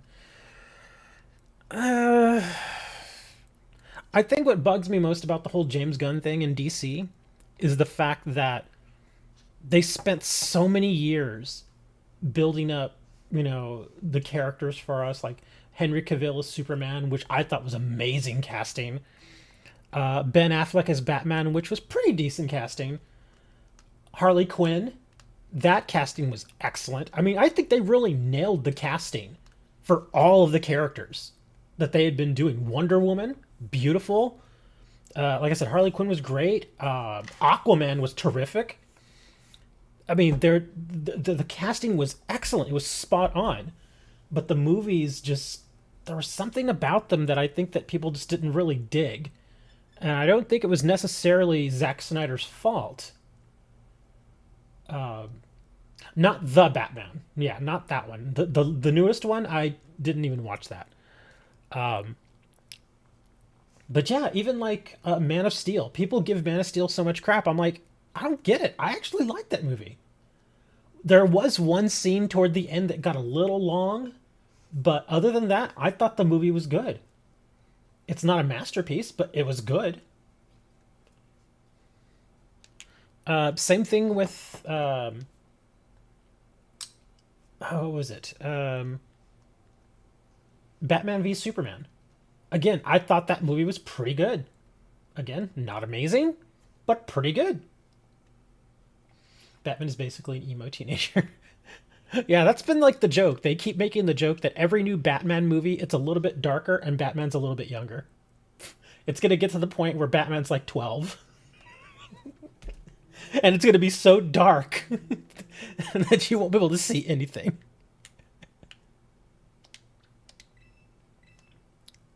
It's going to be like a 12-year-old on a roof. I am the night. Son, can you come down from the roof now? My parents are dead. I'm right here, honey. I'm not dead. Shut up, Mom. And what are you doing to your voice? You're gonna ruin your voice. Don't talk like that. And then the guy comes out, and the mom's husband comes out. Hey, you need to get down there. You're gonna hurt yourself up there, Bruce. Get down. And then Bruce shoots back, "You're not my real dad." This stupid stuff. I kind of want to see that now. Dude, come here. That's only a 4-star. I'm looking for a 5-star.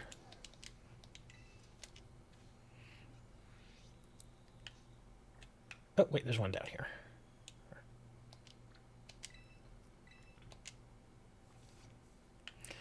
But yeah, I actually feel kind of bad for Margot Robbie and the Harley Quinn movies, or just any of her.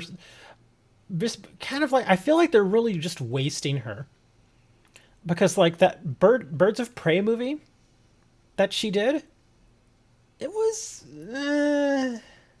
okay, but it just didn't feel quite right. I mean, heck, even the latest Suicide Squad movie, the one called The Suicide Squad, where it was kind of like a soft reboot, didn't really feel that great. Just didn't. You want to do a 6-star.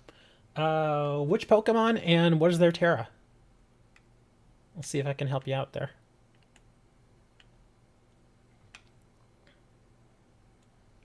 I'll fly over here real quick.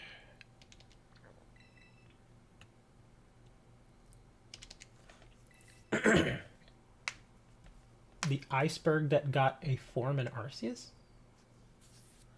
Oh, do you mean oh gosh, what is his name? We just did the ice guy, didn't we? What is his name? Avalugg. There we go. You talking about him? So Avalugg and his Tera is normal. Oh, so that means we could use fighting against him. I can help you out with that if you want. I'll take in Iron Hands. Yeah, the Evolution of Bergmite. Yeah, Avalugg. Yeah, I'll take in Iron Hands. If you want, go ahead and share the code. I'll go give that a go. I still occasionally find these little balls out here. It's pretty rare now, but still every now and then find them. I'm waiting. I'm just going and checking this out.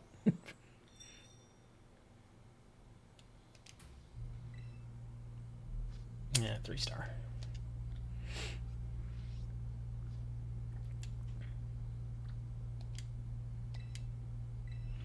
It's at that time where I'm starting to think of what I want to eat.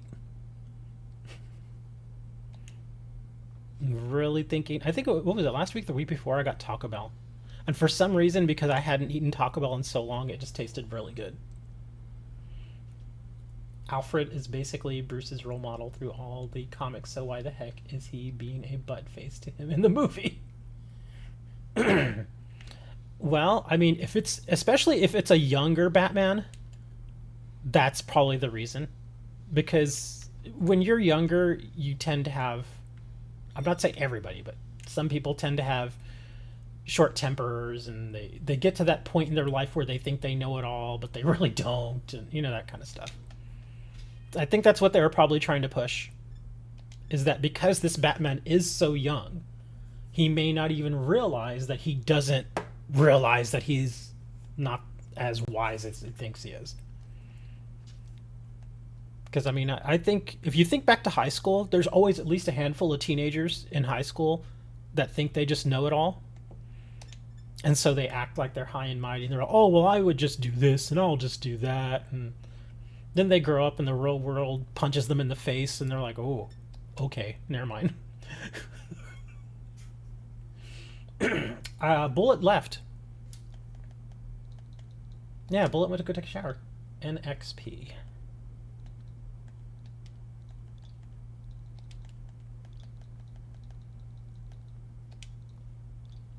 This Batman lets this whole city down. That sounds so bad.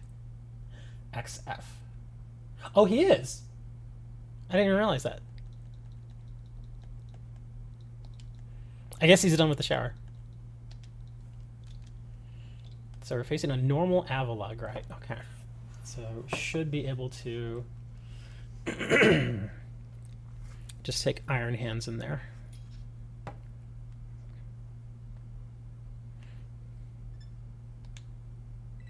Well, heck, I may not even have to really do much. I could probably just support you two. But even then, let me see. Who's it again? Oh, yeah, Iron Hands. I've never seen that movie. Some people said that movie was really good. I don't know.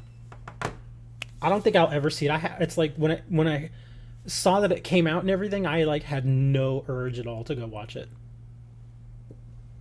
Now, the Flash movie that's going to be coming out, I believe, in June, that movie I want to see.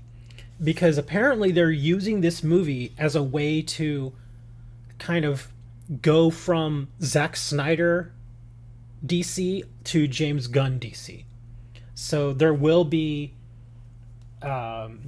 characters in there from the Zack Snyder universe and then also from James Gunn. It's going to be like a weird kind of, different universes, Earth, how they have the different number of Earths and stuff like that. They're going to be doing that. So, but the Catwoman was good. Oh, you mean the person who played Catwoman? Because the Catwoman movie was awful. Do y'all even remember that movie? The Catwoman movie with Halle Berry? Oh my god, that movie was bad. Oh, that thing was painfully bad. It was like dirty bad. Oh wait, that's a psychic. You said it was normal. Ah.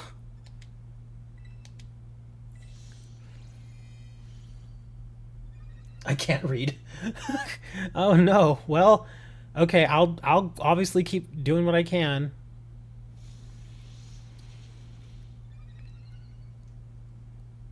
Okay, why is my... Here we go. Oh yeah, this is gonna be painful. Yeah, this is gonna be real painful. You have to switch in the shower. It's alright. At least now we know it's psychic. Yeah, at this point, I guess I'm just gonna keep spamming play rough. That's really all I have. Because I have my drain punch, but it doesn't hit him very hard. Let's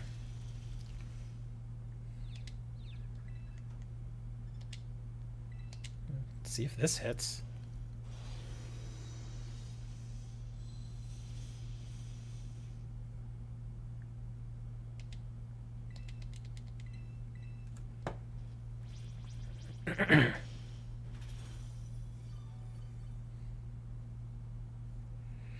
Yeah, I don't know if we're gonna be able to get this, man.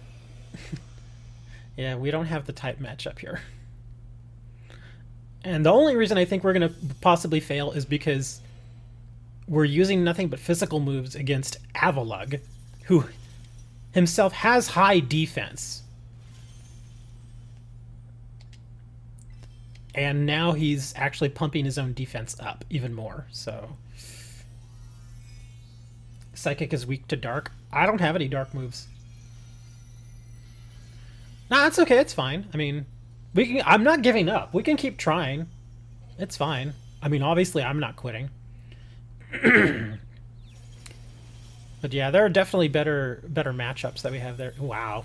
Even pumped up, my drain punch is not hitting that hard. It's unfortunate. I guess what I could... You know what I'll do? I'm going to try and just pump all of us up. Here, I'm going to cheer. Okay, good. I was actually waiting for him to do that. Good. Okay, so he did that now. So I'm going to start pumping all of us up. I'm going to hit go all out.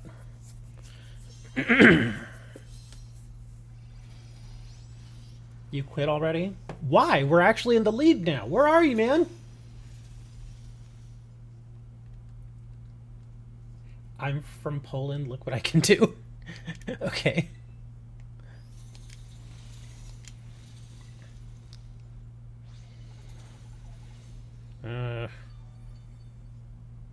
Wow, that only hit for 20. Ugh. Let's see, Stomping Tantrum.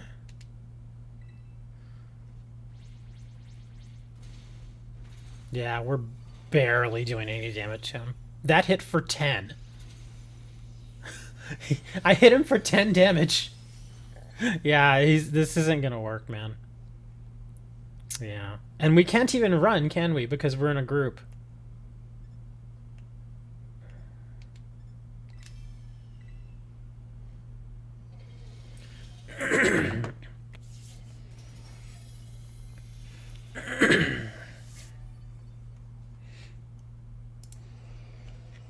Let's see. While I'm waiting for this one to run out, I'm gonna actually put in Avalog. Let's see, Avalog, that's a 6-star, right? 6-star, and he's psychic. Let's see, Ice Crash, Snowscape, Ice Spinner, Iron Defense, Heavy Slam, Own Tempo, Ice Body, and Sturdy. Oh, I already know who's going to be the best option for this guy. Or one of the best options. It's going to be Golden Engo. Yeah, because he has good as gold. Yeah, so if all of us come back in with our Golden Engos, should be fine. King Gambit's actually not bad either. Oh, yeah, I actually have a King Gambit that I can bring right in. Yeah, I can, well, I guess Golden Engo or King Gambit, either one is fine. I can't run!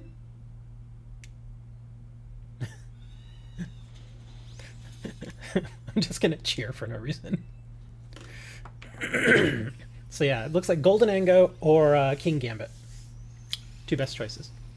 Well, Fortress is also up there, but I don't think most of us have a Fortress ready to go. Most of us will have the Golden Engo, though.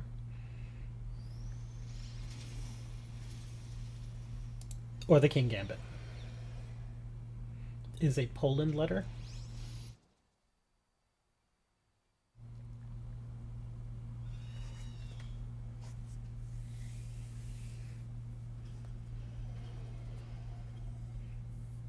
ATM machine time.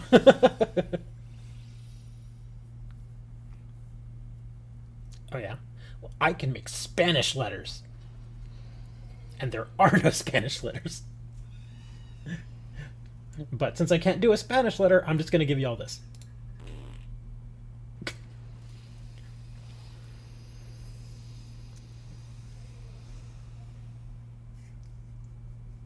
Who is that?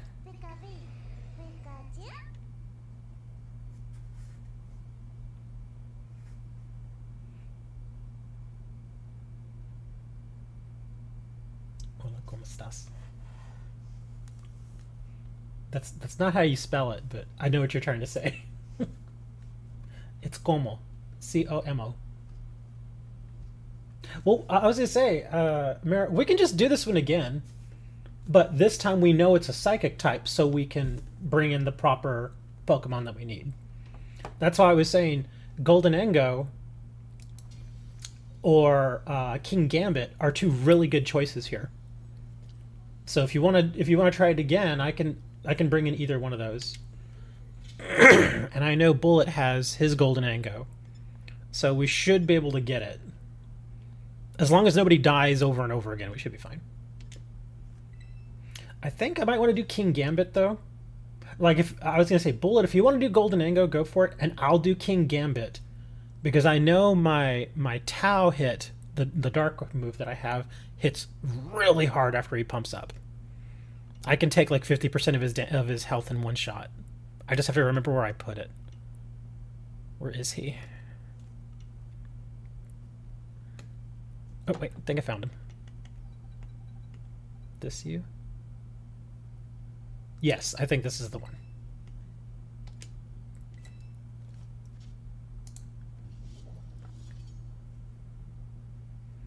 Yes, this is the one. Okay, yeah. We can do that again. I'll bring King Gambit. So let's try this again here. KWLL.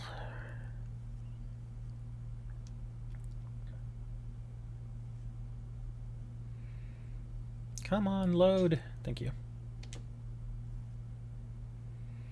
Do I take something else? If you have a golden Ango or if you have a King Gambit, those would be good. If you don't have anything else, then just take what you used before.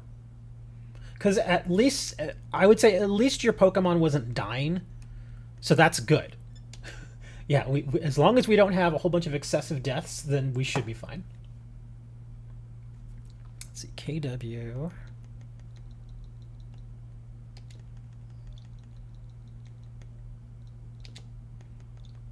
LV2.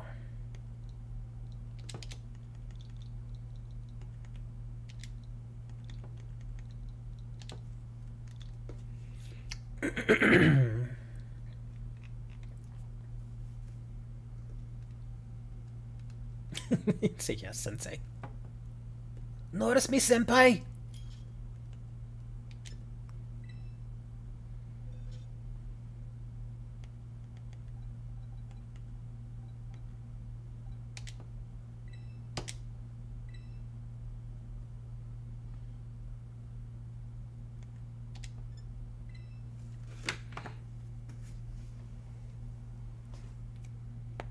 Ouch.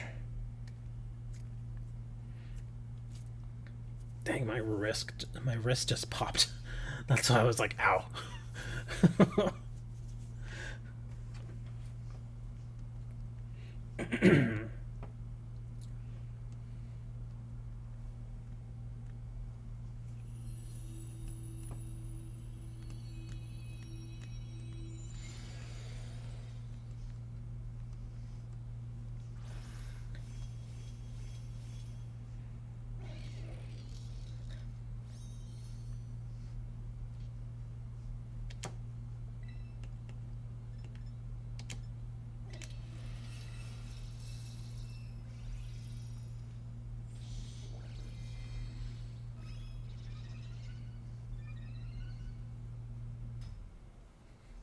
Dude, my bones have been popping since I was a kid. Yeah, it's not a getting old thing, it's just a me thing.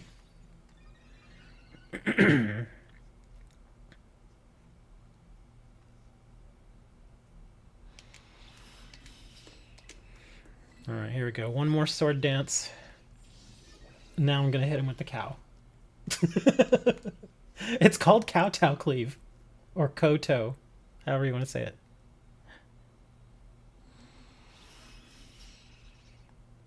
Oh!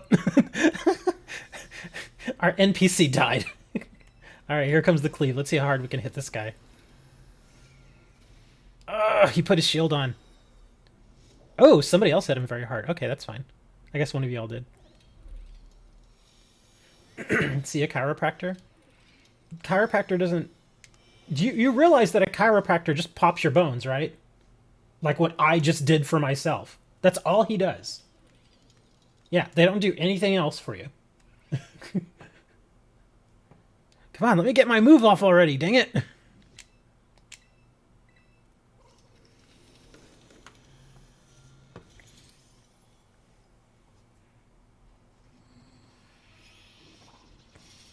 Wow. Okay, I guess he reset all the stats. And I didn't realize that. That stinks. Okay, so I gotta just do all this all over again.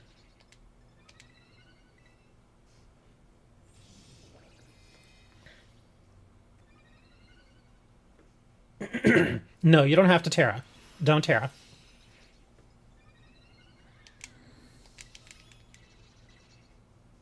Yeah, we're doing perfectly fine right now. Yeah, again, as long as we don't die, we're perfectly fine.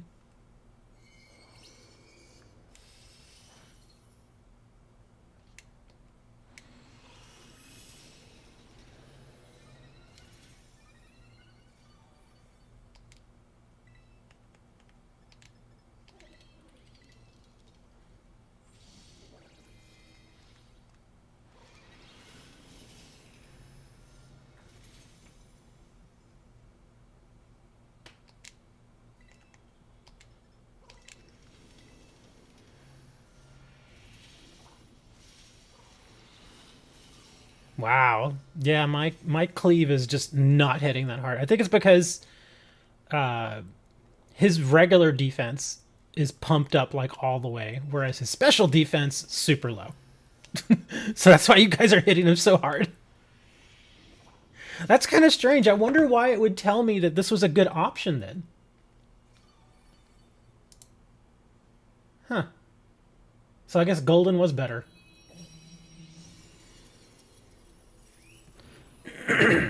Oh well, doesn't matter.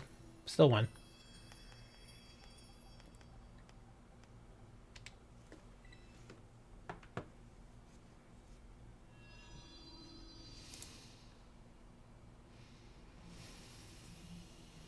Golden statues. I have a golden Ango that's all trained up. It's just a matter of which one am I choosing. I chose Gambit.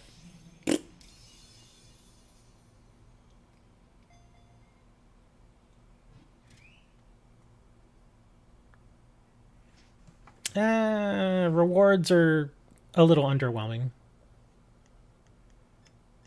Yeah. Wow, we didn't get much of anything. Just a lot of candy. Chose the giant bug. He's not a bug.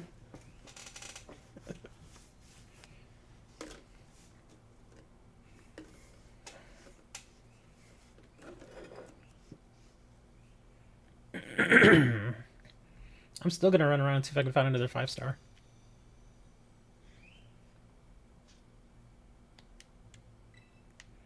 What was this one again? Did I even check this one? Oh.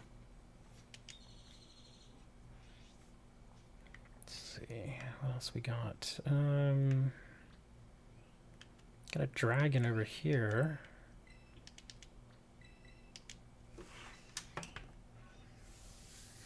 Oh, I was gonna mention this last week. I just thought of it right now though. Have y'all even realized what some of the names of the towns actually mean? I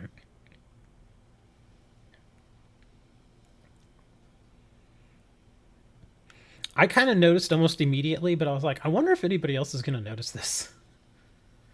And nobody else, I've not seen any, not even on Twitter or anything, I've not seen anybody that has noticed it.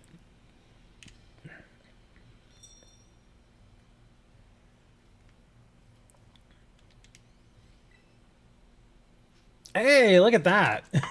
We have a 5-star Palafin dragon type.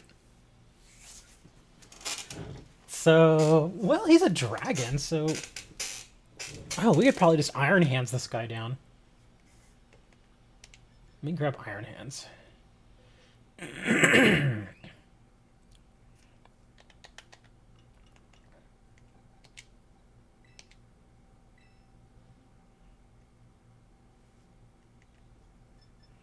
Here, I'll put the code out there in case you guys want to join.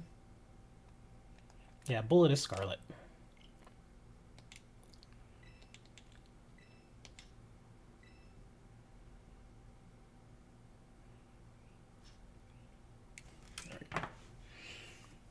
If anybody wants to get a dolphin. And I was going to say, Merrick, you might actually need this guy if you still need a bunch of Pokedex stuff. Because the Palafin, you can only get it either through a Tera raid or if you evolve it using Union Circle. So yeah, you could actually use this guy possibly.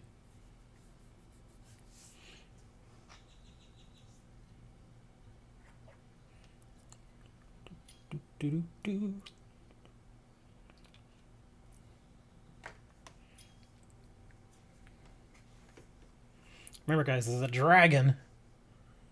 Dragon type. So you don't want to bring a dragon with you. Oh, Merrick brought a dragon with him. Well, this is going to be interesting. I'm just kidding. Never mind.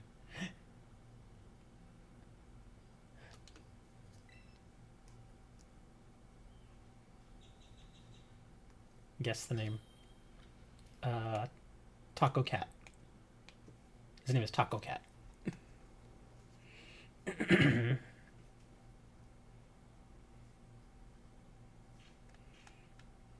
Who is Miss Click?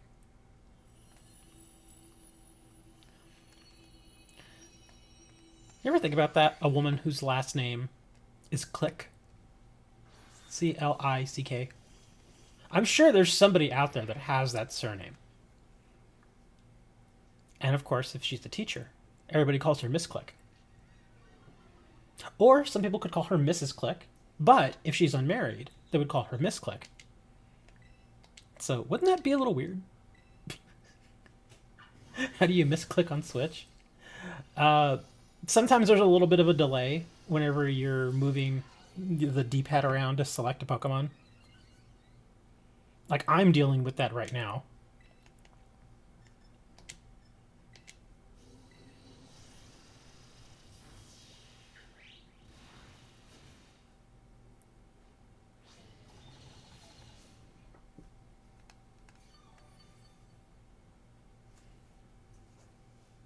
Look at my Pokemon name.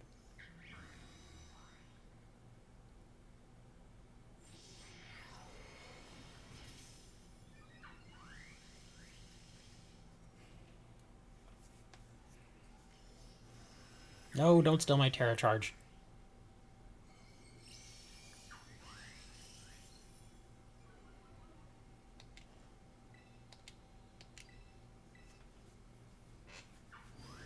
Yeah, Palafin and Finizen are just... I just love their design. They're so simple, but you know everybody's going to love them. Because they didn't really change much about them from the actual animal. I mean, it's very clearly a dolphin. But all they did was they put a little ring. On Finizen, he just put a little ring on his tail, and on Palafin, he has the same ring, but then he's also got the little heart on his chest. Easiest design to ever make. It's like, okay.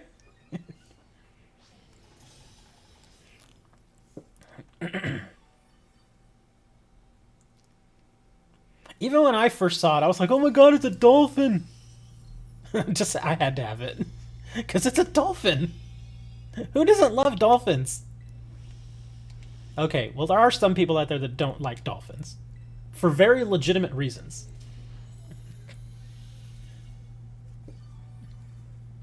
Dolphins can be a little... like, actual real-life dolphins... there can be some jerky dolphins out there. They definitely have very different personalities among them all. I've met some very rude and mean dolphins. Even in the wild. Your Pokemon's name is Sabretooth. In Japan, people eat dolphin. Yeah, I mean, technically you can eat it. I mean, I don't think they're endangered. I would rather them eat dolphin than eat whale. Because whales are... a majority of whales are actually endangered, or at least threatened. So if they eat dolphin instead of whale, I'm okay with that. Just make sure that the dolphin you eat is a real jerk. It's kind of... have you ever... I know most of you probably haven't, but if you've ever owned chickens, or if you've ever owned ducks, like my grandmother, when I was little, she had chickens and ducks. And there was always one chicken that was just mean. It was just like this mean jerk old... he didn't like anybody. He was just a mean chicken. Not only was he mean to us, but it was mean to the other chickens, and it was mean to the ducks. So one day, Grandma just got sick of it and said, okay, your dinner. And he was delicious.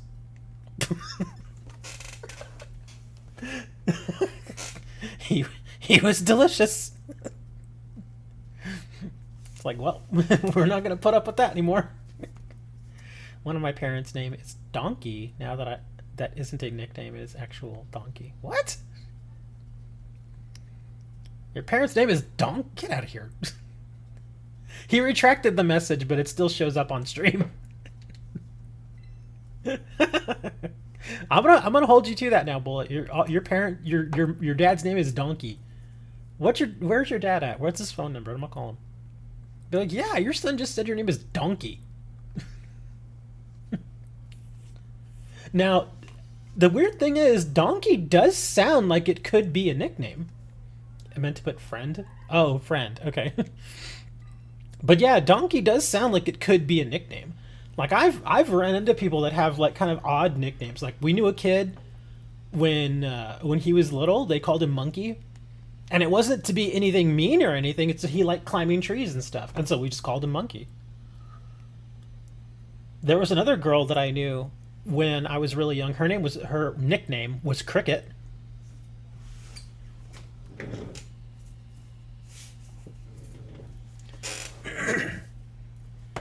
He do be doing that, dragon. What?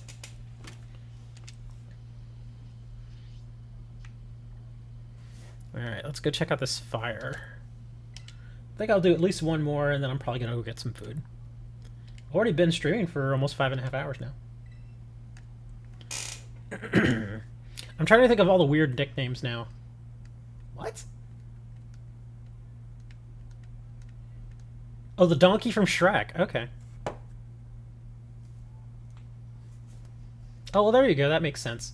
If the nickname is in reference to a character, I guess. Yeah, that makes sense.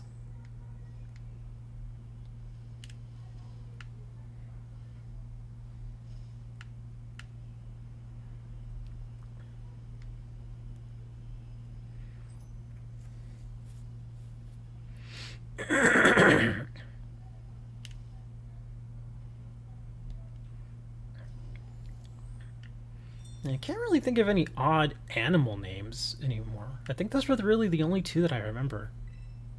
I'm sure there were others, but I can't remember them. Oh, there's some people at the pool.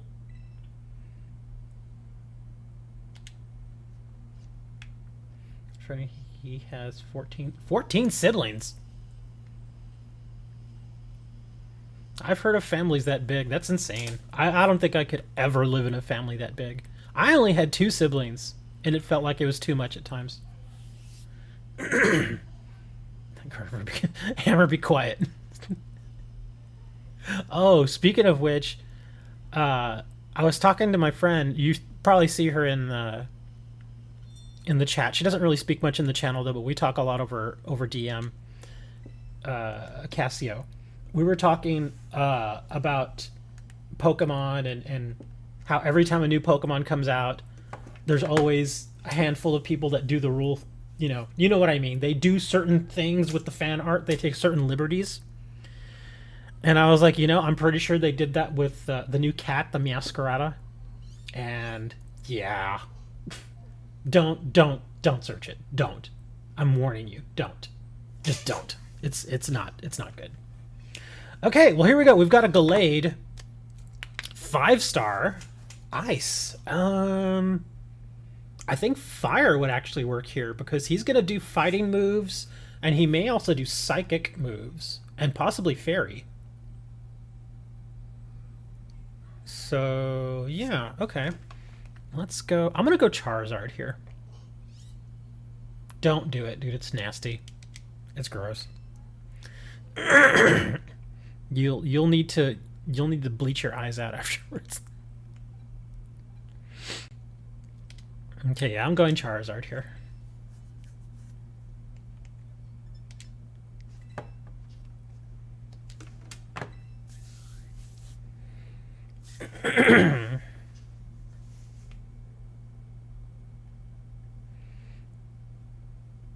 I told you. You did it to yourself, man. You did it to yourself. You're gonna bring Godzilla?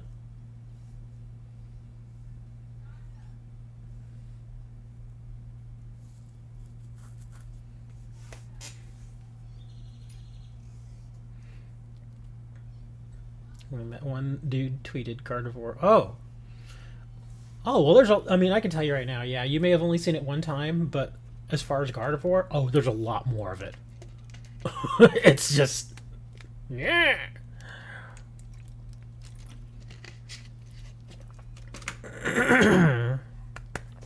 Excuse me.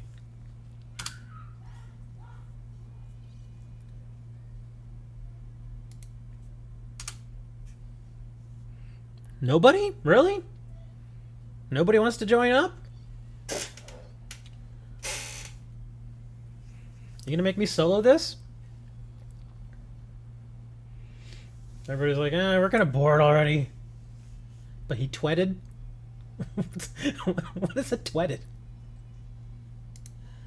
But he tweeted it. Let me take over this stream.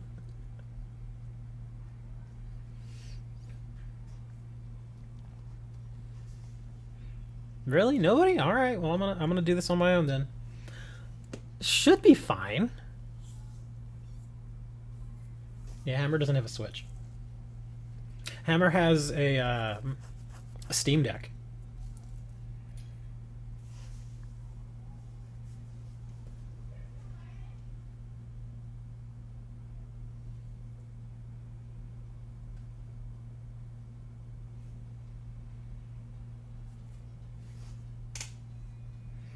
All right, last call, and I'm getting started here.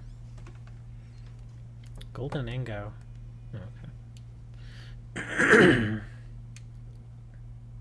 So Bullet said no, so we're gonna start.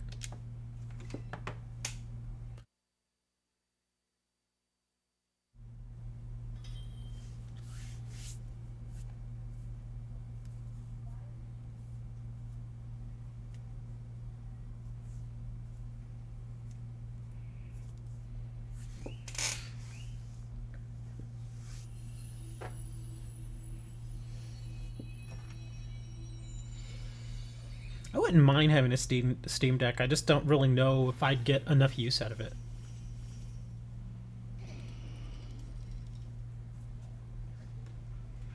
Oh my god, that horse has a huge butt.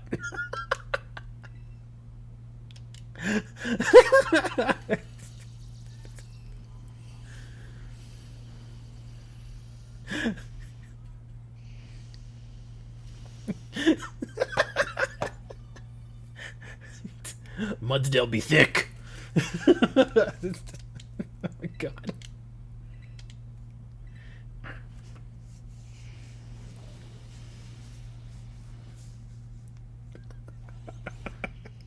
I still want a shiny Mudsdale. I'm trying to redirect here. Oh, you disabled my flamethrower. Okay, that's fine. Oh, now he's throwing hypnosis on me. Oh, you butthead. Okay, well, I guess I gotta do a cheer here.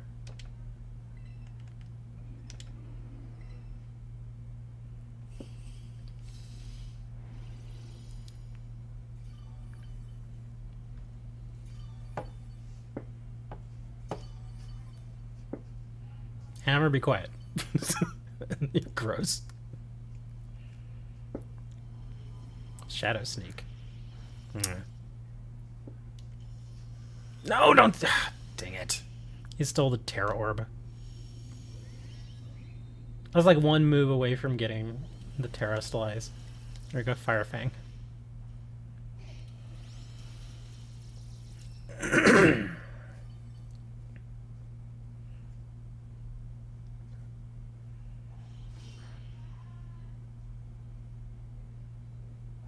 Oh, hey, he's taking his time putting that shield on, huh?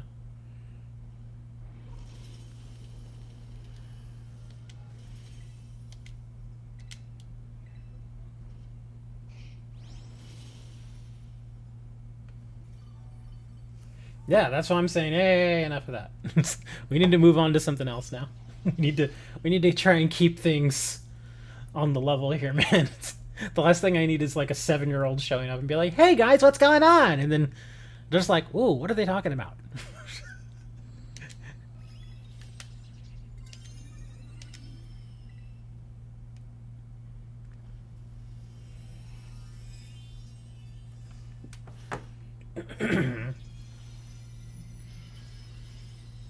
Come on, we gotta get back to the fart jokes.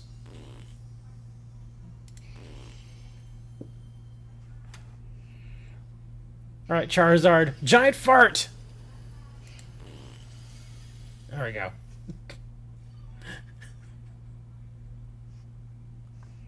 Alright, Charizard, just one more giant fart and we're good.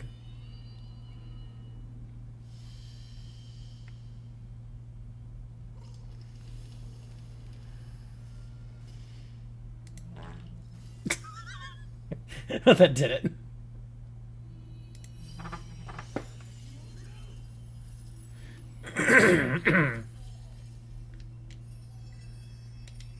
That one ad with Ninja and Takis? What is Ninja and Takis?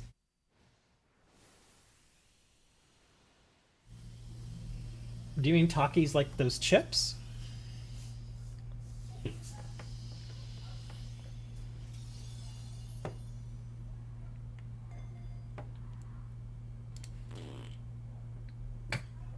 I did not fail.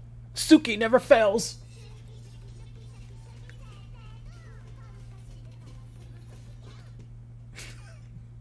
Suki never fell.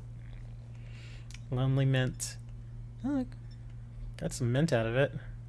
And a PP up. Oh, that's not bad.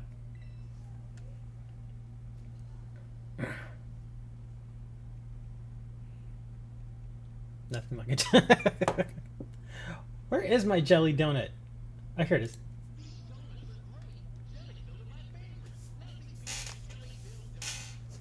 Oh!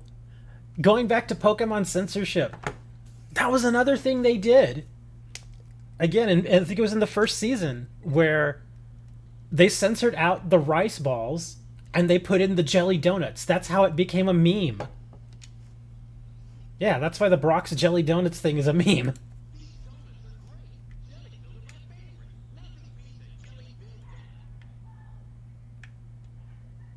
Completely forgot about that one.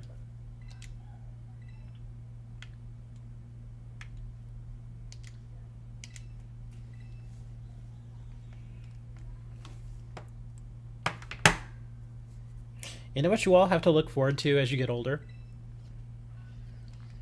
Waking up in the morning, going and looking in the mirror, and realizing one really long hair in a place that you had never seen a really long hair before. And you just look at it and you're like, why? Sometimes I'll wake up, it doesn't happen that often, but like once a month I'll wake up and I'll notice like a really long hair like growing like out of my shoulder or something. And I'm like, what is this? Because I don't have like hair on my back or on my shoulders or anything like that. So if I wake up and I go and, you know, like wash my face or something and kind of give yourself a quick once over, and then I'll look on my shoulder or something, there'll be like this long hair. And I'm talking like 2 inches long, like almost like, how did I not notice that before? Right on your lip? Oh, well, that's a place you're supposed to have hair. Oh, look at this guy.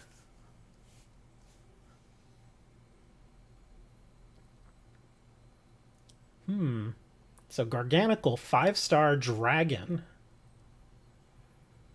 Let's see, he's rock and ground. Or is he just rock? I think he's just rock. But I think he does ground moves. So I guess Tinkaton would probably be good. Yeah, I want to bring Tink. Let's go grab Tink. I want to make sure I grab the right one.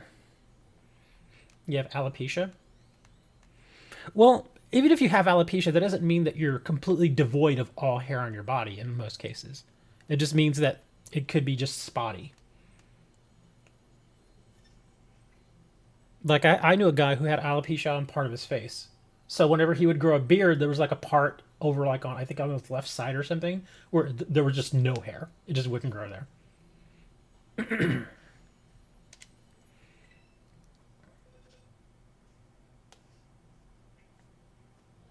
You're the smartest in the world. Okay. Let's see, who was I bringing again? Now I'm all distracted. I forgot who I was going to bring. Who am I facing? Oh, we're facing a dragon. Oh, so I was going to bring... Oh, Tink.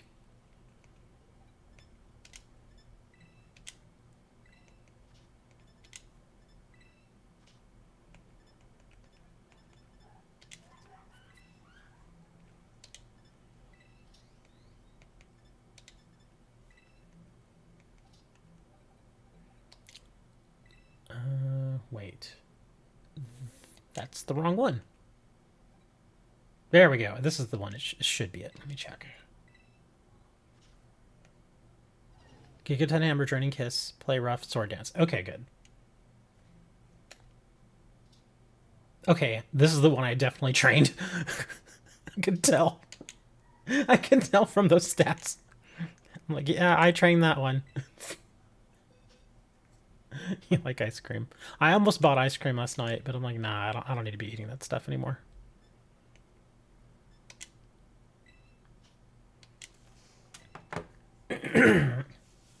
Your friend is good at making ice cream. You can make ice cream at home. In fact, I've had homemade ice cream. It's pretty good. You're bringing Iron Hands? That's fine too. Iron Hands will work. Belly drum, play rough. The only reason I'm not bringing Iron Hands is because Garganical is known to do ground moves. So I was a little worried about that because he's part electric. Agent 3 and 8. Hello. I like creamy ice cream.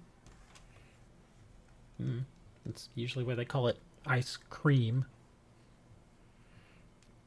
You're bringing the snail? Oh, no. Okay. I thought for a second you were bringing the snail.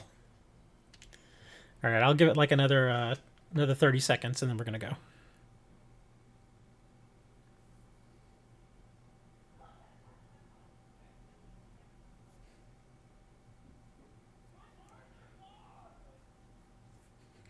There's some kids out there that are freaking out. I just heard some kid yell at, "My arms are long!" Well, not all ice cream is equally creamy. That's true.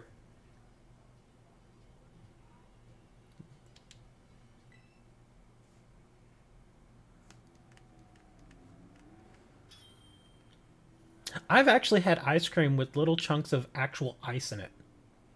And strangely enough, it worked. It was really strange. It was kind of weird seeing that texture.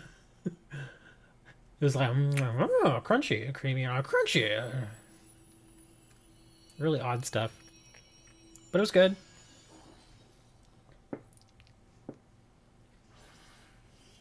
Whooper, Whooper, Junior, Double, Triple, Whooper. What do you mean, Whopper? You're saying Whooper, but I think you mean Whopper.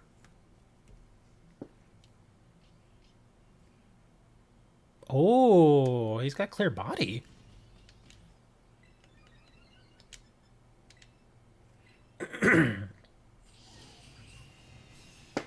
Burger King Whopper? You know, the Burger King Whoppers are actually not bad.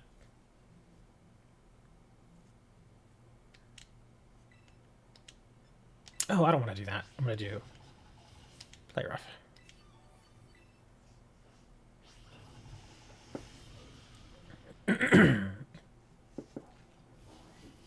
Oh no, I forgot he does this. He does Salt Cure. That is such an annoying move. And you can't cheer it off. Yeah, Salt Cure cannot be cheered off.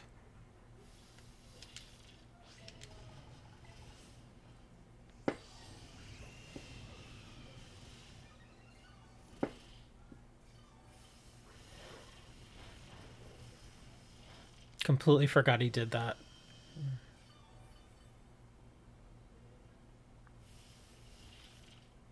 Oh, that thing hits hard too.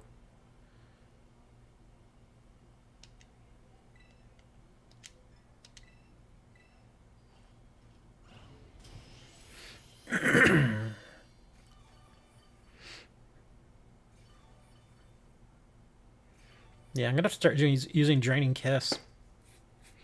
When he puts the shield up, this is gonna get kind of hairy.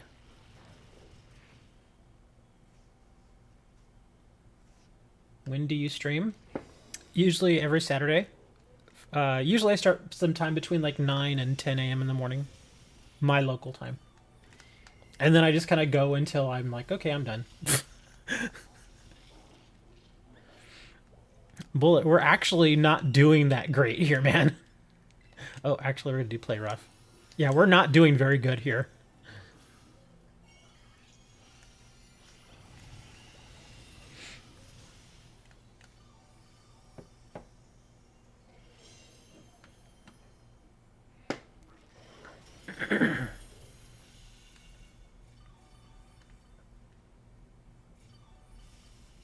Ugh, that stupid Salt Cure. It just hurts so much.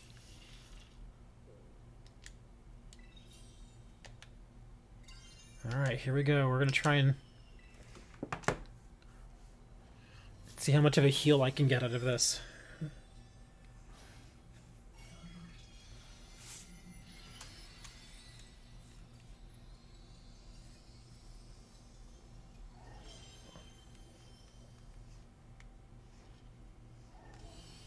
Yeah, Garganical, he's very tanky. Oh, that was a good hit, though. He's very tanky. And then his Salt Cure. Oh, man. That Salt Cure, the reason why it hurts so much is the initial hit from Salt Cure is really not that bad. But it's the dot that it leaves on you. And the reason why that dot is such a huge problem is because you can't cheer it off. There's no way to get rid of it. It's there pretty much until you die. Do I like cane patch syrup? I've never heard of that. No, he avoided the attack. Are you serious? Oh, it's because of sandstorm. Ugh. Yeah, I'm about to die. Oh, no, we got to cheer. Okay. I'm trying to do as much damage as I possibly can, but this is getting really difficult.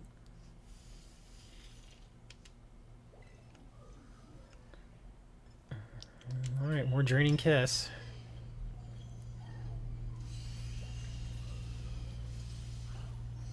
Yeah, it's doing decent damage, but I think we're behind now. Oh, you're in trouble, buddy. I'll see if I can cheer here. Keep you alive.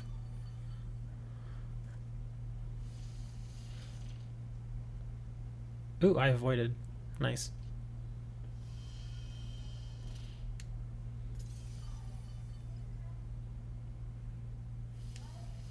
Come on. Come on. Oh, wow. Yeah, I don't think we're going to do it. Yeah, we're in big trouble here, dude. It looks like Garganical the Rock. He's like, nah, bruh. That Salt Cure is just too much. It's just so much constant damage. Am I going to be doing the new raid Pokemon? You mean the Ducidai when it comes out next weekend? Yes.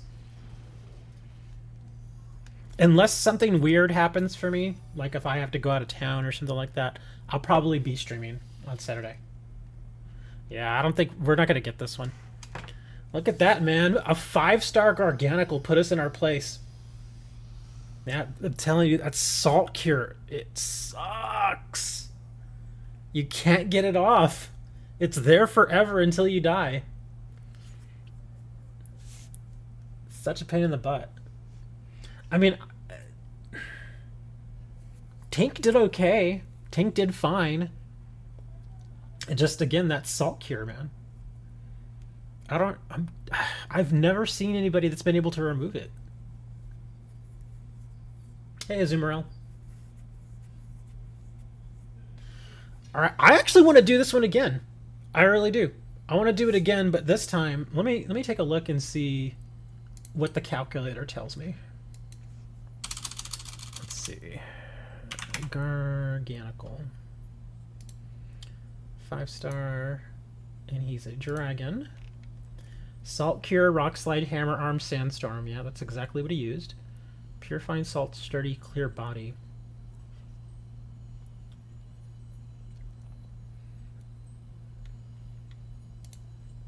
Golden Engo. Yeah, his good as gold gives immunity to status moves. Overcoat. So it looks like Revelbroom would be okay. Not great, but he's okay. Yeah, it's telling me Golden Engo. Let me see. Is Tink even on this list? There's Tink. All the way down there. So Tink wasn't terrible, but not great either. So yeah, it's telling me Golden Engo. So if we want to try it with Golden, yeah. Cane Patch Syrup is the bomb. Salt Cure doesn't work on Golden Engo. Oh, maybe because he's Ghost? Is a physical move? I want to check my Golden real quick. I've got to try Cane Patch Syrup. I've never had it. You're much further up north than I am, so you probably have access to much better syrups and stuff. We do get some good syrups from Mexico, but they tend to have sugar added, which doesn't necessarily make them better. Where is my golden? I just want to make sure he's ready. No way, you have to try. Well, I mean, it's recommending Golden Ango, so I'm going to try it anyway. Like I said, I could probably struggle through and push Tink through, but I don't really want to have to do that. There's Golden. Ah, he does not have a held item.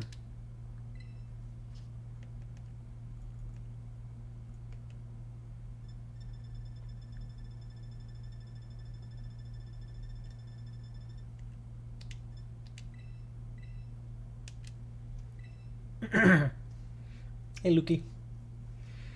If y'all want, you guys can join us here for this Garganical raid. This one's actually not that easy.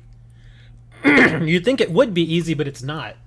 This one's actually given us a bit of a problem. It's only a 5-star. Garganical, he's a Dragon Tera, but we're having problems with the Salt Cure. The Salt Cure is just it. I think the only thing we can really do is just try our best to just knock the living crap out of it. Because that Salt Cure is just going to slowly kill us over and over and over again. Mayo and ketchup mixed with chopped gherkins? Oh, pickles.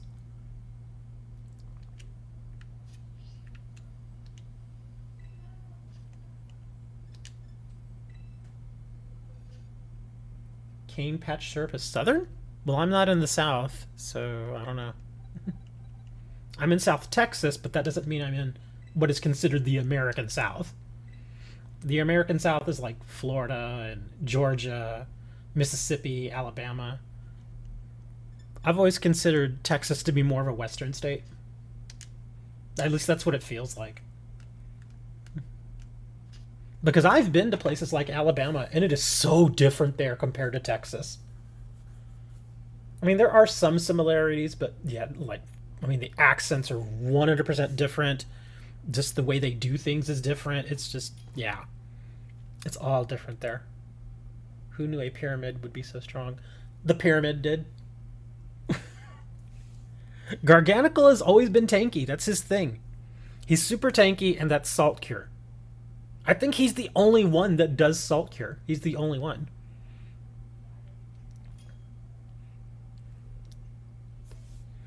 Alright, here we go. Oh, we're waiting for Dad Star.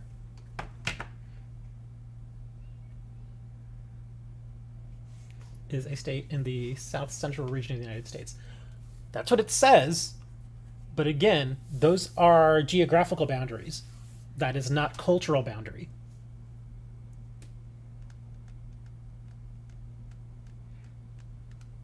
That's what I was saying. We may be in the south of the country, and we are. We obviously are. Geographically speaking, we are.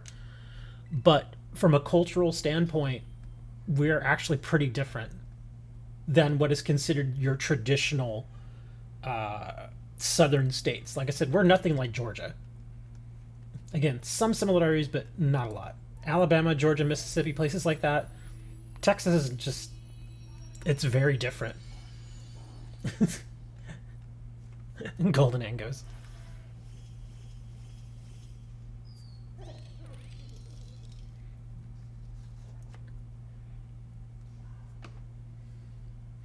Eat a roll. What? Texas bussin'? What?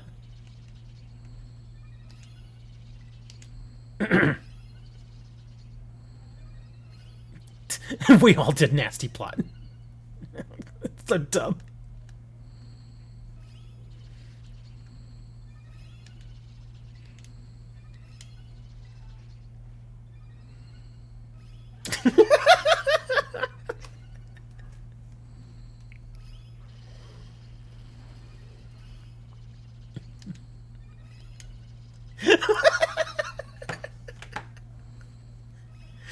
This is so silly.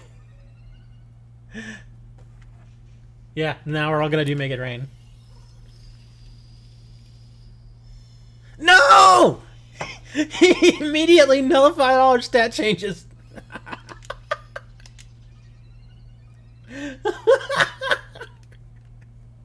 Oh, you jerk. Now we gotta do nasty plot all over again. I know it'll work, but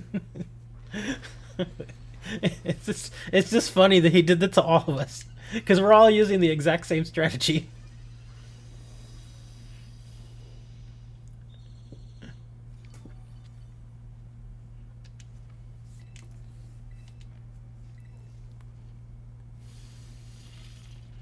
Oh, so it looks like you guys are affected by Salt Cure, and he just used it on me now.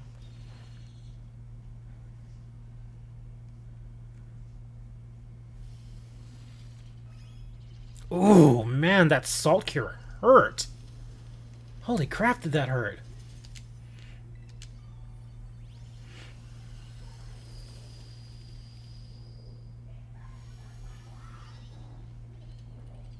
We got 20 of them.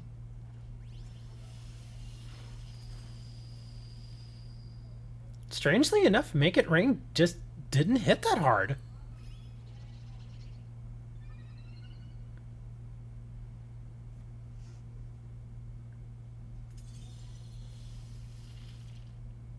Oof, that hurts.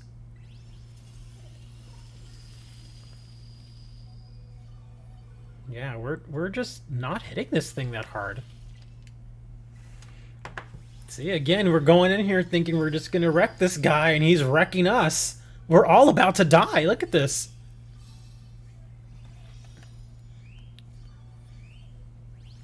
If we can get through that shield, we can do it. I think I'm gonna die, though. Oh, please don't die. Okay, good, didn't die. I'll start doing cheers. So, yeah, from here on out, I'm burning all my cheers. Yeah, I gotta keep everybody alive here. Okay, there we go. Yeah, once we get through the shield, things will get much better. There we go. I'm telling you, man, that Salt Cure is nothing to mess around about, dude. Safeguard. That's why I have recovery. Oh, I just have my Shell Bell. Shell Bell's fine, but yeah. Still beam on your Golden Ango. Dude, I never use the Golden Ango. I just don't. We got it, but still. Yeah, I almost never use Golden Ango. Alright, we're gonna catch you just so I can throw you away. He nullifying abilities. Yeah. He was the stat reset was hilarious, I gotta admit. Because all of us did three nasty plots and then he's just like, nah, bruh.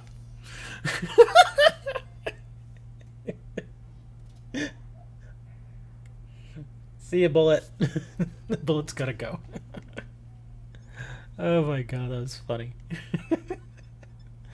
I got some Bold Mint out of him, that's not bad. Bold Mint and Lax Mint.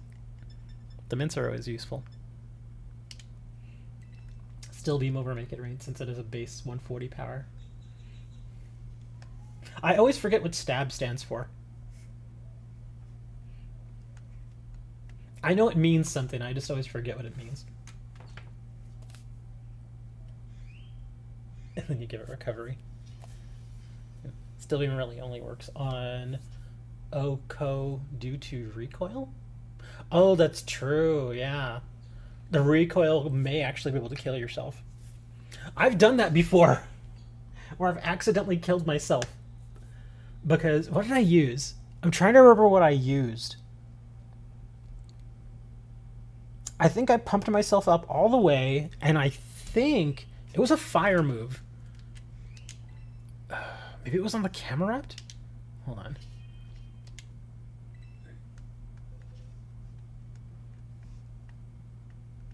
This is the same type as... Oh, okay, yeah, stab damage. Gotcha. Where is it? I think it's the Camerupt, where I pumped it up somehow. Was it this one? I don't remember. Oh, no, I don't want to move you.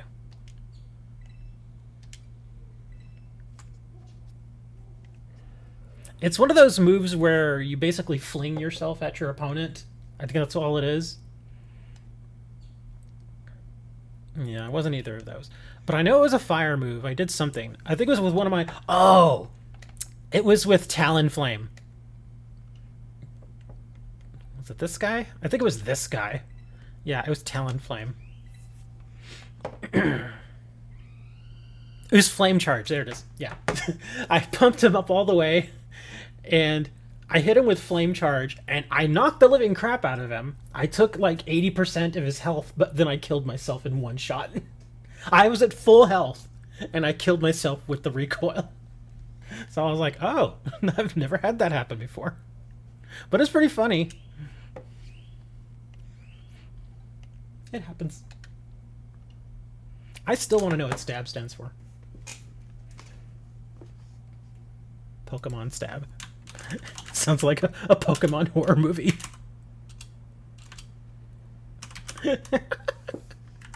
Okay, here we go. Stab.